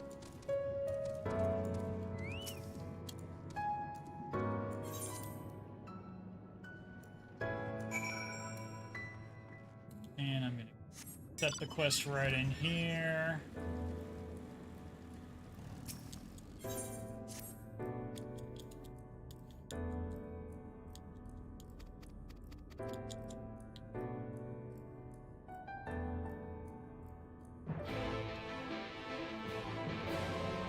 This one's just outside this door and to the right, so...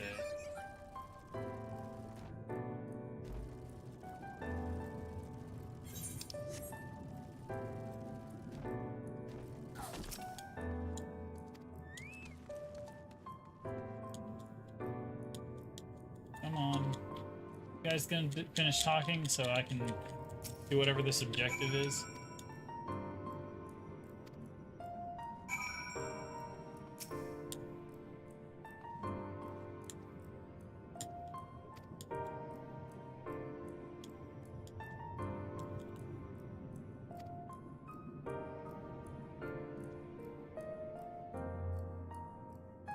We'll just...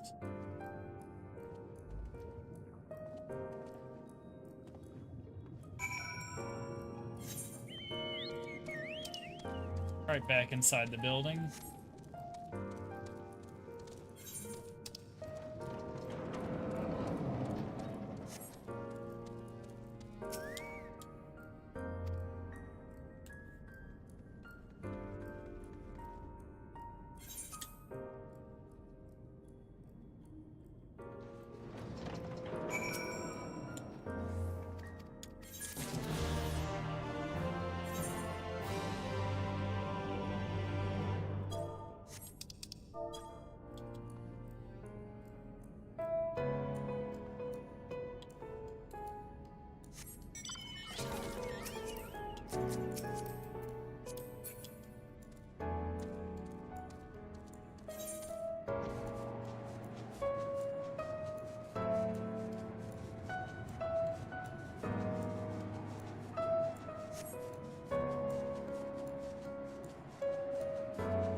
going, and we're going. To the left here. And drop me. That's it.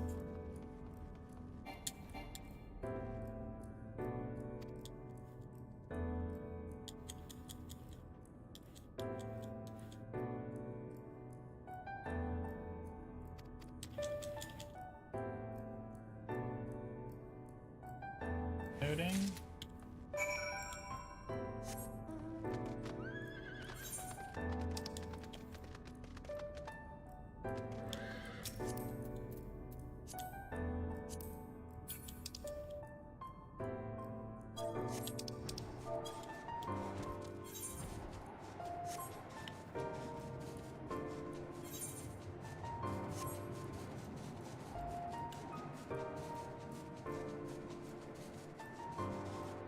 And getting right here. I need to fight that thing.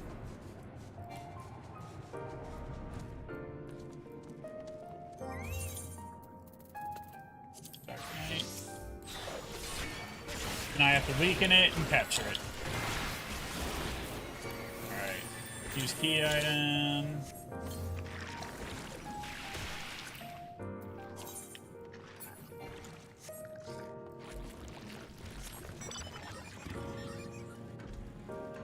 Didn't work. You killed it before I could capture it. You let my Pokemon get away.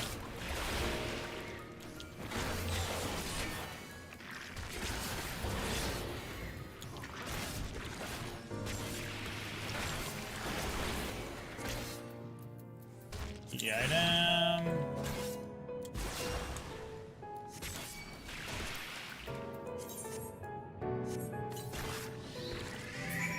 There we go. Got it.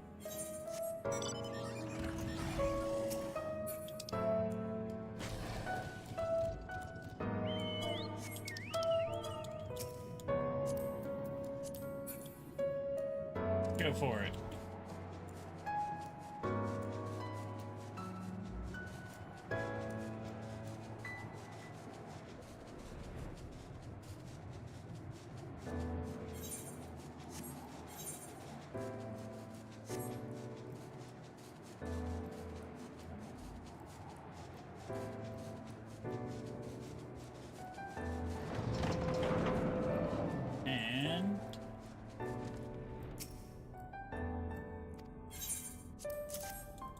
And that in.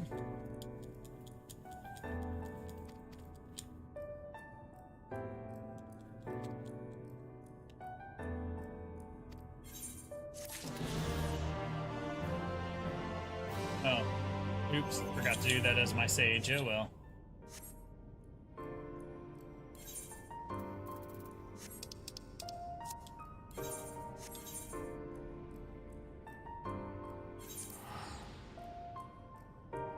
There for flying.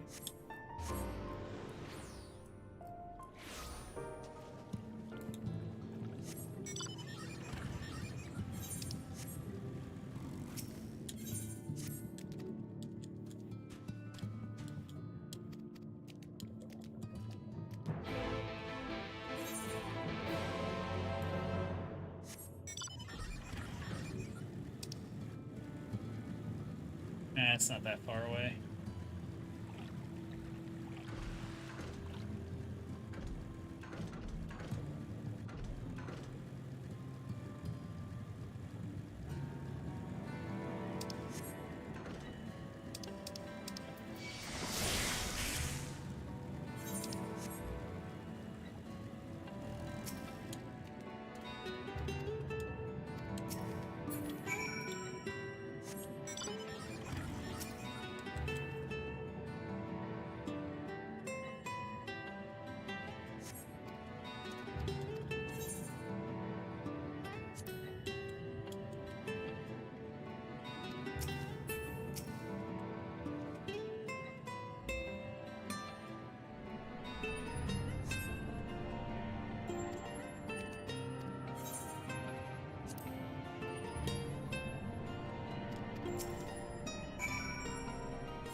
We gotta give up.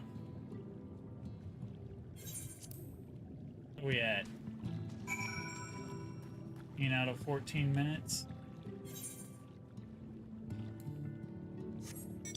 I'll give up when I get the last ether current.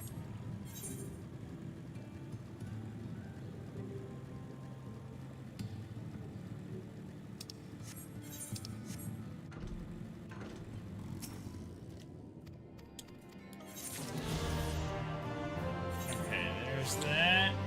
And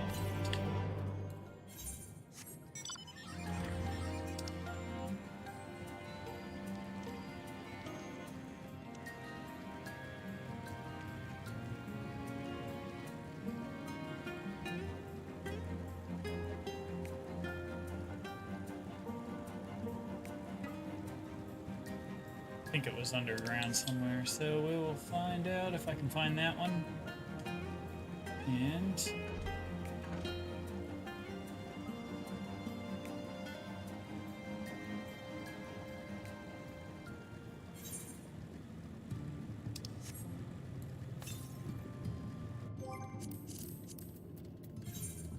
ether current. Yes, just one left.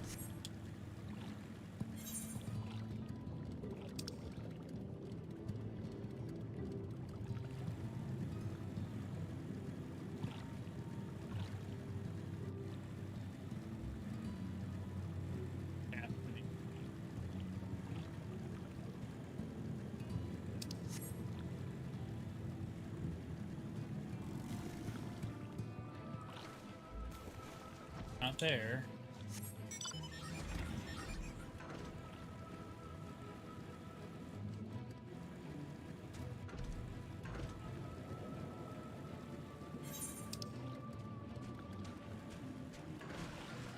Oh, it's gonna be up this way.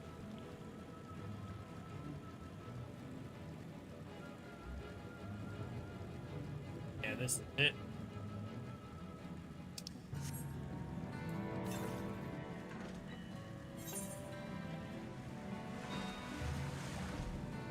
Uh,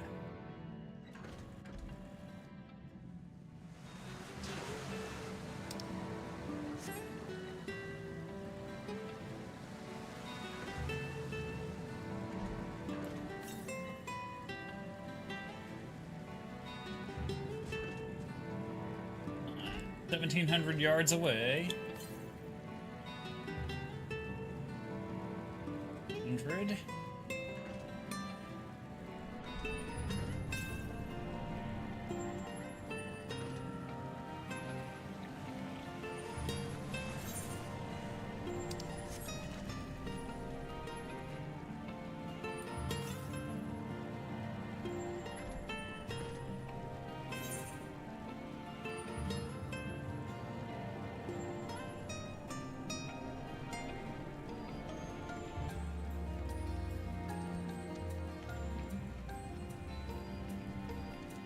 That's great.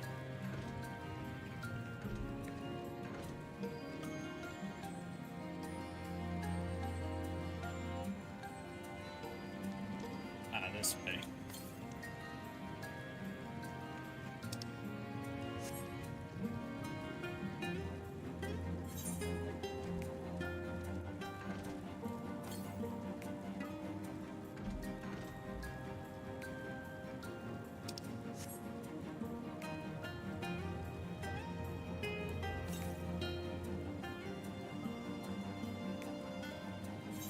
Down to 800.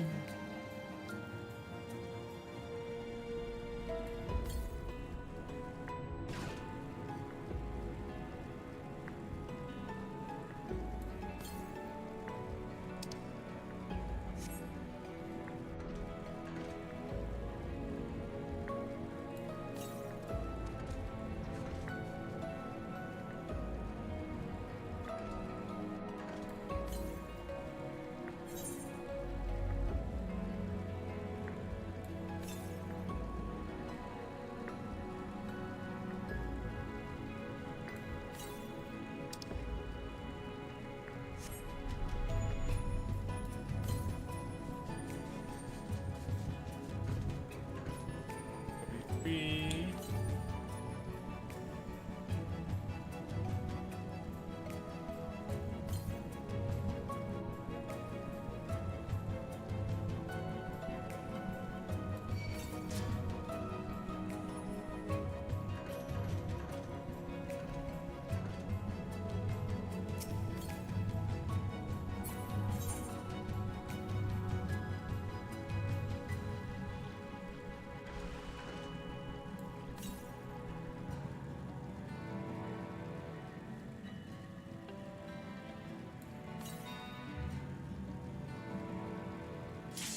To the stop. Oh, there it is.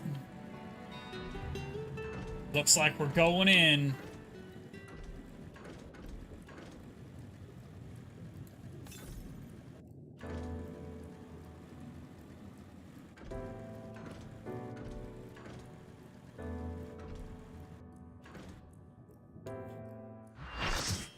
Right.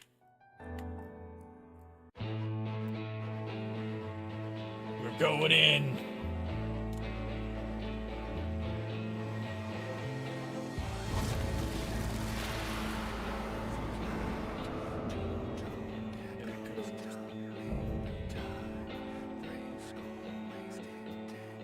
Show me your vaunted strength, and I shall expose the lie of your fragmented existence.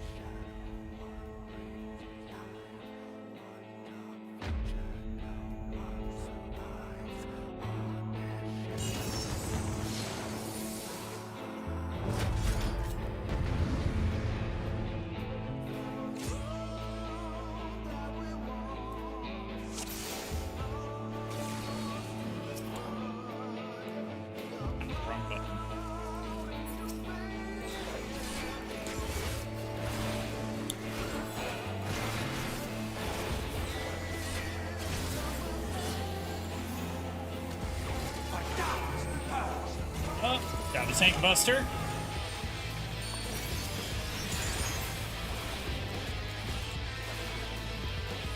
Darkness reigns.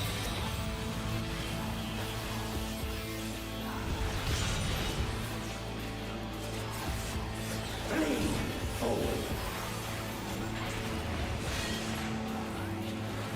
You are worthy.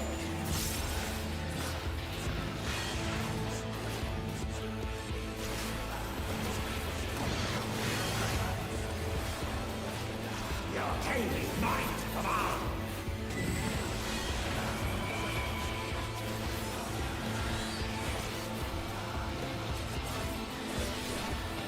Alright, stay away from the circles. They're gonna explode.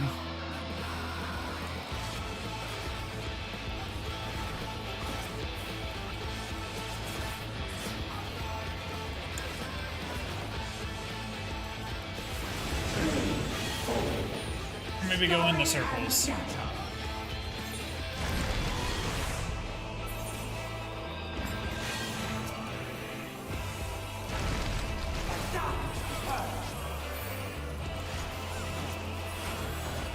I was wrong.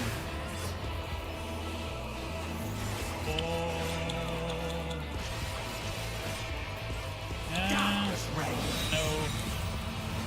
I did wrong there. Alright.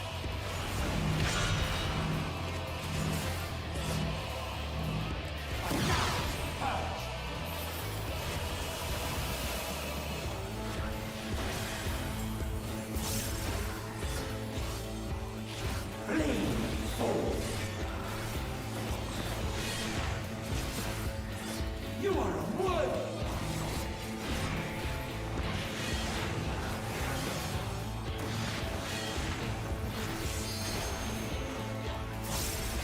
Your king is mine to command!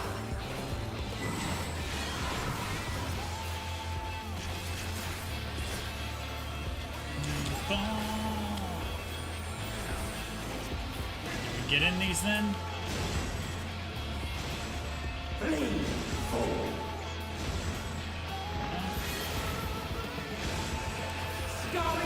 Do avoid those, okay. Die before then. Odd.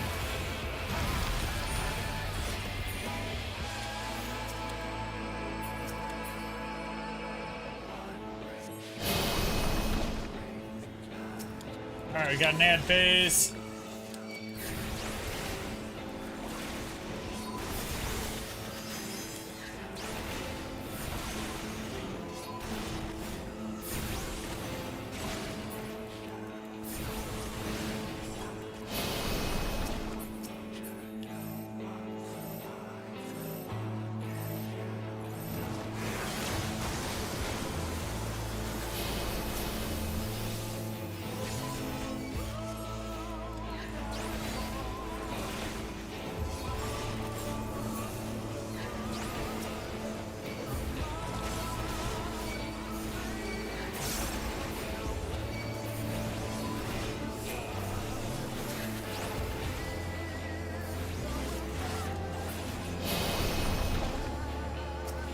More ads.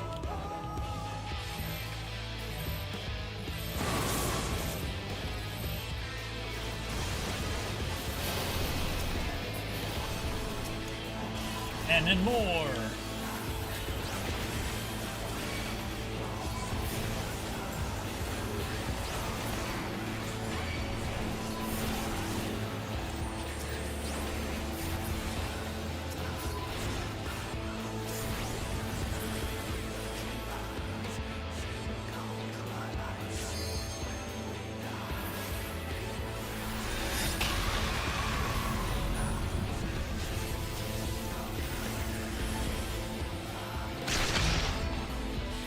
He just stabbed himself, guys.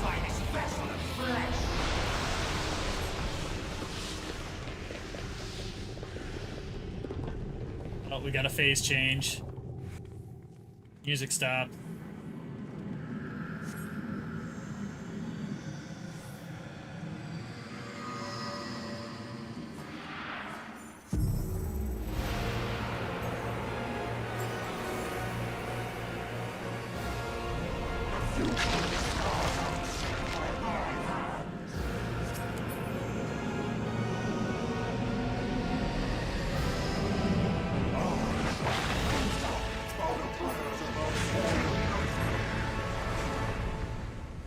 Behold, a sorcerer of El, tremble before my glory.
Alright, we got him half dead. Oh, he's gonna push us all to the right.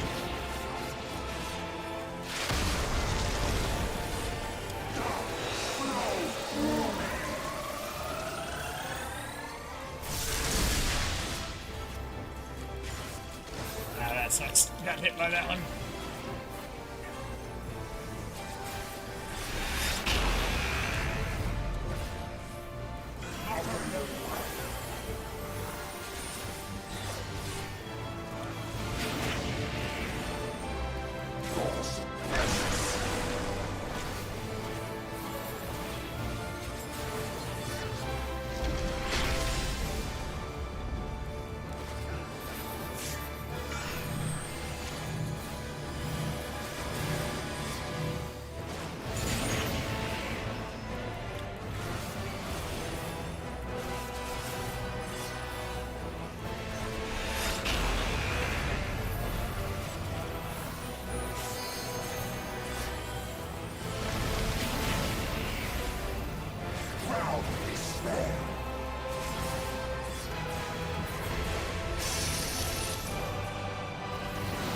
Alright, here we go.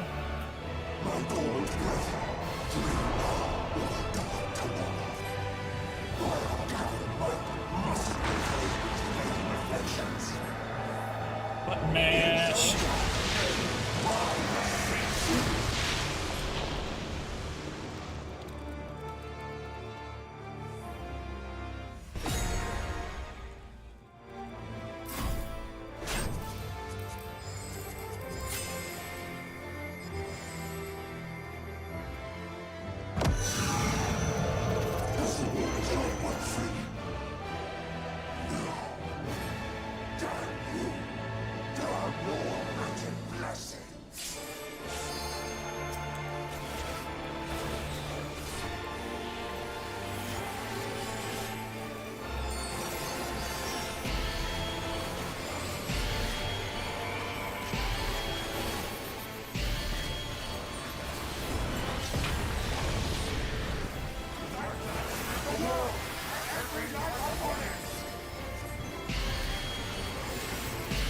Alright, someone limit break it. He's below 10.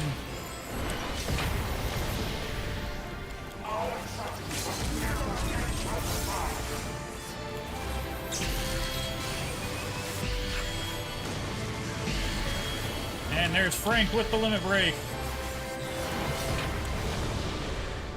Boom. Dust that bitch.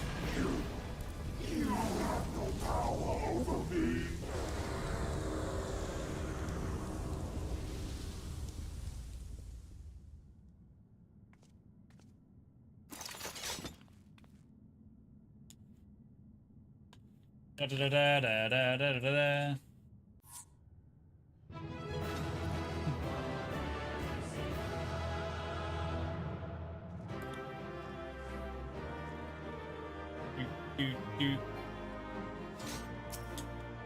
All right, Francis, if you want to watch from like your cell phone or something for this last bit, I'm gonna go ahead and do the cutscenes.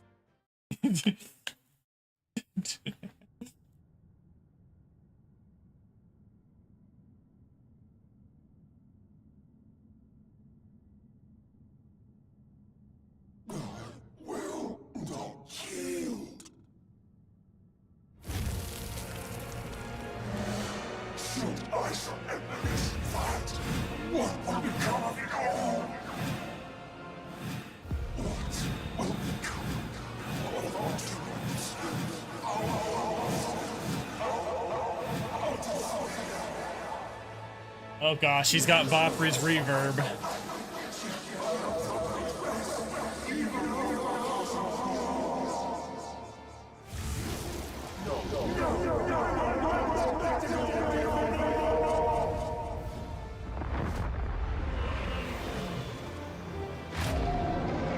Alright, let's end this.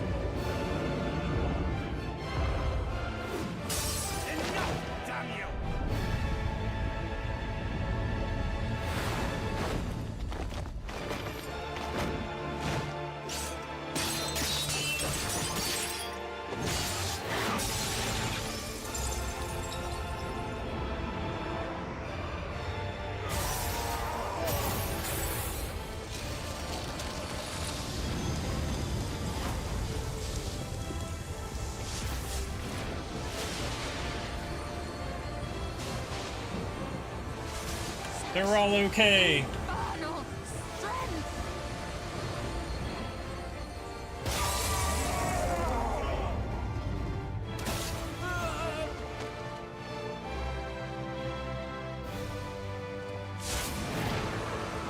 Get it.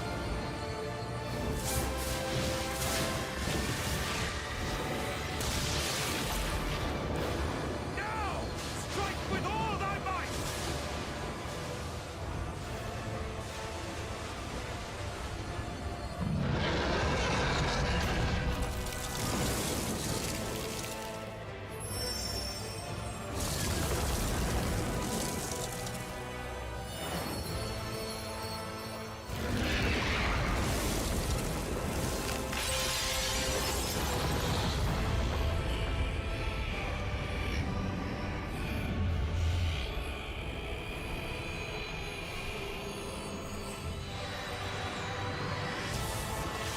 My axe.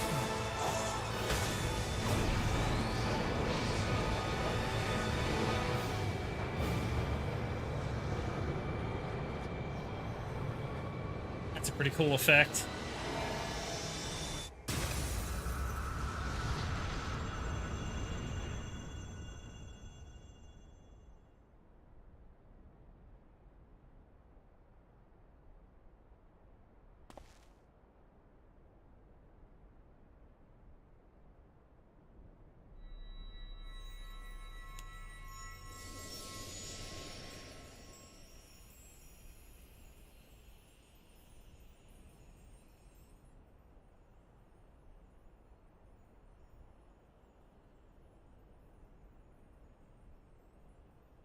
You have proven that you are the best. You have Hadoukened a giant hole in my chest. Remember. Remember us.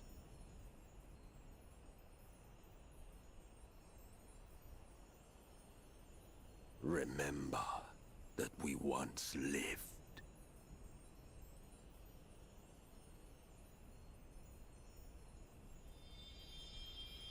Fair enough.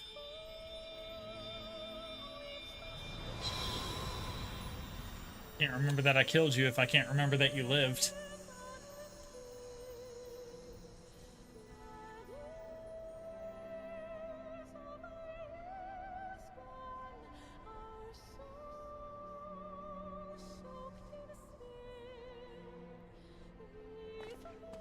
It's over. Emmett Selk is no more. Yes, but how many are remembered? More importantly, how do you feel? Not many.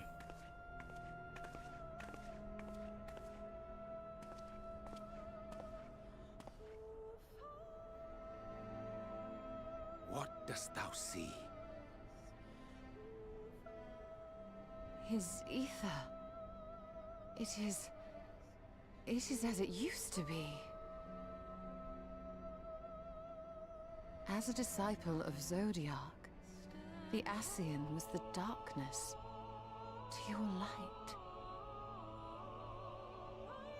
I can but assume that when you set your strength against his, the light within you was spent. No, it's more than that. Under the strain of that incredible flood of ether, your soul had begun to break apart. Yet now it seems somehow restored.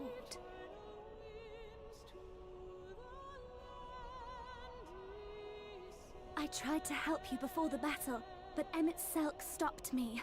So, how did you... exactly what did you... Can you tell us what happened? Well, you see, I'm one more time rejoined than all the rest of you guys.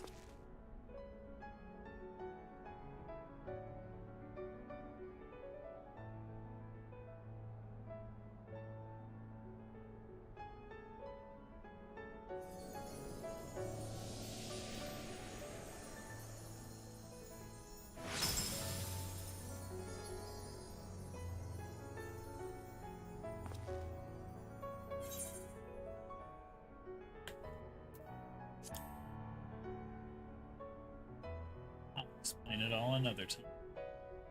I see.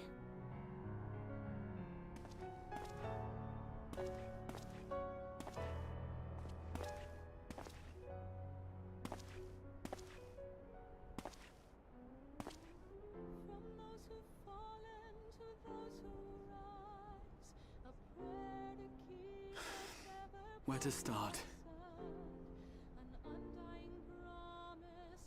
I believe I owe you all an apology.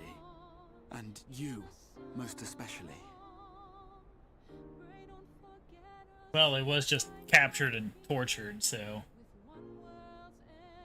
that kind of suits what happened.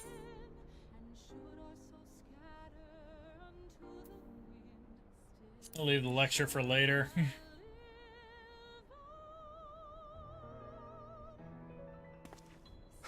No arguments here.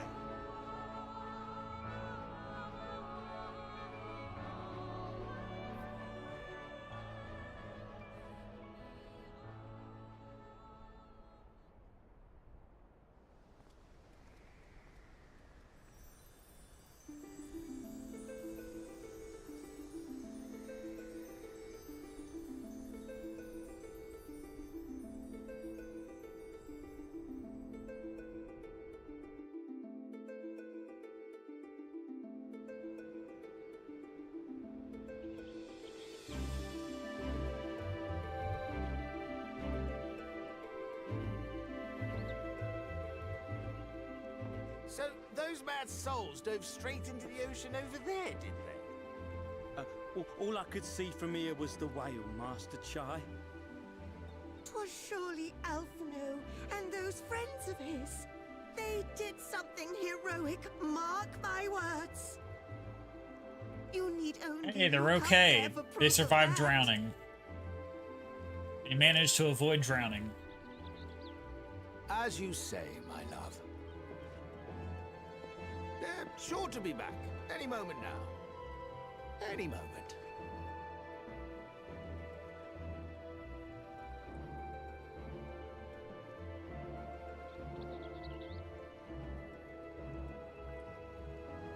They are coming back, aren't they? I couldn't bear the thought of... Keep it unlocked. Avoid drowning. There, dear. Everything will be all right.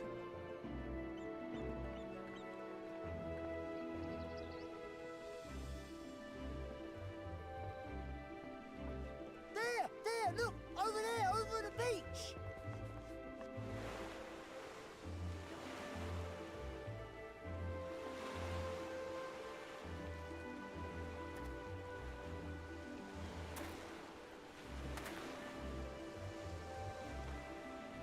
Ho there! Greetings! You all right? Welcome back!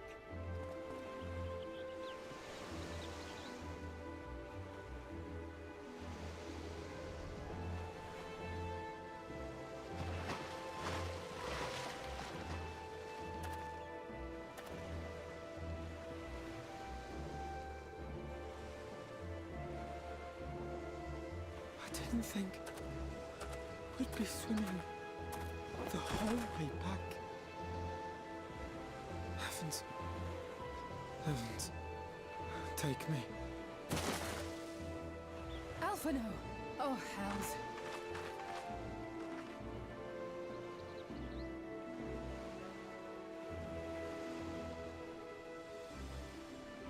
Wait! Where's Urianger? He must have fallen behind. But shouldn't we look for him? He'll wash up, sooner or later. For the love of... Alphino!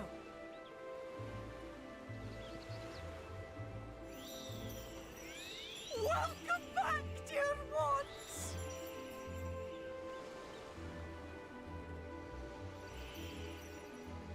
And thus did salvation come to the first.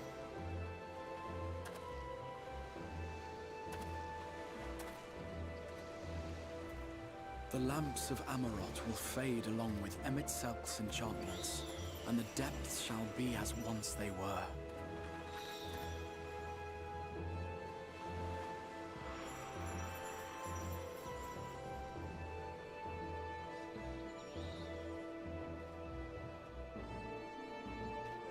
Mount Gulg will one day fall, and the Talos below yield to wind and rain.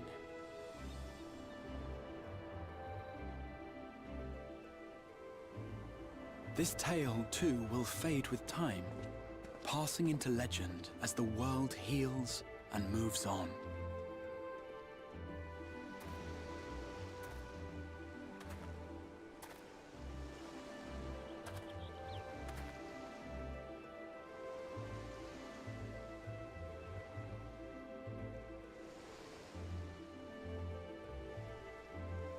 Nevertheless,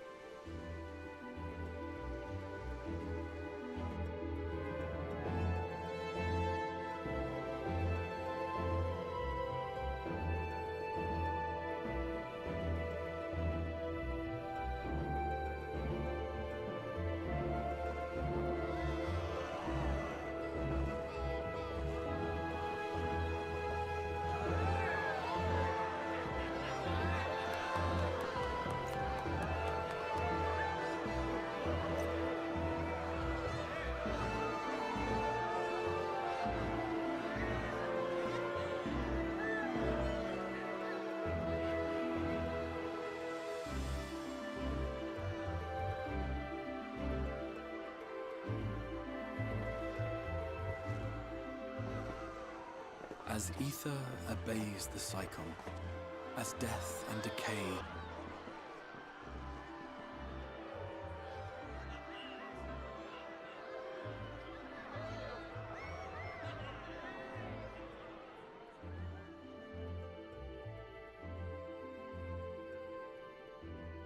so too do the memories we share inspire others to rise to greatness. For we who walk before may lead those who walk after.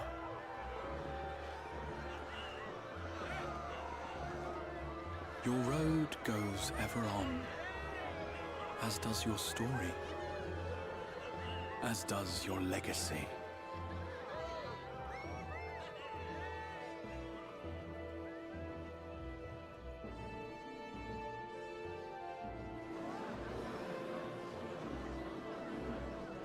Such is the hero's lot, to touch the lives of countless others. Excuse me? You're the Warrior of Darkness, aren't you?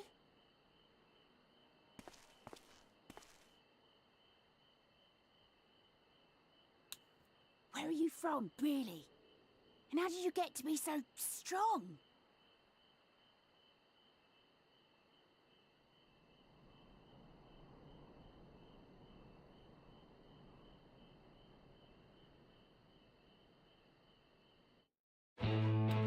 Roids, yes, roids. Crack rocks, actually.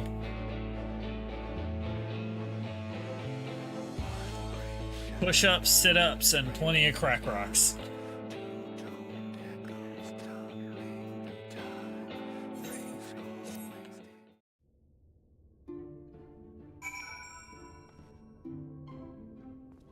All right. Let's see what we got here. The oysters. Creeps.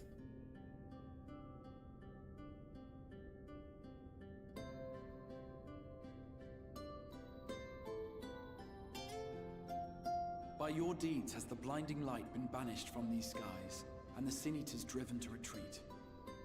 Although our many hurts will be years in the mending, I have faith that this world and her people will one day be whole once more.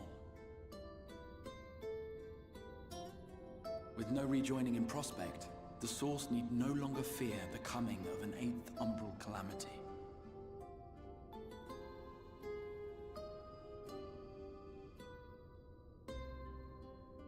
We won speech. And with that triumph, the future from which you came will no longer come to pass. Yet here you still stand. So I do. I wonder if that other age continues onward somehow, cut adrift from time's flow. Or have I simply etched myself a place upon this new block of history? Either way, This is an unexpected development. As the summoner of your souls, my death was meant to release you back to your world. Yet I am very much alive, and you are still stuck here in the First.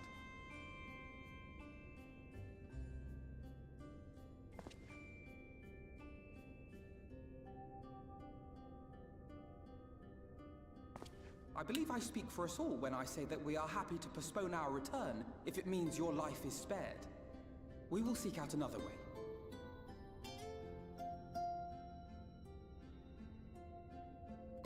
Besides, I never had any intention of rushing home. There are people here I still need to thank, and this means I might actually have time to do so.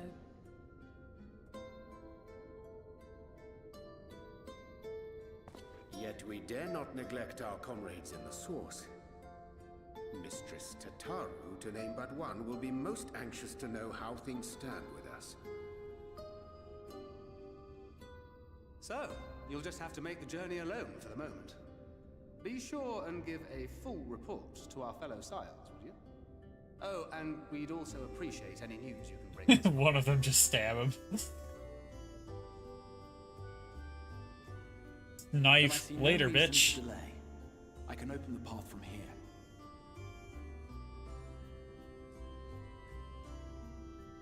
I imagine we each have matters demanding our attention, so let this be a farewell for us all.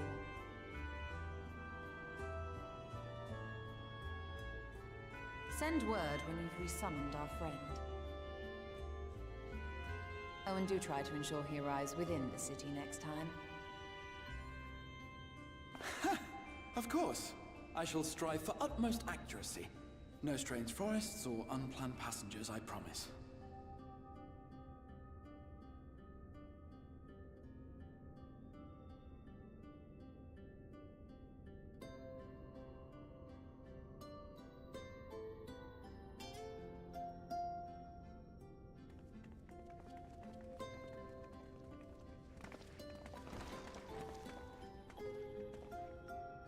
I'm a little relieved, to be honest. I would have been terribly lonely if everyone had suddenly disappeared.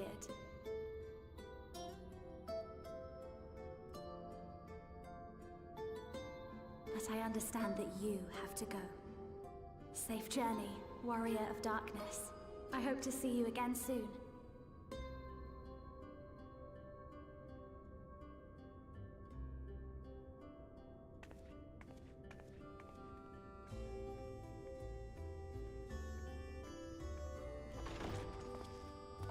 Just a moment while I attune the portal. Then you can be on your way.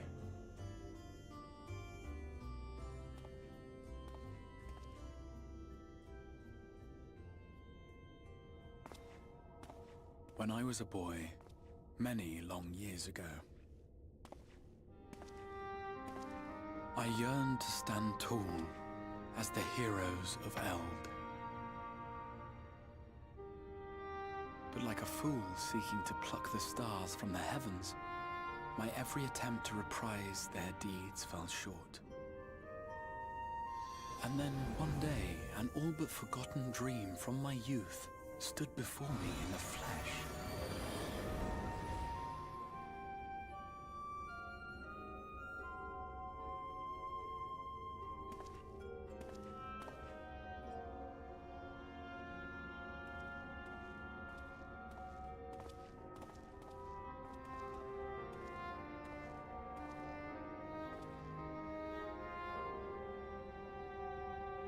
A hero who looked at the horizon and beyond and saw I knew not what. All I knew was that I would give anything to stand at that hero's side.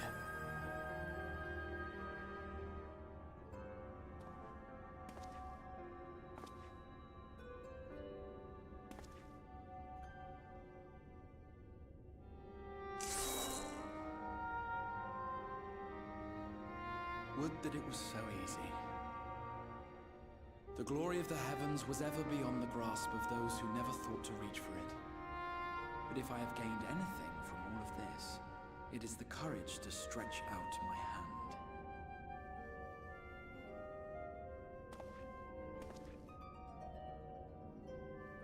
Do you hear me, Grahatia? This is no time for sleeping.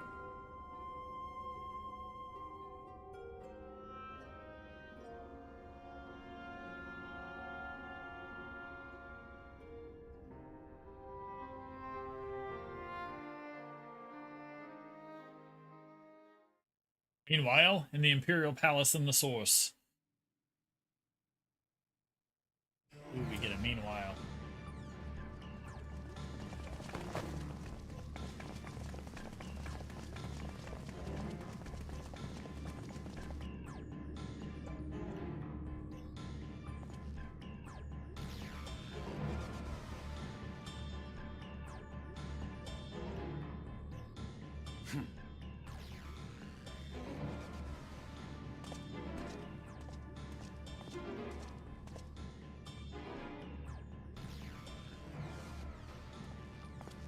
To the west gate.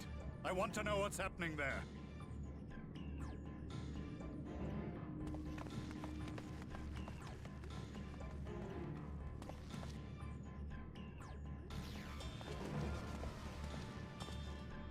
Same as the others. Struck down with a single blow. An unfortunate day to draw guard duty.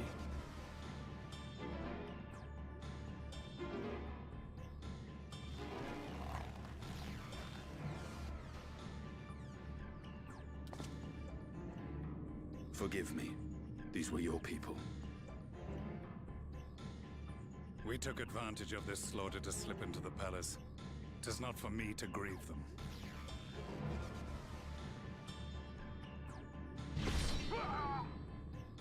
That was the Emperor! Wait! Oh!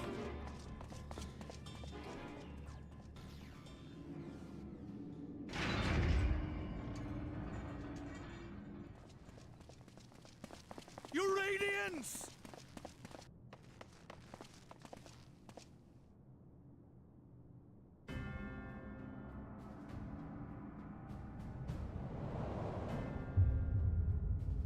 Oh, speaking of someone getting stabbed. Gaius, you've missed your part in this, I'm afraid.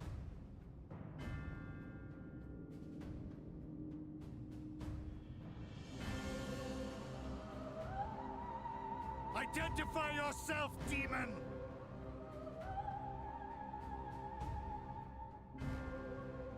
You were hoping for the Ascian? The Craven shed this skin and fled, rather than face me. A pity.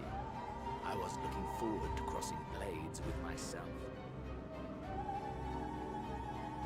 But I cannot deny the feeling of satisfaction. Body and soul reunited at last. What now? The game continues, but the pieces have changed. Only if we trust in a paragon's words. A mistake I do not intend to repeat. Gaius!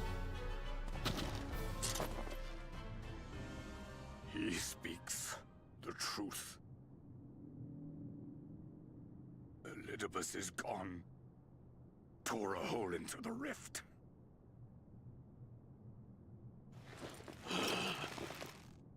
Xenos, my foolish, greedy son.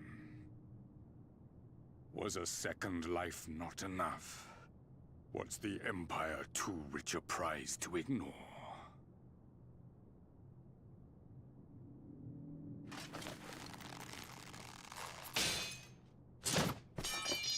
True freedom for our nation, our people, will never be won by a spoiled princeling. The burden of this throne is beyond you.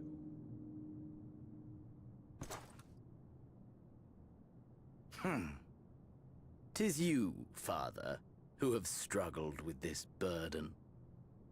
Simply holding the Empire together has occupied your limited faculties. But you may take comfort in knowing that I have no intention of pursuing your tedious agenda. Nor am I interested in ruling over the Empire's lands. I came only to remove that which ruins my sport. I will not have my prey stolen by your petty wars and cowardly weapons.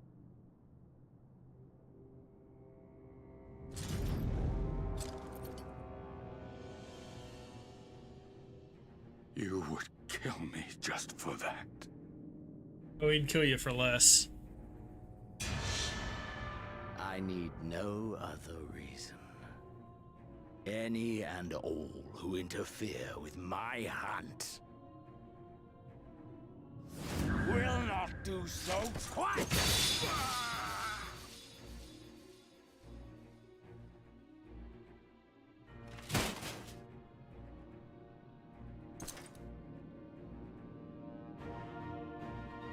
I heard the Ascians speak of Zodiac and Eidolon.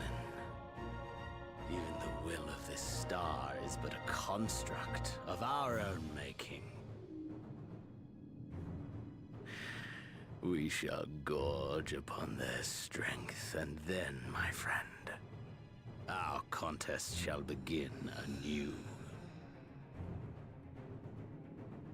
Xenos!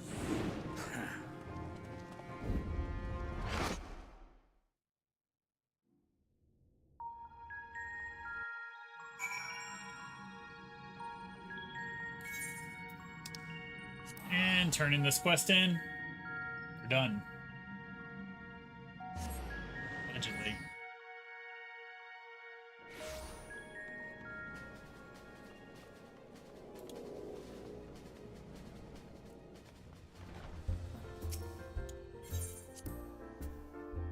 Well, Xenos is back. And he's really back. He's no longer running around hopping in bodies.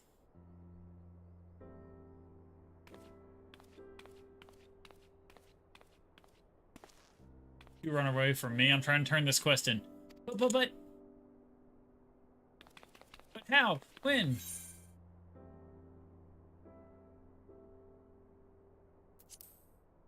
Time moves in mysterious ways.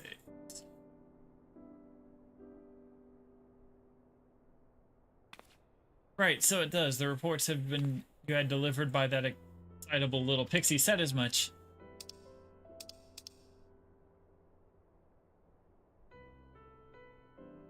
As for the situation on this side, the Imperials are still eyeing our forces from afar. From what I'm told, the Garlean armies have been slow to react and seem reluctant to commit to any large-scale engagements. It's an odd sort of statement. Otherwise, we've yet to see any of that awful Black Rose weapon we were warned about. Oh, but I suppose we did call on an old friend to help out on that count. Kryl and I had a terrible time tracking him down, though. It'll be worth to see the look on your face when you find out who it is. Anyway, I was just about to make contact with this helper of ours and then confirm the latest news from the front. Might you fancy having a rest while I do? Ah, Warrior of Light, back before where he belongs, just as if nothing had happened. But you do seem different somehow. You'll have to tell me all about your adventures when you next spare a moment. Until then, welcome back. And we are done. It's complete. Beaten Shadowbringers.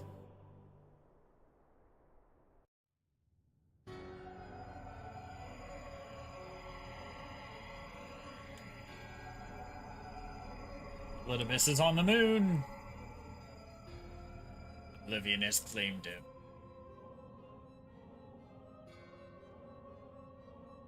Emmett Silk gone, La Habrea gone, I alone remain, the last of the unbroken.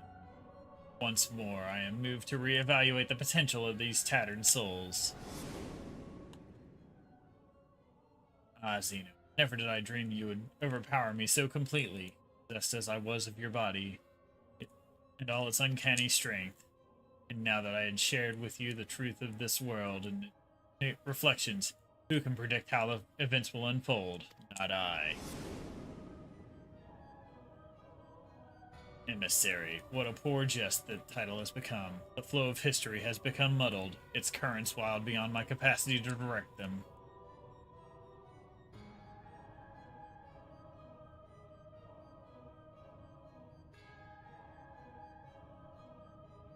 You have wrested the advantage, Heidelin. The thieving hands of your disciples tighten their grip on our star. The origins of the world remain hidden, and its inhabitants ignore their unbroken existence, just as you and your creations desired. They celebrate the gift of imperfect life, uncaring, unknowing as we weaken and fade.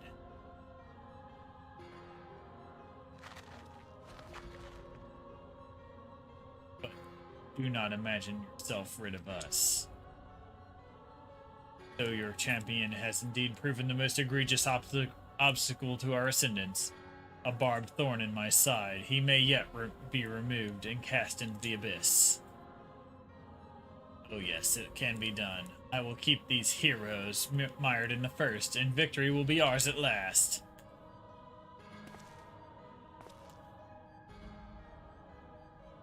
Warriors of darkness now, are they? Their fate is decided. They shall meet the same end as those who came before, death at the hands of the warriors of light.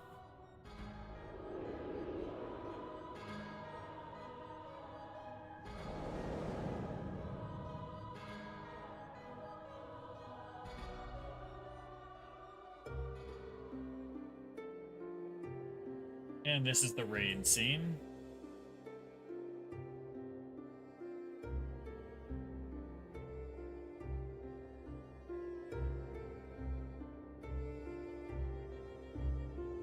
Seems you're right. Yes, there is something out there.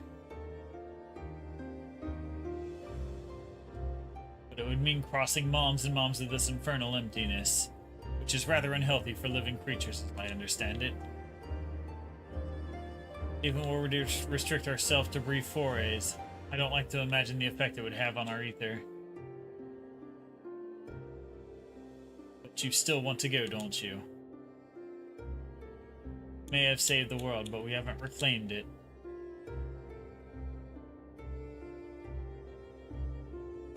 Ah, when you put it that way. What choice do we have?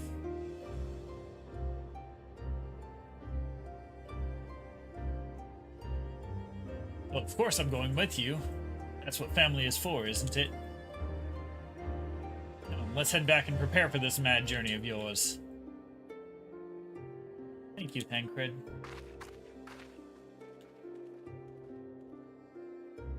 Alright, any more cutscenes? You're gonna force me to watch any more? Think that should do it?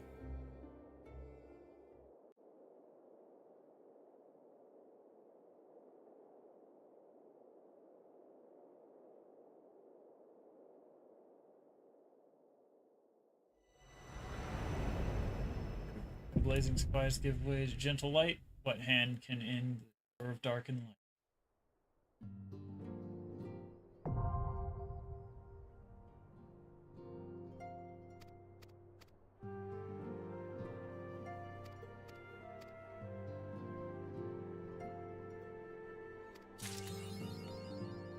Alright, we're done. Alright, calling it a night. Have a good one.